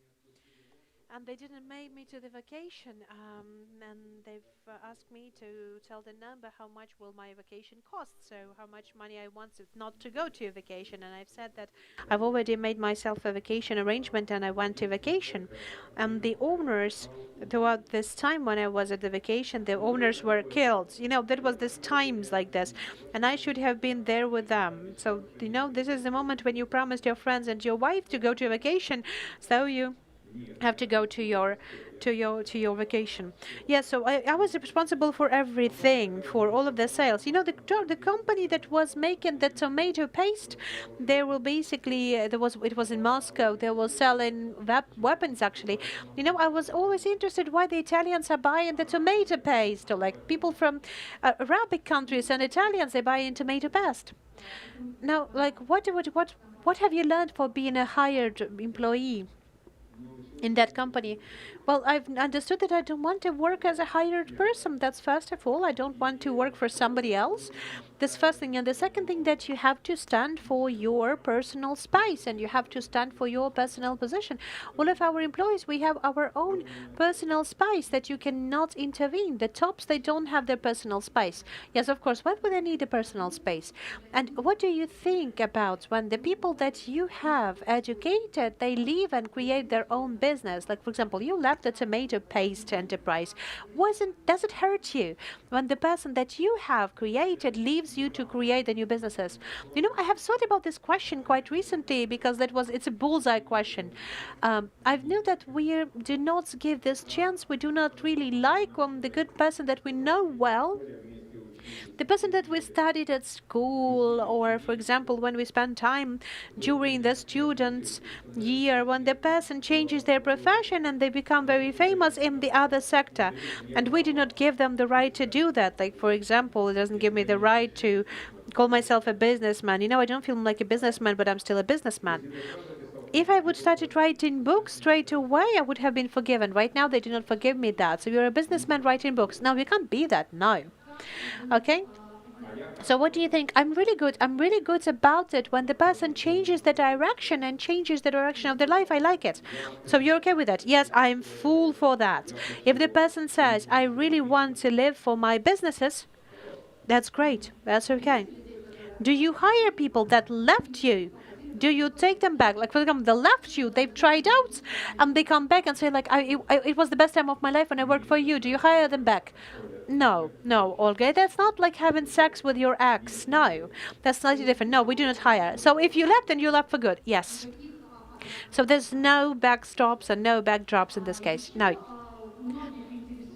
And a lot of other people, they still are interested in how do you have your stars in your team? How do you work with the stars in your team? Yes, we do have stars in my team. Yes, of course. We have a lots of stars in our teams. I would say all of the people, they are really recognizable, all of the public people. Yes, I do like it. That's okay. So you like the star team? Yes, yes, I am for it. Moreover, I really want all of my employees in their sectors to be better than I am and tell me how we should do that, but not vice versa. Aren't you afraid to hire people who are smarter than you? By the way, do you have people who are smarter than you? No, no. Just like it's just. Do you have people then smarter? No, that it's like that other. At all people smarter than me? Yes, at this planet. Yes, of course. No, the answer no, no. But at other planets, there may be no. The people who are much more capable in their sector, yes. But you don't hire that. I do. I do hire just those people who are much more capable, who are much more able in what they're doing, but not smarter. Or that's not. Well, I'm sorry. No, I'll never forgive you for that. No. So, okay, can you tell us how did you go through this all of the COVID-19 story when you were not able to meet people? Was that nervous or frustrating for you that they're sitting there at home doing nothing, maybe then instead of working? No, that was really hard for me. I'm not a computer person. I'm not a person for the social media. I don't really like, I'm not comfortable without people. I need dances, I need audience, I need people, I need theater, I need film.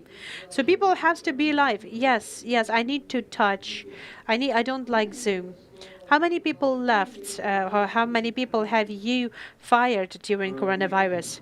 No, not a single person left. No, not a single person. Well, I hear pity in what have you said that no one left. No. No, it's just that the wrong intonation. I'm sorry, I did the wrong term. So have you cut out the salaries? Yes, we had cut out the salaries. Yes, we had cut out the salaries really, really strongly. But the thing is that we have provided the zero interest for our renters during the lockdown. But the bank, what is like sometimes the bank, they are also supporting us, but they're calculating the interest. How have you communicated it to the people? And how there's a global question. How can you communicate people with hard decision that you're forced to make as the owner? How do you wrap it up? Whether you wrap it up at all? Well, I think that's okay. I'm currently working with Ukrainian texts, and we are translating the book. And I have some Russian words avoiding it. Like usually, people avoiding the F words and that. No. I'm just no. We don't. So sometimes we do not really care about how we're going to turn our decisions into. If you don't like the decision, so trying to be very direct, absolutely direct. We're speaking absolutely direct and saying that we can do this and that. We're trying not to bargain at all. And I know that it's hard to believe that person with Jewish legacy is not. Bargaining, but that's what why not do. Okay, I know that I would like to really now to start another conversation. I know that in your team, in your company, you have a lot of women. Yes, a lot of girls. Okay, you're a girl as well. Okay, so why did you do that, and what are the benefits for women? Why they wanted to come to your team, except for meeting you? You know, girls with all of the other equalities, they work better and you can pay them less. So I'm gonna be crying. You can't pay them less. So by the way, would you invest? But you can make the bad jokes to them, yes. Yeah, so that's happened. So that's happened. The 24th minute of our discussion. Finally, you've used the F words. Okay, no, but okay. Would you invest into women's female business? If there was a cool business good, two projects, one of them is women and the other is men. No, let us do that into the components. First of all, I'm not an investor at all. Okay, you had seen a good project. If all of the other things equal, then I would definitely choose the women's females project. If it even not equal, I'm going to go to the females project. I'm not an investor. There is a man, and I'm not going to be joining that project at all. Okay, good. I think that everyone writing down. You know this word masculism? No? No, that's not a single feminist. No, the masculism word. This is a man who supports the equal rights of men. Equal to whom? Equal to women. Yes, there is this movement. Yes, there is a doubt between the philologists, so it's called masculinity. That's a bad joke, sorry. So, but I think that you actually have to be working out because on this zone we have more players. And what zone? Zones connected to the rights. Now, I can be alone against everyone. I feel really comfortable. You say that like no one really cares about giving this right to women. I really like. I have only girls working for me, basically only girls working for me. Do you hire people not for full time but for outsource? And why? I try to get people for the outsource in those businesses when I am alone with no partners. Whatever that we can do, we're trying to outsource it for the very same amount of money that the usual girl would work for me. The very same money that I pay to I can have the experience of a bigger company and the brains of the bigger company and the opportunity of the bigger company. So I support outsource completely. So it is just the same, but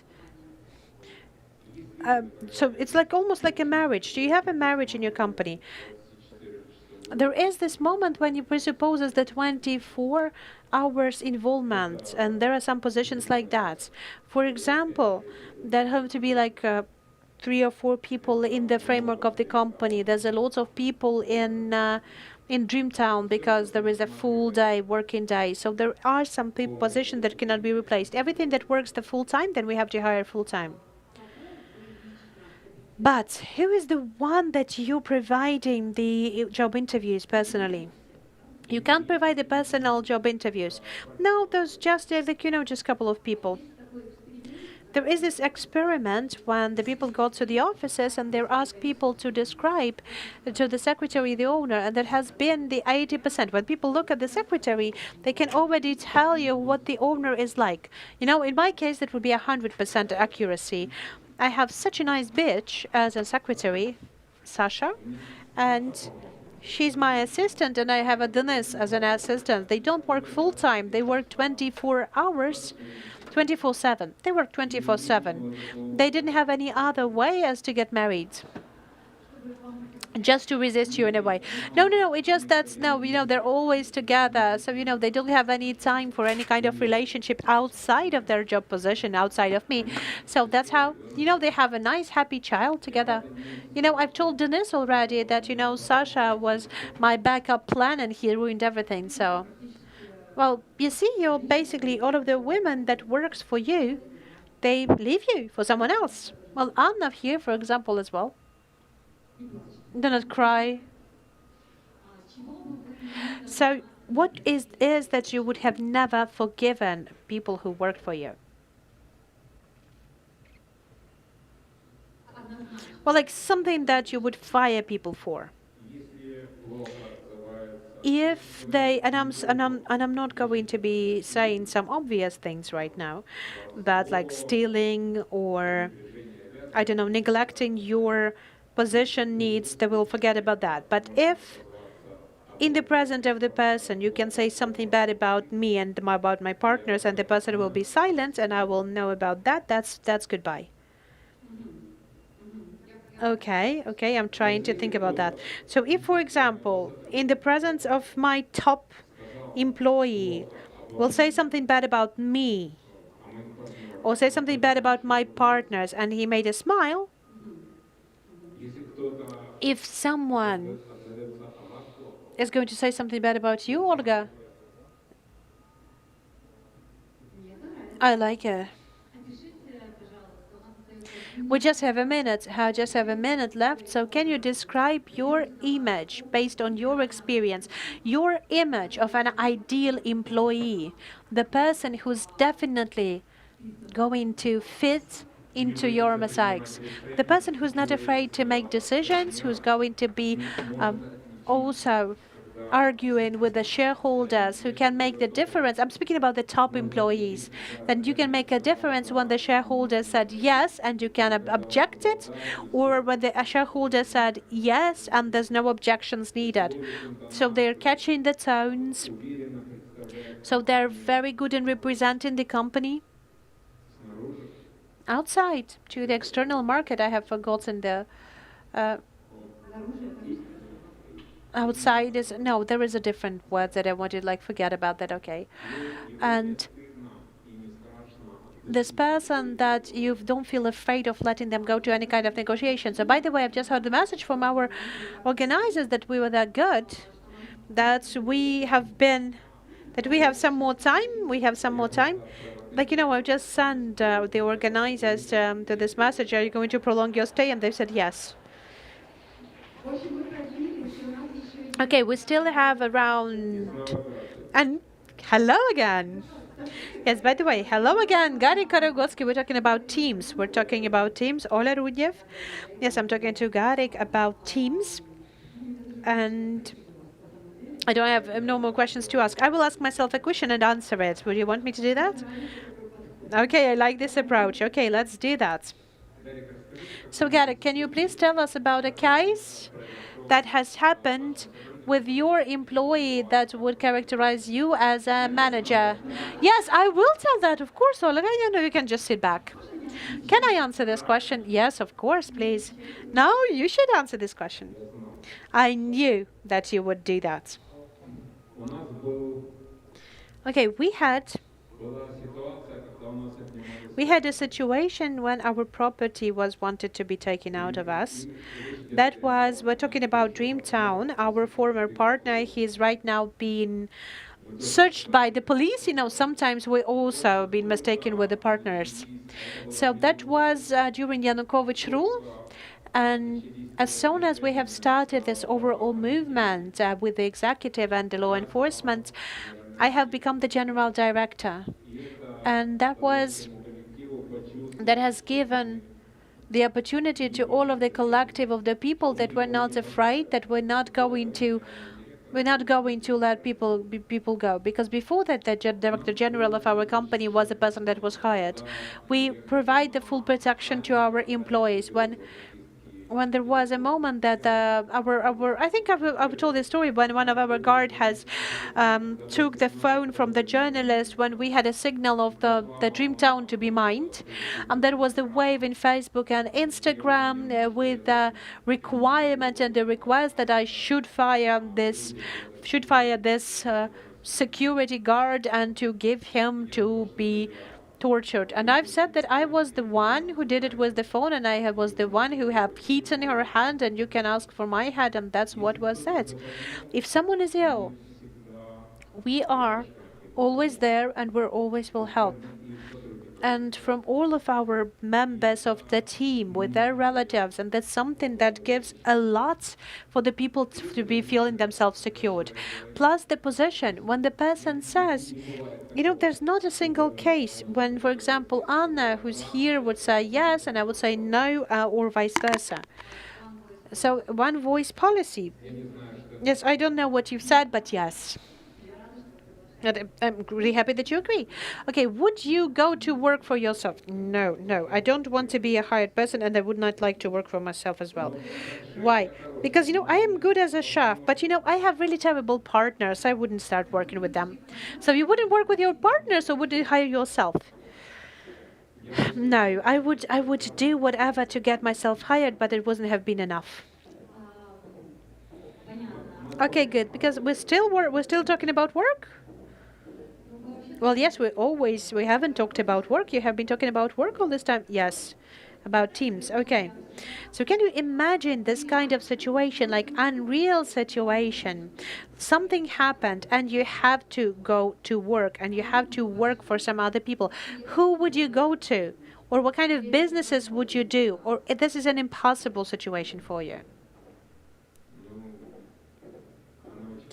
Well, there's slightly possible that I would even consider that. So you would not consider that. Yeah, but let's say that happened. What kind of business of your dream that would be? No, there's not such a business like that. No, I wouldn't. I would go. I don't even want to talk about it. Olga, I don't need that. What kind of advice do you give to your kids about their businesses, about their work, about how they hire people, whether they ask you for some advice? Now, children, my son doesn't ask me for advice. He believes that he is much, much smarter than I am. Is that true? He doesn't. He can't hear us right now. That's not. My son doesn't ask for advice. He is looking for his own advice, but my daughters, they still ask for advice, yes. What kind of advice do you give them? Different types of advice. We had the elevator pitch day together with Vlad Burda. We have different opinions, absolutely dramatically. He is speaking for the family business, and I am with just the same position, but against the family business. I believe that family businesses, it can destroy the child. They can destroy children. Okay, what do you think about family businesses between wife and husband? That's okay. That's okay. But if it will be between wife and husband, then it won't work. If husband and wife, yeah, that's okay. But from the point of view of husband, yes, that's a normal business. But speaking on behalf of the wife, I wouldn't do that. But no business with children. Now, I do believe that there might be different models of collaboration. There might be some different relationship built on. But for me, that doesn't seem real. I don't really want anyone to be able to talk to me as like my children talk to me right now. But at the same time, my children do not want to. They want to do that as well. They really want to do other businesses. They have their own businesses already. And what do you think about giving some money for your children to build a business, or to give some money to your wife to build a business? So you believe that the relative, they have to do everything on their own? No, your wife should not do that, because you can give some money to your wife and you can create it with her. But children, I do believe that children, this is not good for children, I believe. They have to do that on their own. Well, do you remember you have asked us how do I cover my decisions up? So, you see how I'm trying to build up my greediness. But, you can't take all of the money for the other to the heaven. What do you mean I can't? So, by the way, I was actually coming to this pavilion and I have found this idea of how you can be buried. So, by the way, and we have said that you're going to have a session with Gary Karagotsky, and they've said, yeah, okay, now we know how to bury them. They are developing the space rocket, and they want to take your ashes, take it to the space, and actually, disseminate it there. I don't know who should pay for that. I think they should pay you. Well, first of all of our ideas that we have, all of our ideas, they're only going into one direction. They give it to us. We never pay. I'll tell them. Do you like this idea? No, doesn't work. No, doesn't work. We had another person buried, and their ashes of this person has been disseminated at the dance club, and they said that was his last dance, and that is even much more beautiful than being disseminated into space. But I have my own script of ceremony. I'm looking for a platform. So do you have a testimony? Do you have a testament? No? Everyone knows this joke about how the Jews have written their testaments, no? So, I think that Vasily will forgive me. He'd ask me, he's writing for quite a long time, and then he's like, can I write it? Not to give a fuck to anyone? And yeah, this is something that is written into your will? Yes, I want to spend everything. I will not have any kind of will at all. Okay, so you will spend everything. So yeah, I've already told to my son that I'm going to give him my Life Lover Project charity. He said, okay, thank you. He's a nicely educated person. Yeah, he's already getting his money saved as well. Yeah. So what is the optimal size? I'm ready to answer. Okay, what is the optimal size of the team? What is the optimal size of the team? Okay, so you know that something that's too big to be managed or too small to be succeed. I think that you're actually making a joke about that, no? So what is the optimal size? They say too big or like no, I think that the smaller team is the better. Because everyone works here just like with the everyone works as 5 people. If you cannot work as with 5 people, if you can only work at 3, we do not go together. When you're hiring people, you already tell them or getting them prepared, or they already know what they're up to. Well, I believe that when people come, they do not know where they're going to, because it's really hard to describe our relationship. I see some other people from our team here. Okay, oh, the person crying in line 5. Yes, I see. Yes, the person crying there. Okay, that's the happiness. Yes, okay. So I think to describe this atmosphere that we have in our team is really hard, but we're not even trying to. Do you have this description of the position? No? Oh, like ethical code of conduct. It has to be in the head of every person. You know, I've been talking about that for a long time, data value, because like we're still waiting for the other girls. Ah, so we'll fit in the time. Okay, good. So the ladies are being liked. Yes, all of the people are waiting for the swim female panel. Will just, the opening act. Okay, by the way, should we fight for the equal rights and in order for the people to get back, for the women to get back to the panel? I have no idea. Okay, we're not just get back to panel, we're having all of the panel for us. We have taken the men out of it. You see, like, and just one client from the stage and being very, very, very cautious. Okay. So, the person with a phenomenal memory, do you remember what was the question? So everyone knows this joke, yep? Remind me.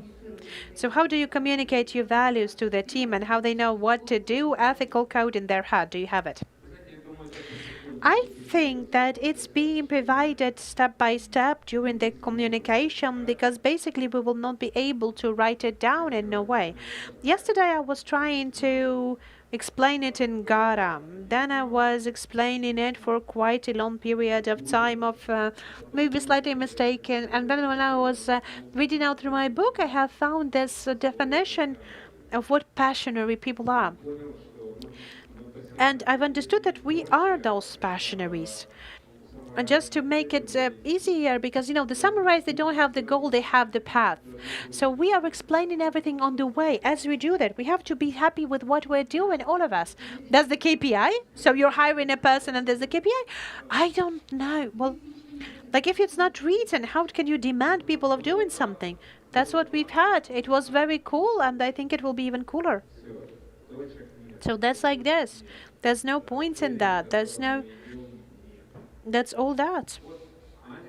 That's Anna who's here. She said like, okay, there is the main decision for us is to get the money for the get the meeting for the money. That's it. But my main task is to get it to the money. No. I've always said that the main task is that we're not going to be taking a lot. We're going to all of it. With no sponsors. And she said like, okay, then what then? It means that our task is not to get money. No, we should take the money. Okay, I'm starting to really feel sorry for Anna. Okay, how would you describe the managing style? Okay, I can answer that. I'm authoritarian style. I am the king.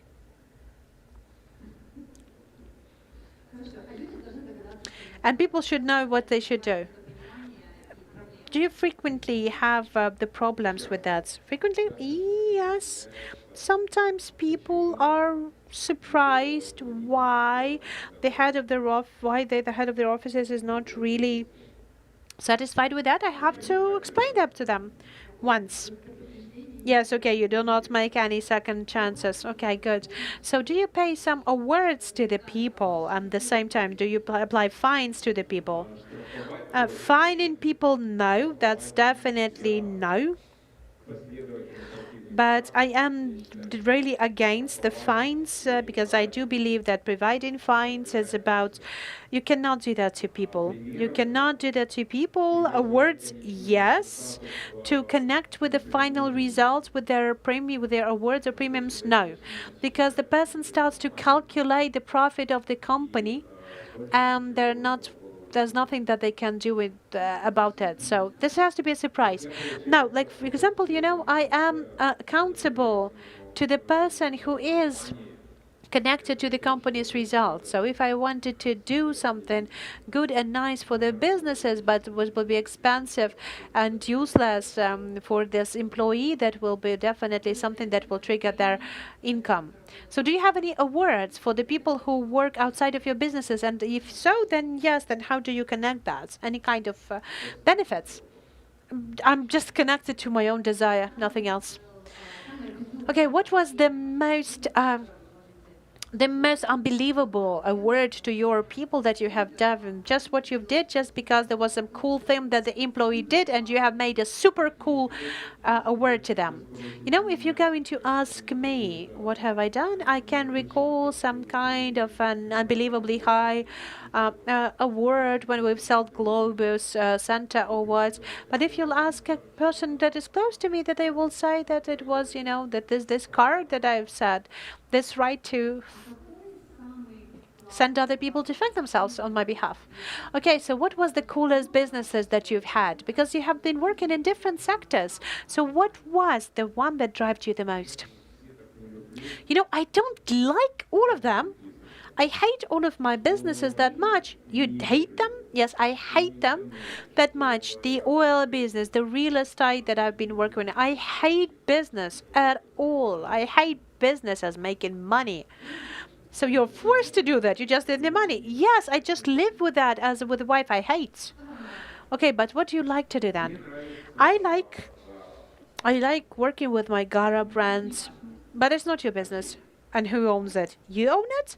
Yes. Okay. And who could own it? Your wife. That's my wife's business. Yes. Okay. But that's the business of my wife. That's not like the wife of someone else. So yes, and I teach my wife a lot about businesses as well, and we can create a lot together, and that's not about the income. This business is not about income, and I enjoy it. Okay, so you've said, so you want to optimize, you think that optimizing costs in Dreamtown the school? No. But you can learn to enjoy it? No. That's too early for that.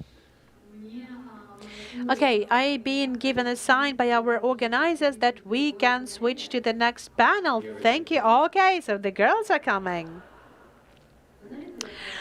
You know what? There's a difference between girls and now and then is that the girls, they can come on their own. They are parking their super cool cars and they're coming to this panel to tell of how successful they are in their own businesses.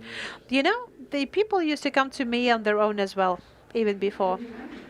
Okay, cool. For the investment, for the money. Yes, if you will buy a car, then you'll come with a car. If you're not going to buy her a car, she'll come with somebody else's car. Now they have their own cars. Yes, Gary Karagotsky, You Tomorrow Summit. Thank you very much. Thank you very much. You're a nice audience. Thank you.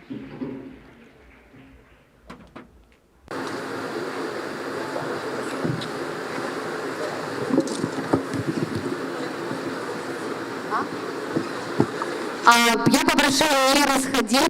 I would like to ask you not to leave because I know that you're all here to listen to Creative Women panel. So we're getting all together and I would like to ask all of our speakers to join us here on the stage, please.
Да, попрошу микрофоны нам.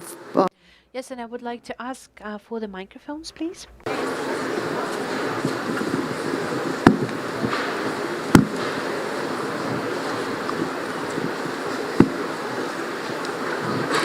Я попрошу всех проходить. So I would like to ask everyone to join us, join our panel. We're going to start our next panel, Creative Women panel. And I do believe that in this panel, we have gathered all of the rock stars of Ukrainian businesses, as Lera Borodina likes to say. And you know, it would have been very strange for me to start representing the women that everyone already knows. But the organizers told me that I should introduce you with them. So I think I will pass this function to each and every one of our girls on the panel. So I would like to ask them to do that in a slightly different way. So I would like to ask each and every of our panelists to recall one business or one situation in their business life that would describe you as a business lady, So, and I do believe that throughout this situation, it would be clear what you're doing. So can you please tell us what you're doing? Can you introduce yourself to the audience through one situation from your businesses? Who would like to start? Well, I can start, I guess. Okay, good. Can we have the mic on for Lydia? It's on? No? You know that the time is already ticking. That's it. So hi, everyone. My name is Lilia Litkovska, and of course, after Harry Korohodsky, you have to be very funny. You have to turn on all our humor sense. But I am the founder, creator. I don't know, for Litkovska brand. Maybe someone has heard about that. So basically, when it's always a pleasure to be here with the rock stars. You also believe that yourself to be a rock star as well. Thank you, Olga, for inviting us. So when you have asked this question, I have thought that basically what is this challenge, to define yourself in the fastest place. But, okay, I think that I can't say that this is the business situation, but basically that is the situation that I was responsible for all of the country in this case. So everyone is all asking me how I got to the official program of the Paris Fashion Week, how my brand got there. And I wanted to say that I was just going there to the Paris Fashion Federation. I've knocked on their door and I just said that, I want to be at the Fashion Week, at the Paris Fashion Week. And that's how it all happened. We started to work there. So yeah, you could do that? Yes. Well, it seems like yes. Out of every country, everyone would like to be there. And there is thousands of people who would like to go there.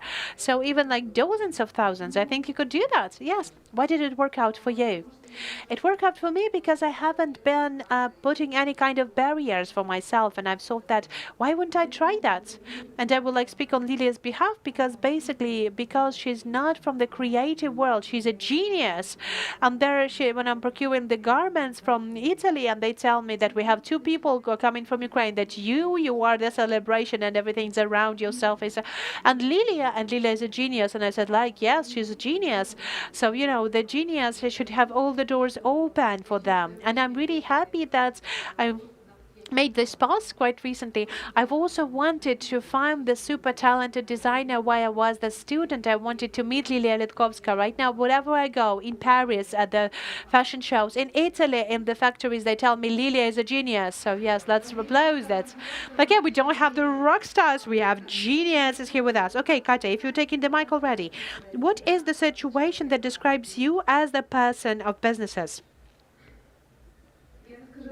I will tell you that I've had a show yesterday, and everyone knows that when you're getting any kind of events prepared, it's not just the issue of the collection. It's about the people who will be participating in them. Thousands of guests, 150 people who are doing the main catwalk or working at the backstages. And you know how it works out on a daily basis. Katya, we will not have the shoes because the factory is burned down. I think that all of the shoes have burned down a day before the show. So basically they will be walking barefoot. But think of it, you have a still day left.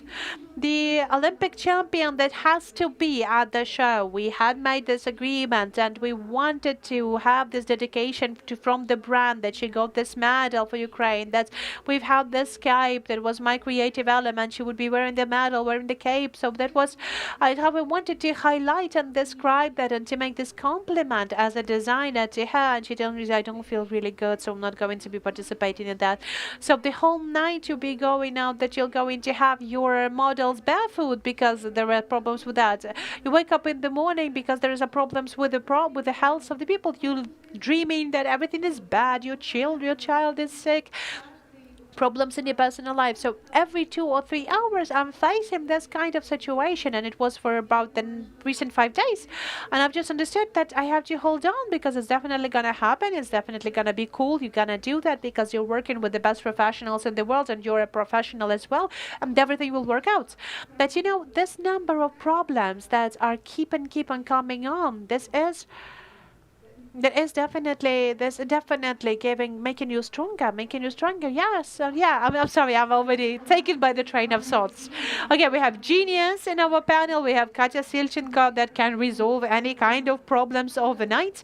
Okay, who wants to continue? Ira, okay, so hi everyone, because first of all, it's a pleasure for me to be among those ladies. I can't even say on this panel, but it's really a pleasure for me to be at this panel. So, you know, Gary Karagotsky have already identified us. Okay, well, the girls, okay. So, but it's a pleasure for me that this kind of a big business forums, they invite creative women, unbelievable women, take them into attention. And if I can describe myself, how I can be characterized in businesses, that maybe some kind of task or something that has happened at what moment that cannot describe me as a woman who makes business.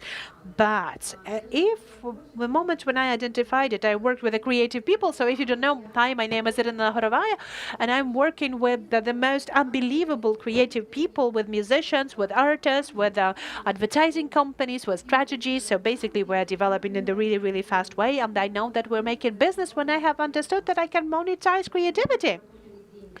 When we have got our first money for the creative people, together with the creative people, when we have packed it all into the big system, when we have identified the business processes, and we have understood how to do that non-chaotically, how to earn it all together, so how to do that with the different types of income, then I have understood that the creativity can be monetized as well, and the creativity that you can make it as a good businesses overall, in a way that the creative industries are being developed right now, how important that is. And well, basically, the UN Assembly in 2021 has identified this year as the Creative Industries Year. There's a lot of attention, a lot of forums dedicated to that, and that's very cool, actually, because we are making incredible things out of nothing. Out of nothing is the creative people. Do I understand it right? No.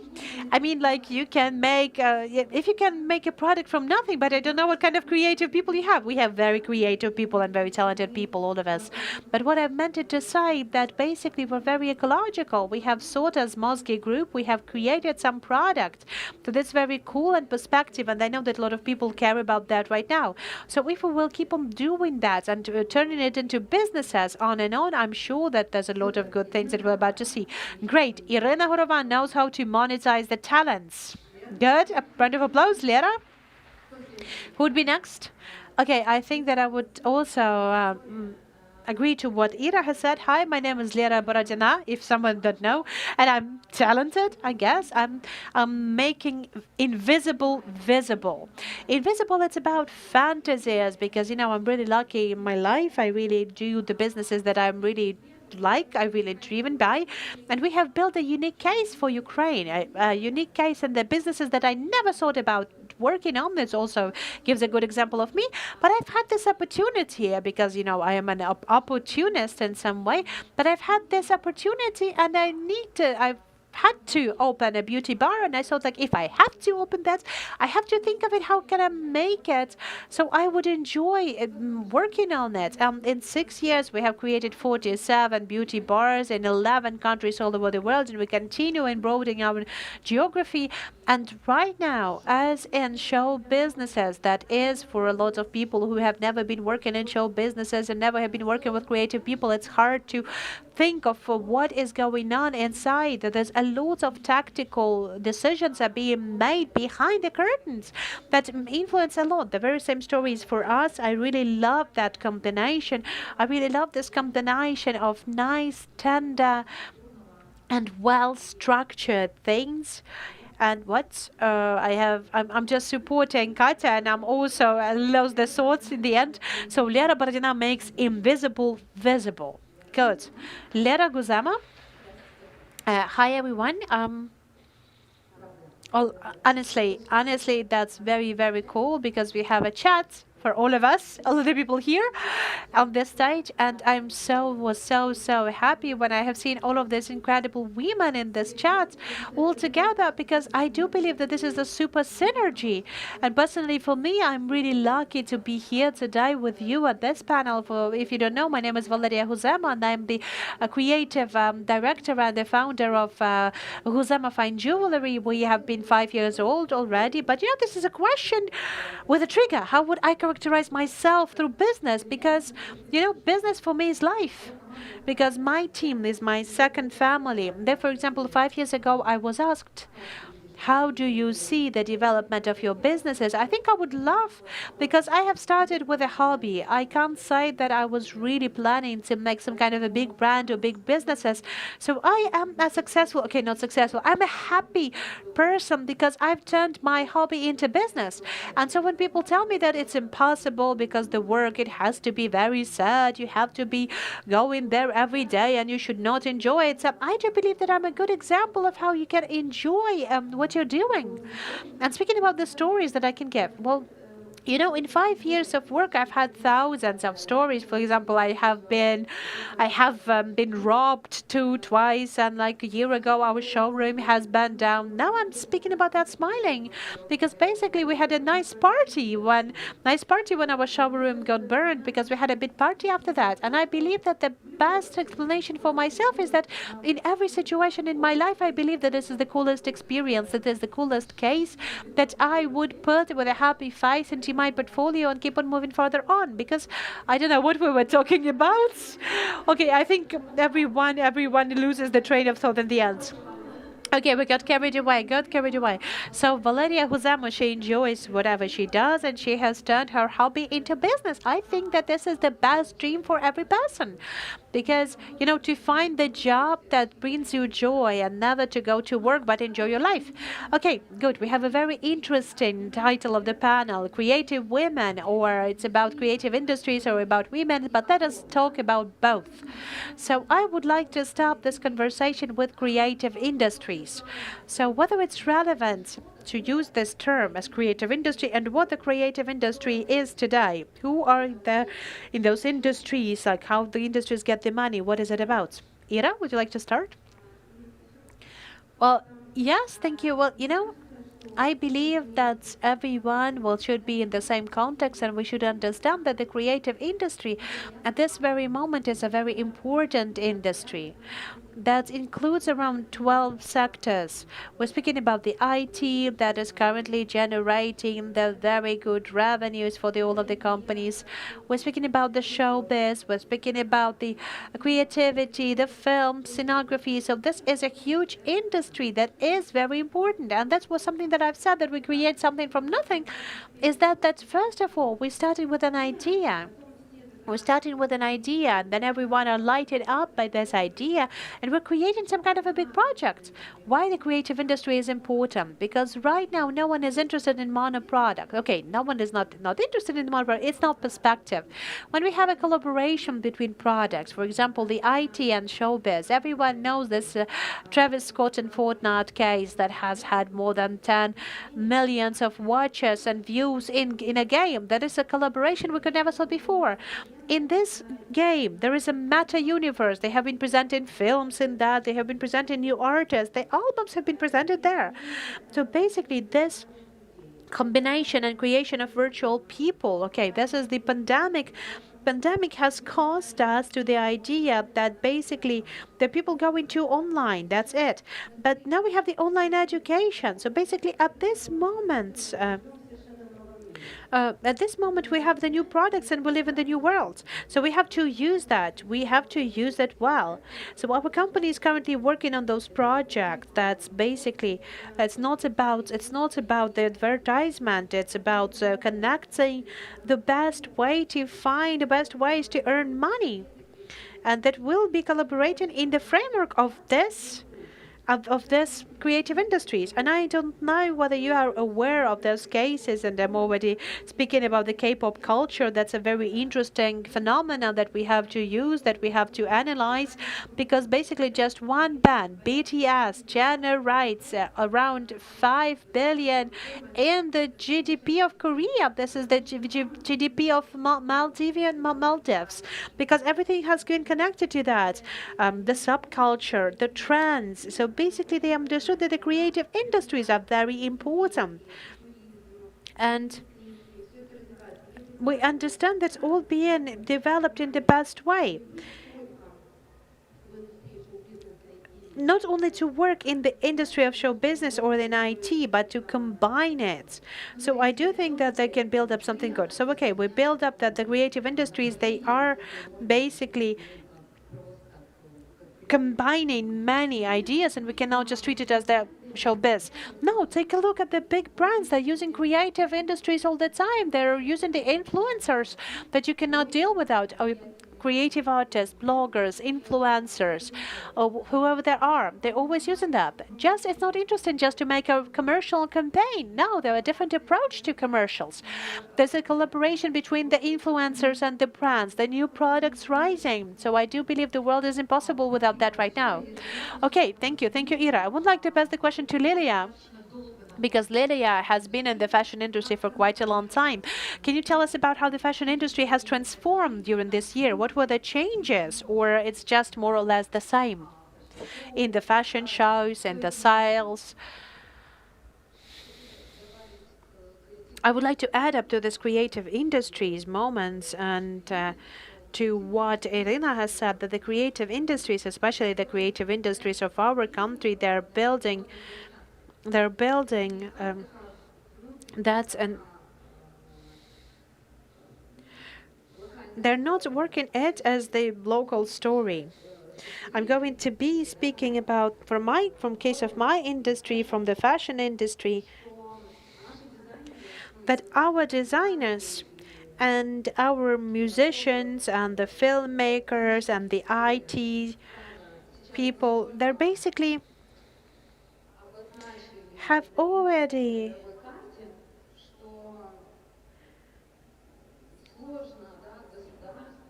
and this might be very, very hard for the states to avoid the fact of the existence of the industry. So they've avoided that before. Right now, the Minister of Culture, they're getting together the representatives of apparel industry, and we're considering these ideas. Like, I would like to say that Litkovska brand has been represented in the 15 countries all over the world, and we're doing everything. And so we're collaborating with the really nicely, broadly known retailers all over the world. And we're always saying that we're made in Ukraine. And I will get back to the beginning of my thought that I would say that the creative industry, they're building the brand of the countries at the international platform. Because some of the brands, they're being represented, they're representing their collections at the New York Fashion Week. We are presenting at Paris Fashion Week, some other fashion weeks as well.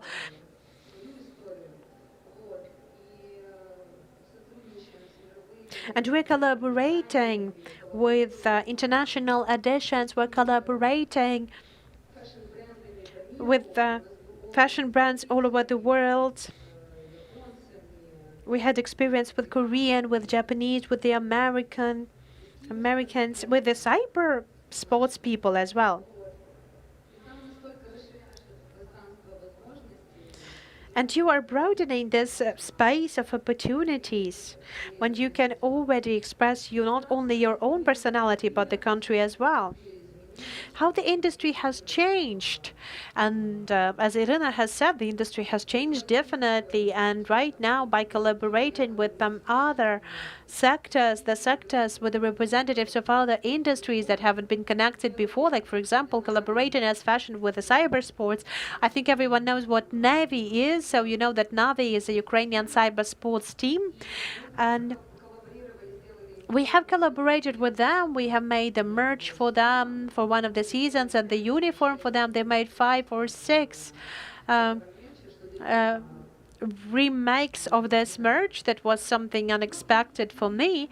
But yes, and so there are other cases of collaboration. So, you know, the fashion industry creates some different products. And basically, that has been all changed. A lot of things have changed, and a lot of things have got online. There's online buying, online retail, digital platforms, digital meetings, 3D clothes, the clothes for shootings. You can buy something for $30. You can go to a virtual party, and there's not going to be left out in your wardrobe. Yeah, that is a Ukrainian startup as well. Yes, Dasha Shapovalova has also started that. So yes, this is something good, and you can do that. Yeah, we can talk about that for ages. Yes, thank you. Katya, I have a question for you. From your point of view, what your business's influences at? So do you influence at something? So your businesses and creativity, they influence something, then what it is?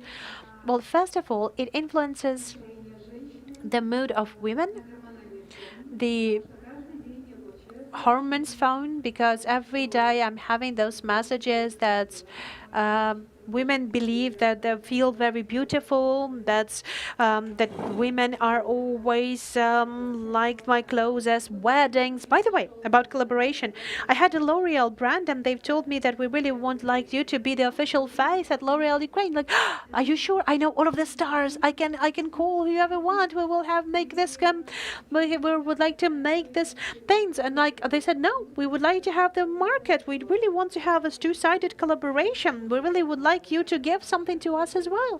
So that is why we are doing some merch at some time, so that I do as a designer with my creative parts.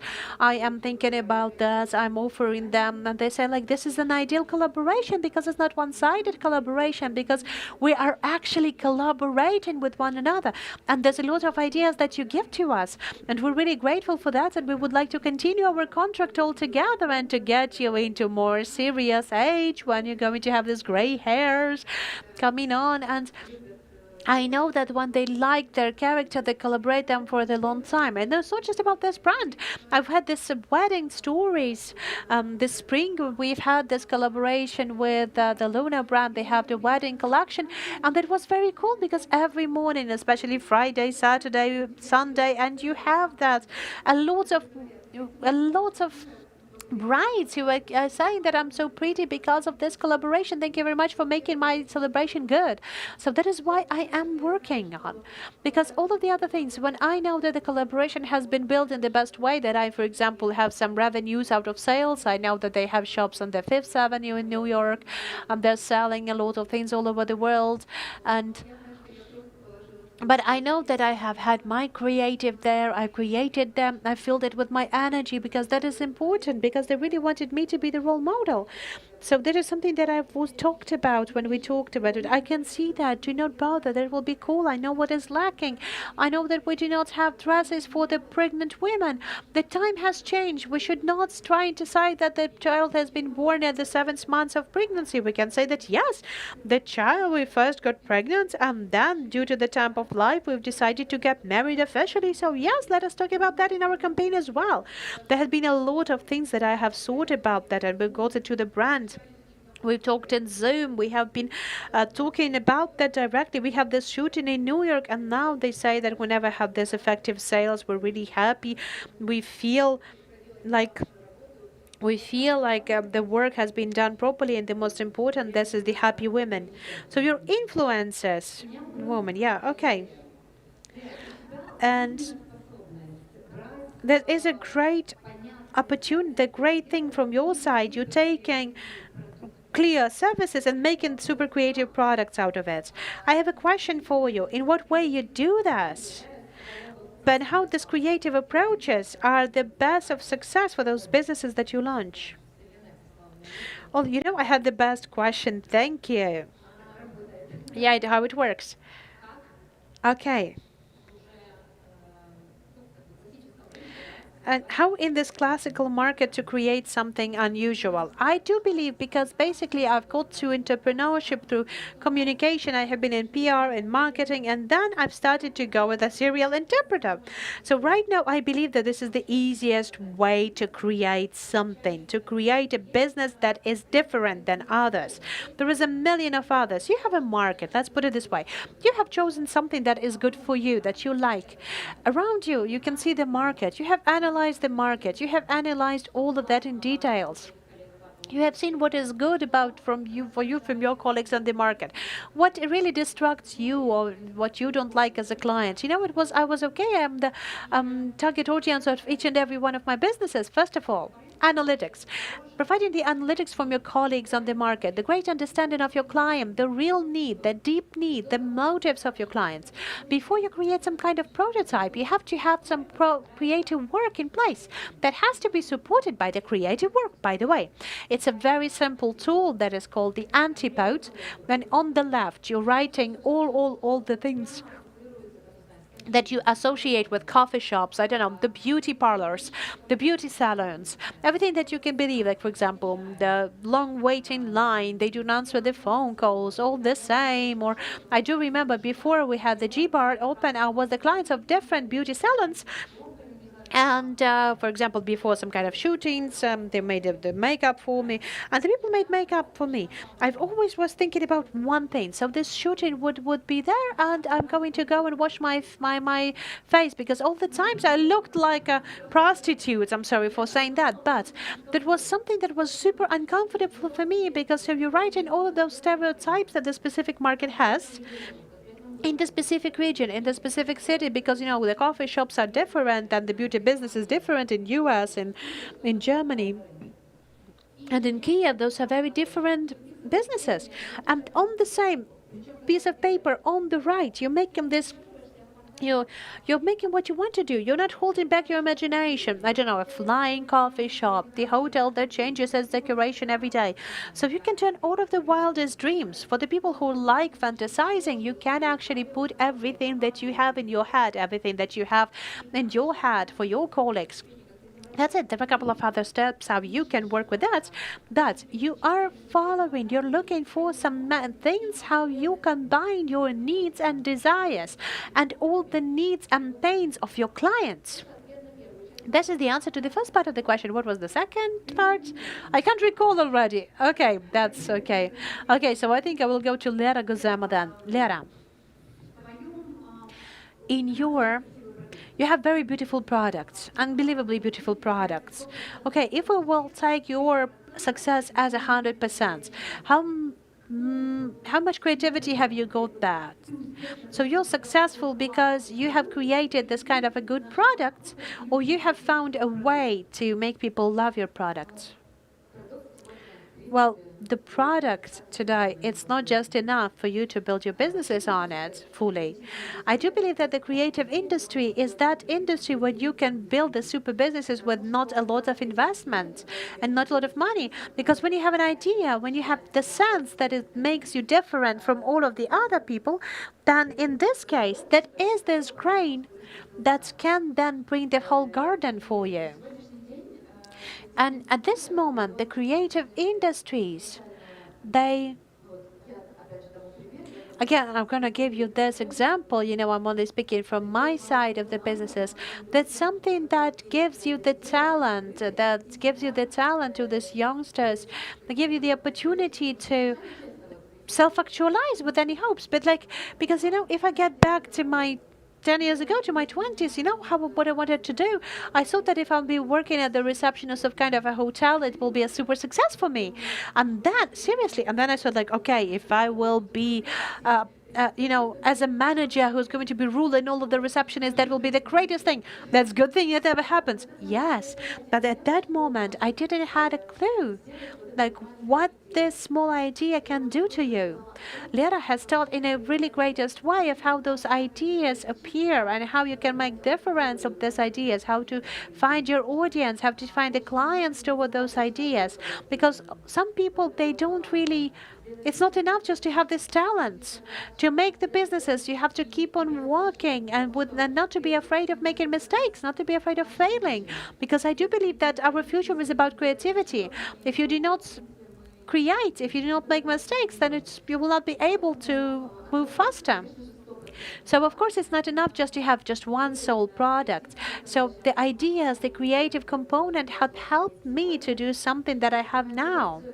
And by creating this collection, it's not just about collections that we create, it's about the sense, it's about the vision that then later on, with the help of my vision, with the help of the vision that made by my team, with the help of all of our mind, is being packed into some kind of product, not just product, but product with a certain sense.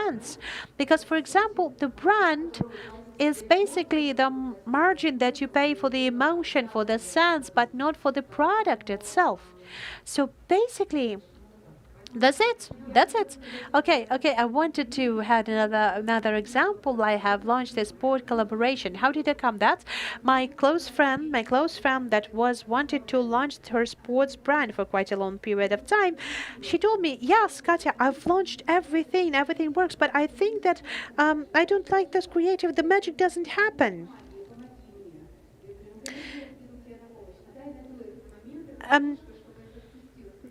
They need this kind of window that I need to get there. So I've understood that you have to be there. I, cut out some kind of holes in myself. I went to the party and everyone said, like, "Oh my God, what is that? I want that. I want this. I want these holes here at the sept." And they're like, "I want to have that as well." And I was wearing like high boots and leggings and I don't know, some kind of swimming shoes. I've just got it all together. And I said, like, "Okay, now so give me a week. I think I can see that. I see how you can earn some money." And I've made some samples, I've made some first samples, and I've told her, "You'll see that. You'll see that. A lot of sportswear, but we'll do it very special. I don't want the women, to get makeup and work going into the gym. But let us do it for the body. But if they want some attention, let's not do it through the makeup. Let us do that for some other things. Let us give the body." We understood how the shooting will be. And she told me, "I've never earned $4,000 a day. I've given her as a present to this collaboration. I don't need any kind of interest of mine. I just want you to work on that. You really wanted to do that for the longest period of time." She really wanted to do that. I've told her that I can do that all together, but I've just felt this moment of creative. Okay, Katya, what is the most important, idea or implementation? Oh, that's a big pain, because we're going to tell how we fight with factories, how we find the craftsmanship, what are the things. No, I've given the credit of trust 4 months ago for one of the factories. They've told me, like, "Please help me to preserve the poem. Give me 20,000 euro and I will work faster. You'll have the best seams. You'll have the best coats up till the 1st of September. I do not have 20,000 of euro. I don't have coats. I am just coming them, and I am the person. I'm a very responsible person. I'm the professional. I've saved your people. Why your people came to work and started to sew this school uniform. So implementation is a painful world, and we can talk about that a lot. But the idea, the magic of idea is first to start with. Why all of the people they are starting to say, "Oh, I really want to open a shop of Ukrainian designers and like to represent Lydia, you, other people." I see them, I see that, like, how they create the space, how that, but it's already outdated. It's already back to the 2000s, and I understand that it's not creative. It's not aesthetically done in the right way, and I always feel pity that when everything is open, then sometime it's been closed down, because you always have to hire creative people close to you, and you have to pay lots of money to them, because if they are talented, really, they will help you to multiply your businesses. Cool. I will support what Katya says. That is a really good question. I know that's basically what is most important, the idea or realization. I know, but I have been there for 10 years in entrepreneurship. The moment when the idea is cool but implementation is bad, then it doesn't work. Of course, at this moment I've also started with the idea first, but there is a moment around me, and I have been working on that for quite a long time, and I have been in the heart of the creative industries for quite a lot of time, and I've got to the entrepreneurship from the creative industries. I know a lot of talented, creative people, a lot of people, but due to the lack of understanding or lack of desire, due to understanding that you can build up your creativity, it's a skill. There are some people who are talented from nature, but there are some people who have become very competitive, who have become professional in creativity. There are a lot of people who are not really aware about the systematic approach to that, because come up with an idea, it's one thing, but to think about this, 3 steps forward, how this idea might work, how this idea might improve the business, improve the product, improve the project, that is important. So, just to be creative is not enough. So if the person has the talent to come up with an idea, and to have a talent to sell this idea to yourself, to get a clear understanding how this idea will work, what is the additional value that it will bring to you, what is the sense that it will bring to you, that is bingo. So if you have creative people, or if your kids are creative, so if they're, please, it is important for you to combine the creativity with a systemic approach. I will support you as well, but I wanted to say as well that the idea belongs to the person who implemented it. So we have a lot of people who have ideas, but the implemented projects are not that much, because basically this idea can be implemented in a different way. You can turn it into figures and you can monetize it later on. Ira, I had another question to you. How long can you wait for the idea to work? How many time do you give to your ideas to work? A year, 2, 3, or is it a very short time span? Right now, or we're getting into starting work on other? Well, I don't wait. I don't wait. All of the girls here, they are very creative. They create something on their own. They're creating products. They have an idea. They implement the idea. They create the project. They dream about it. I am the person who works with creative people. I see those ideas. I see those ideas that flying above their heads. I'm taking those ideas that can be established as a process, and I implement that. So if, for example, the idea has just been created, but it's not been implemented yet, and it's not have turned into a certain concept, this is just the air flying around. But if the idea is clearly structured, if you can see that already, and if you have been developing this idea with a creative person, that's already something that can be packed, that can be sold, that can be implemented, that can be filmed. It depends on what are businesses that we're talking about. So just decide that I am waiting for the ideas to be created. No, I am using the ideas to show them to the world, to show it to the world, to work with those creative people in a way so that they will feel themselves actualized, and they would do the creativity for them not to be included into those business processes and figures. Creative people, they have to create. They have to be flying around. They need some time to think, to reflect, I don't know, to communicate with the universe, to set out this sensitivity. But I am a cool manager, just to get back to what we are with.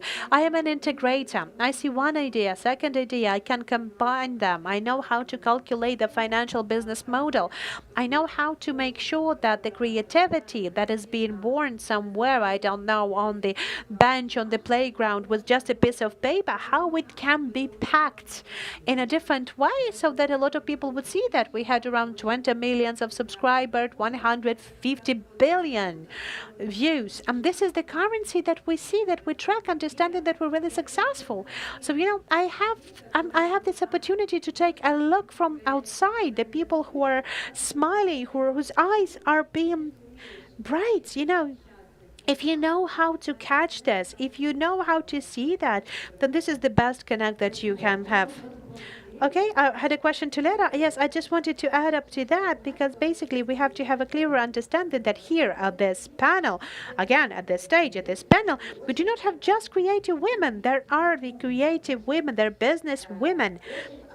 Because basically that is a very wrong picture that a lot of people see right now in the Instagram and the social media, when people believe like we're doing nothing, we're just creating something, we're just thinking of something unbelievable and special.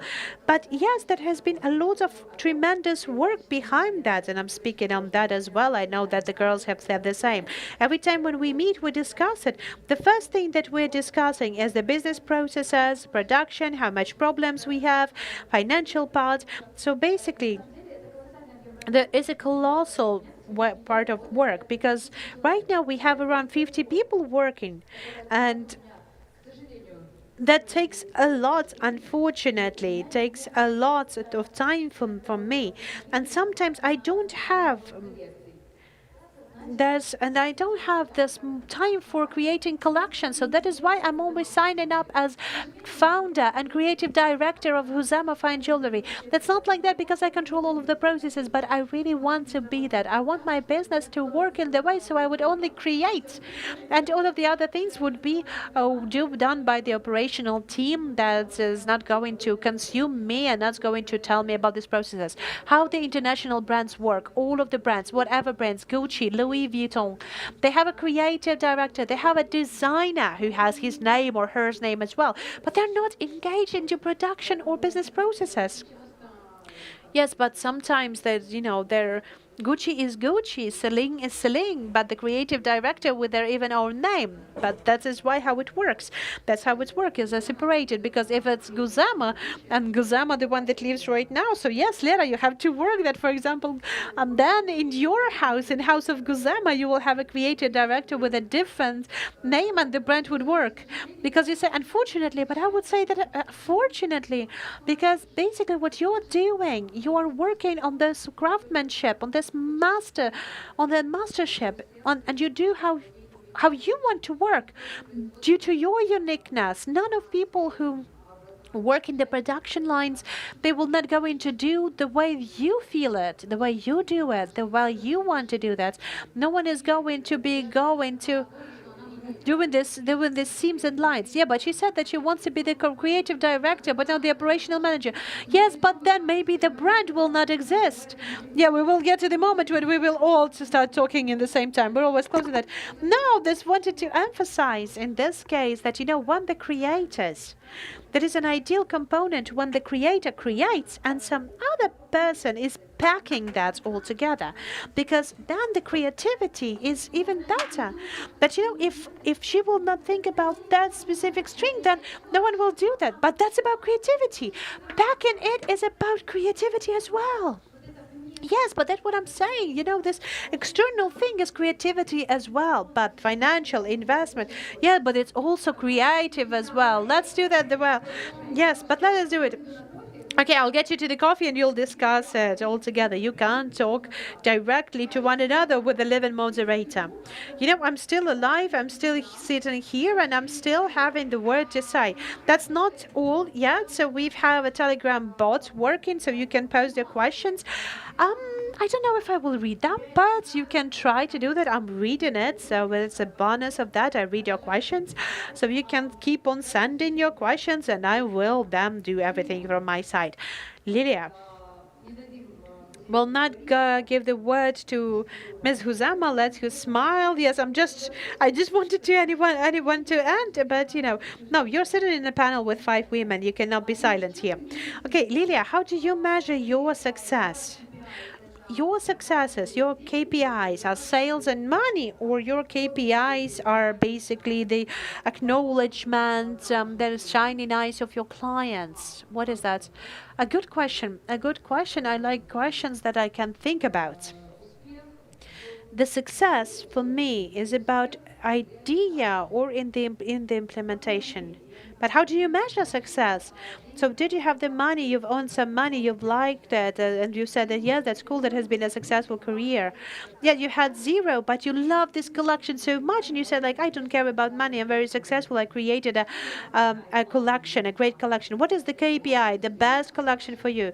Well, the fashion industry. The fashion industry. It works in seasons.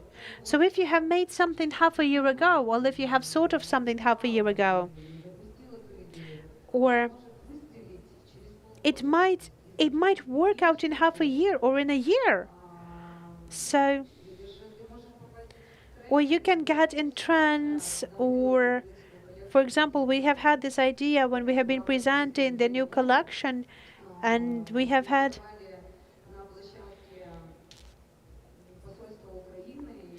presented the embassy of Ukraine in Paris, and have never had so many guests coming on as that they've had at that moment.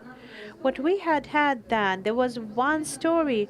If you will consider this collection and this story and where Ukraine was located at this moment, I've had a lot of things to say about Ukraine through the modern point of view. Out of Ukraine, we've made a Ukrainian moment with the vintage things.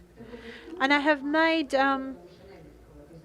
a suit which was an homage to Chanel suits.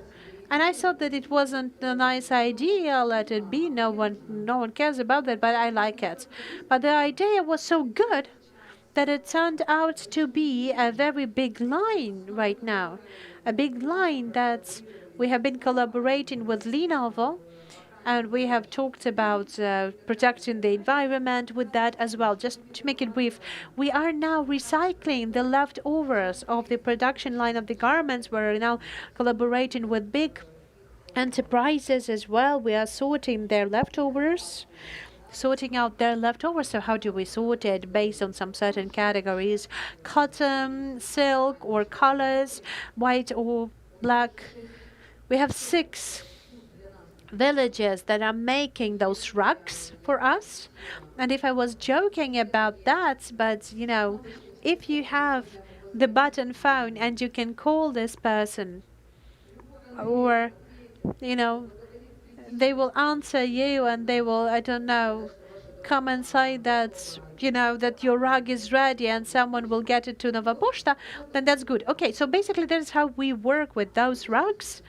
And the industry has really strict deadlines, and if you're not meeting the deadlines, it means that you are, well, okay, getting back to this question of success or not success, you cannot even now measure it. But basically, okay, how to meet the deadline? I lost the track again.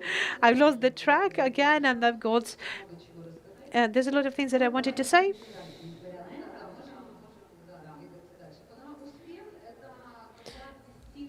Success is about when you believe, and you believe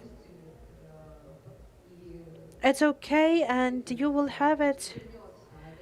That will definitely get back to you if you like it, if you're really sincere about that, and if you're doing something in the best way, then everything is going to work out. Okay, I would like to talk to you about the personal brands, because frequently when we are having that in our mentor sessions, when we are making this explanation, when we're making this example for Lera Borodina, Lera Guzema, and they say like, oh, it's Borodina, it's Guzema, why are you giving me them as an example? We are here who have their own personal brand, but I would like to ask you for a very brief comment, and we'd like to have 13 minutes, and we have a lot of questions. What is first? Successful business, and as a result, good personal brand, or good personal brand and then building up your businesses? Let us do it like this, okay? Well, I believe that I do not believe at all in that kind of a formula when you spend some time to build up your personal brand and then, based on that, you're building something more. I do believe that the good, strong, not some kind of produced, and we were speaking about the same language with Ira, because we have musicians around us who have been from the very beginning, the talented, and the producers, they help them to open up, they help them to be in the right place in the right time, and there's augment them with the creative function that the other people do not have. And the other thing is when the personal brand has been fully produced and on the base of that you're launching some certain products. I don't believe that. I believe that the strong personal brand, it has to be done in the same time when you're building the strong brand for the company, for the businesses. And you've told me as an example, you've called me as an example, but I wanted to say that throughout these 8 years, there was not a single day, not a single meeting that was dedicated to my personal brand. Not for me with my team or me with myself. There was some active, I don't know, some equity that I've had. All the equity that I've had right now, this is the story that has been built on my basis of my engagement and my fascination by business projects. And I can say that among those people here sitting at the stage, it all worked out the same. The most important thing, to find something that drives you, something that is really engages you, something that works for you. Get inside of it and not to be afraid to express yourself in that. Talk about that. Go through networking, work on that. So when you have the symbiosis working on, there's a lot of people who deal with businesses, but they're afraid of talking about that publicly, but they're afraid of getting their fails discussed publicly. You shouldn't be afraid about that, because you have to be not afraid about that. Maybe someone would like to answer that. I'm sorry for answering on everyone's behalf, but yes, I will be very brief on that, because it worked out for me that I've had my business first of all, and then I become this personal brand and the face of brand later. But it all have started that I didn't have money for the model, so that is why we started to make the photos of the jewels on me, and that lasted for some period. It turned out that my face has become familiar for the people. I have become the face of the brand and the name of the brand. So there's pro and cons to that. The pros, because I'm the face of the brand. Then, for example, when the personal brand is being developed, then the jewelry brand is being developed as well. But there is a moment that I haven't thought when I've launched the brand. So if you're right now at this stage of launching some kind of product, think about that. Because now I understand how much I am personally attached to this business. If I would like to sell this business or brand, that will be very problematic, because I don't think that they were going to buy not just the brand, but me as well. So you can be the creative director for Gazema Jewelry. Yes, so you can be the creative director in your own brand. That's very creative, I would say. Well, that would be really harsh. You see, we're all already got used to those problems and the operational parts. But okay, what I wanted to say that right now, now I have the jewelry brand and my personal brand. I have turned this brand into yet another project. I have launched a charitable foundation, and everything that I earn in my personal brand, all of advertisement that we do, everything that is connected to me personally, I take it to the charitable foundation. And this is basically as one of the additional businesses that I have, so it works as well. Okay, Ira? Yes, I would like to say that right now it's very fashionable, and right now people are creating their personal brands. They go to perform, to tell something about that. But I believe that your personal brand has to be built when you have already done something, and there's some things that you would like to share, and there's a lot of things that you can approve. That's something that you have created, but not just read a book and decided to teach other people, and you're building your personal brand on that. The next thing, and not all of the businesses need the personal brands and person that is always the face of it, like Lera is a good example of it, but there's different ways of how you can do that. There is the connection to that. If you believe that at some point of time I'm going to sell the brand, there might be some questions rising. Sometimes we have those businesses when it's better not to talk about yourself and just to be somewhere behind. For example, speaking on my case, we have been in our company building up the brands of our artists for quite a long time. The countries know them, not just if our country knows them. But when we've had this time, not only for the show businesses, but for businesses, we've had this need and desire to build up my personal brand as well, for me to build up into this direction that we're going to. We have to ask this question, why? You want to be popular or you want to perform on the stage, that's one thing, but to have the strategy of how you're doing, where you're doing, where you're going to, and why this brand is needed for me right now, that is an important question overall. So I support personal brand when it's organic, when it's needed, and when it's being built on those businesses that you have actually created, and you know how to work with it. Okay, thank you. We have some questions from the room, so I will have just one question out of 25. The question was to Lilia. So, what are the trends of the fashion, business fashion next year, and what are you going to wear to the cool forums and meetings in the offices? Thank you for the question. If Katya would like to add up to that, so please, yes. Well, I would like to say that trend is one thing, but the other trend that is about your own personal values. And I think, yes, I think you should follow. Okay, not I think, but you should follow your personal values and desire. You should think how the external shell fortifies, empower your inner strengths, and to take this conscious confidence with you to any kind of business forums or summits or whatever. And one thing that I wanted to add as well, today as our this Creative Women panel, we all have the blue-eyed women. That's the thing that I have seen right now, except for Olga, who she's independent, change. She has a slight pigment in her blue eyes. So yeah, this is the creativity. This is the creativity. It's a trend as well. The trend for the blue eyes. So all of the trends that are inside of us, we're building the trends on our own. So yeah, this is how the brands are being created.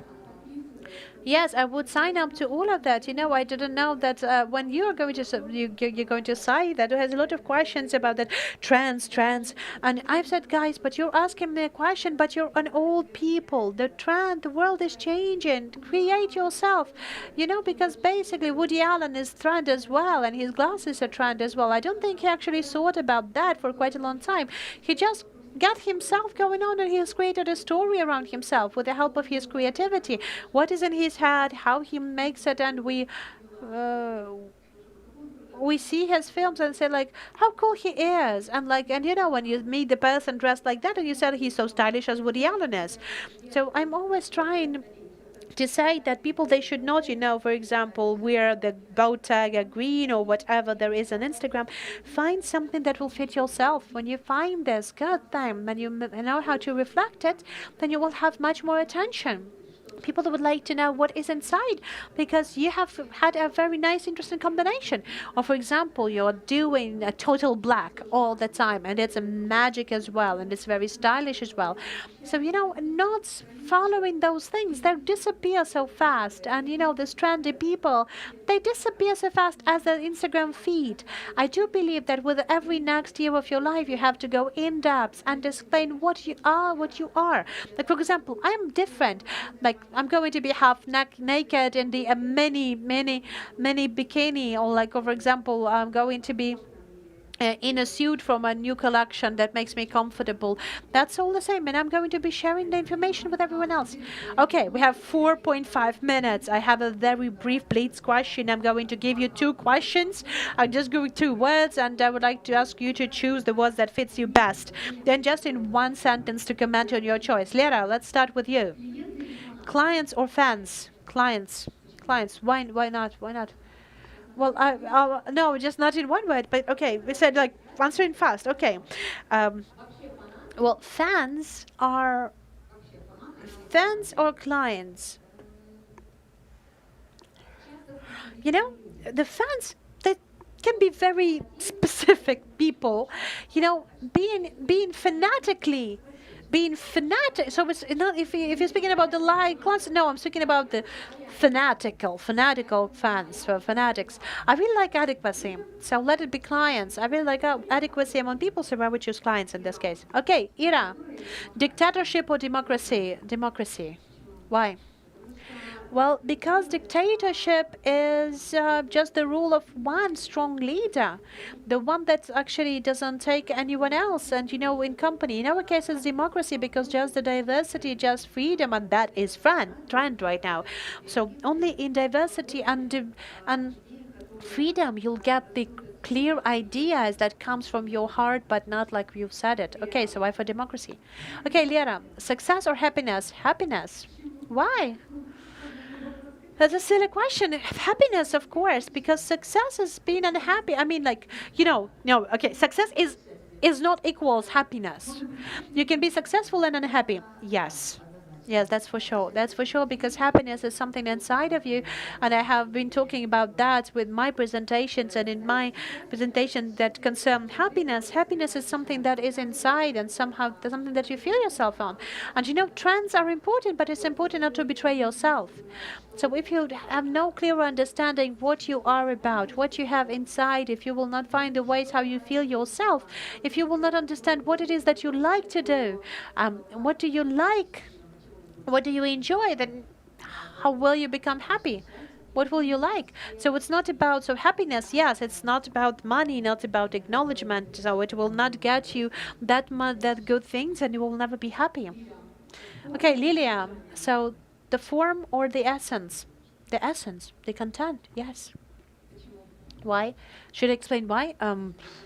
Because the content, the essence, it builds up the shape. It creates the forms. If there's nothing inside, then everything will fall apart. Okay, cool. Katya, to create something immortal or to resurrect something legendary? Well, I believe still that to create. To create. You don't believe the legendary? No, no, I do believe, but I really want to create something new. Okay, thank you. Thank you very much. We've had a great hour here at this panel with 5 incredible women, the 5 rock star of Ukrainian creative businesses. We have talked here about the creative industries, that it's a very broad notion today. We have discussed the idea that the creative industries right now, they are at the intersection of many different industries. We have talked about the importance of collaboration. We have spoken about bravery. We have spoken about courage. We have spoken of what is first, idea or the implementation, what is the basis for success. We have spoken about systematic approach, and we have spoken of the need to get your ideas implemented to the final victory. And we have said that the ideas and the world belong to the people who can get their ideas fully implemented. We have discussed that what is the first thing, the business or the personal brand, and we have understood that the personal brand does not exist without the businesses, but businesses are still the first framework for us to build up the personal brand. We've asked people not to be ashamed of talking about their businesses and telling people what do you do. And we have got up to the conclusions that the clients win in a democratic, happy country when it is the most important thing for the consent, and we all want to create something absolutely new and hopefully immortal. So yes, we have used our time fully. Thank you very much for staying with us in this incredibly cold environment. Thank you.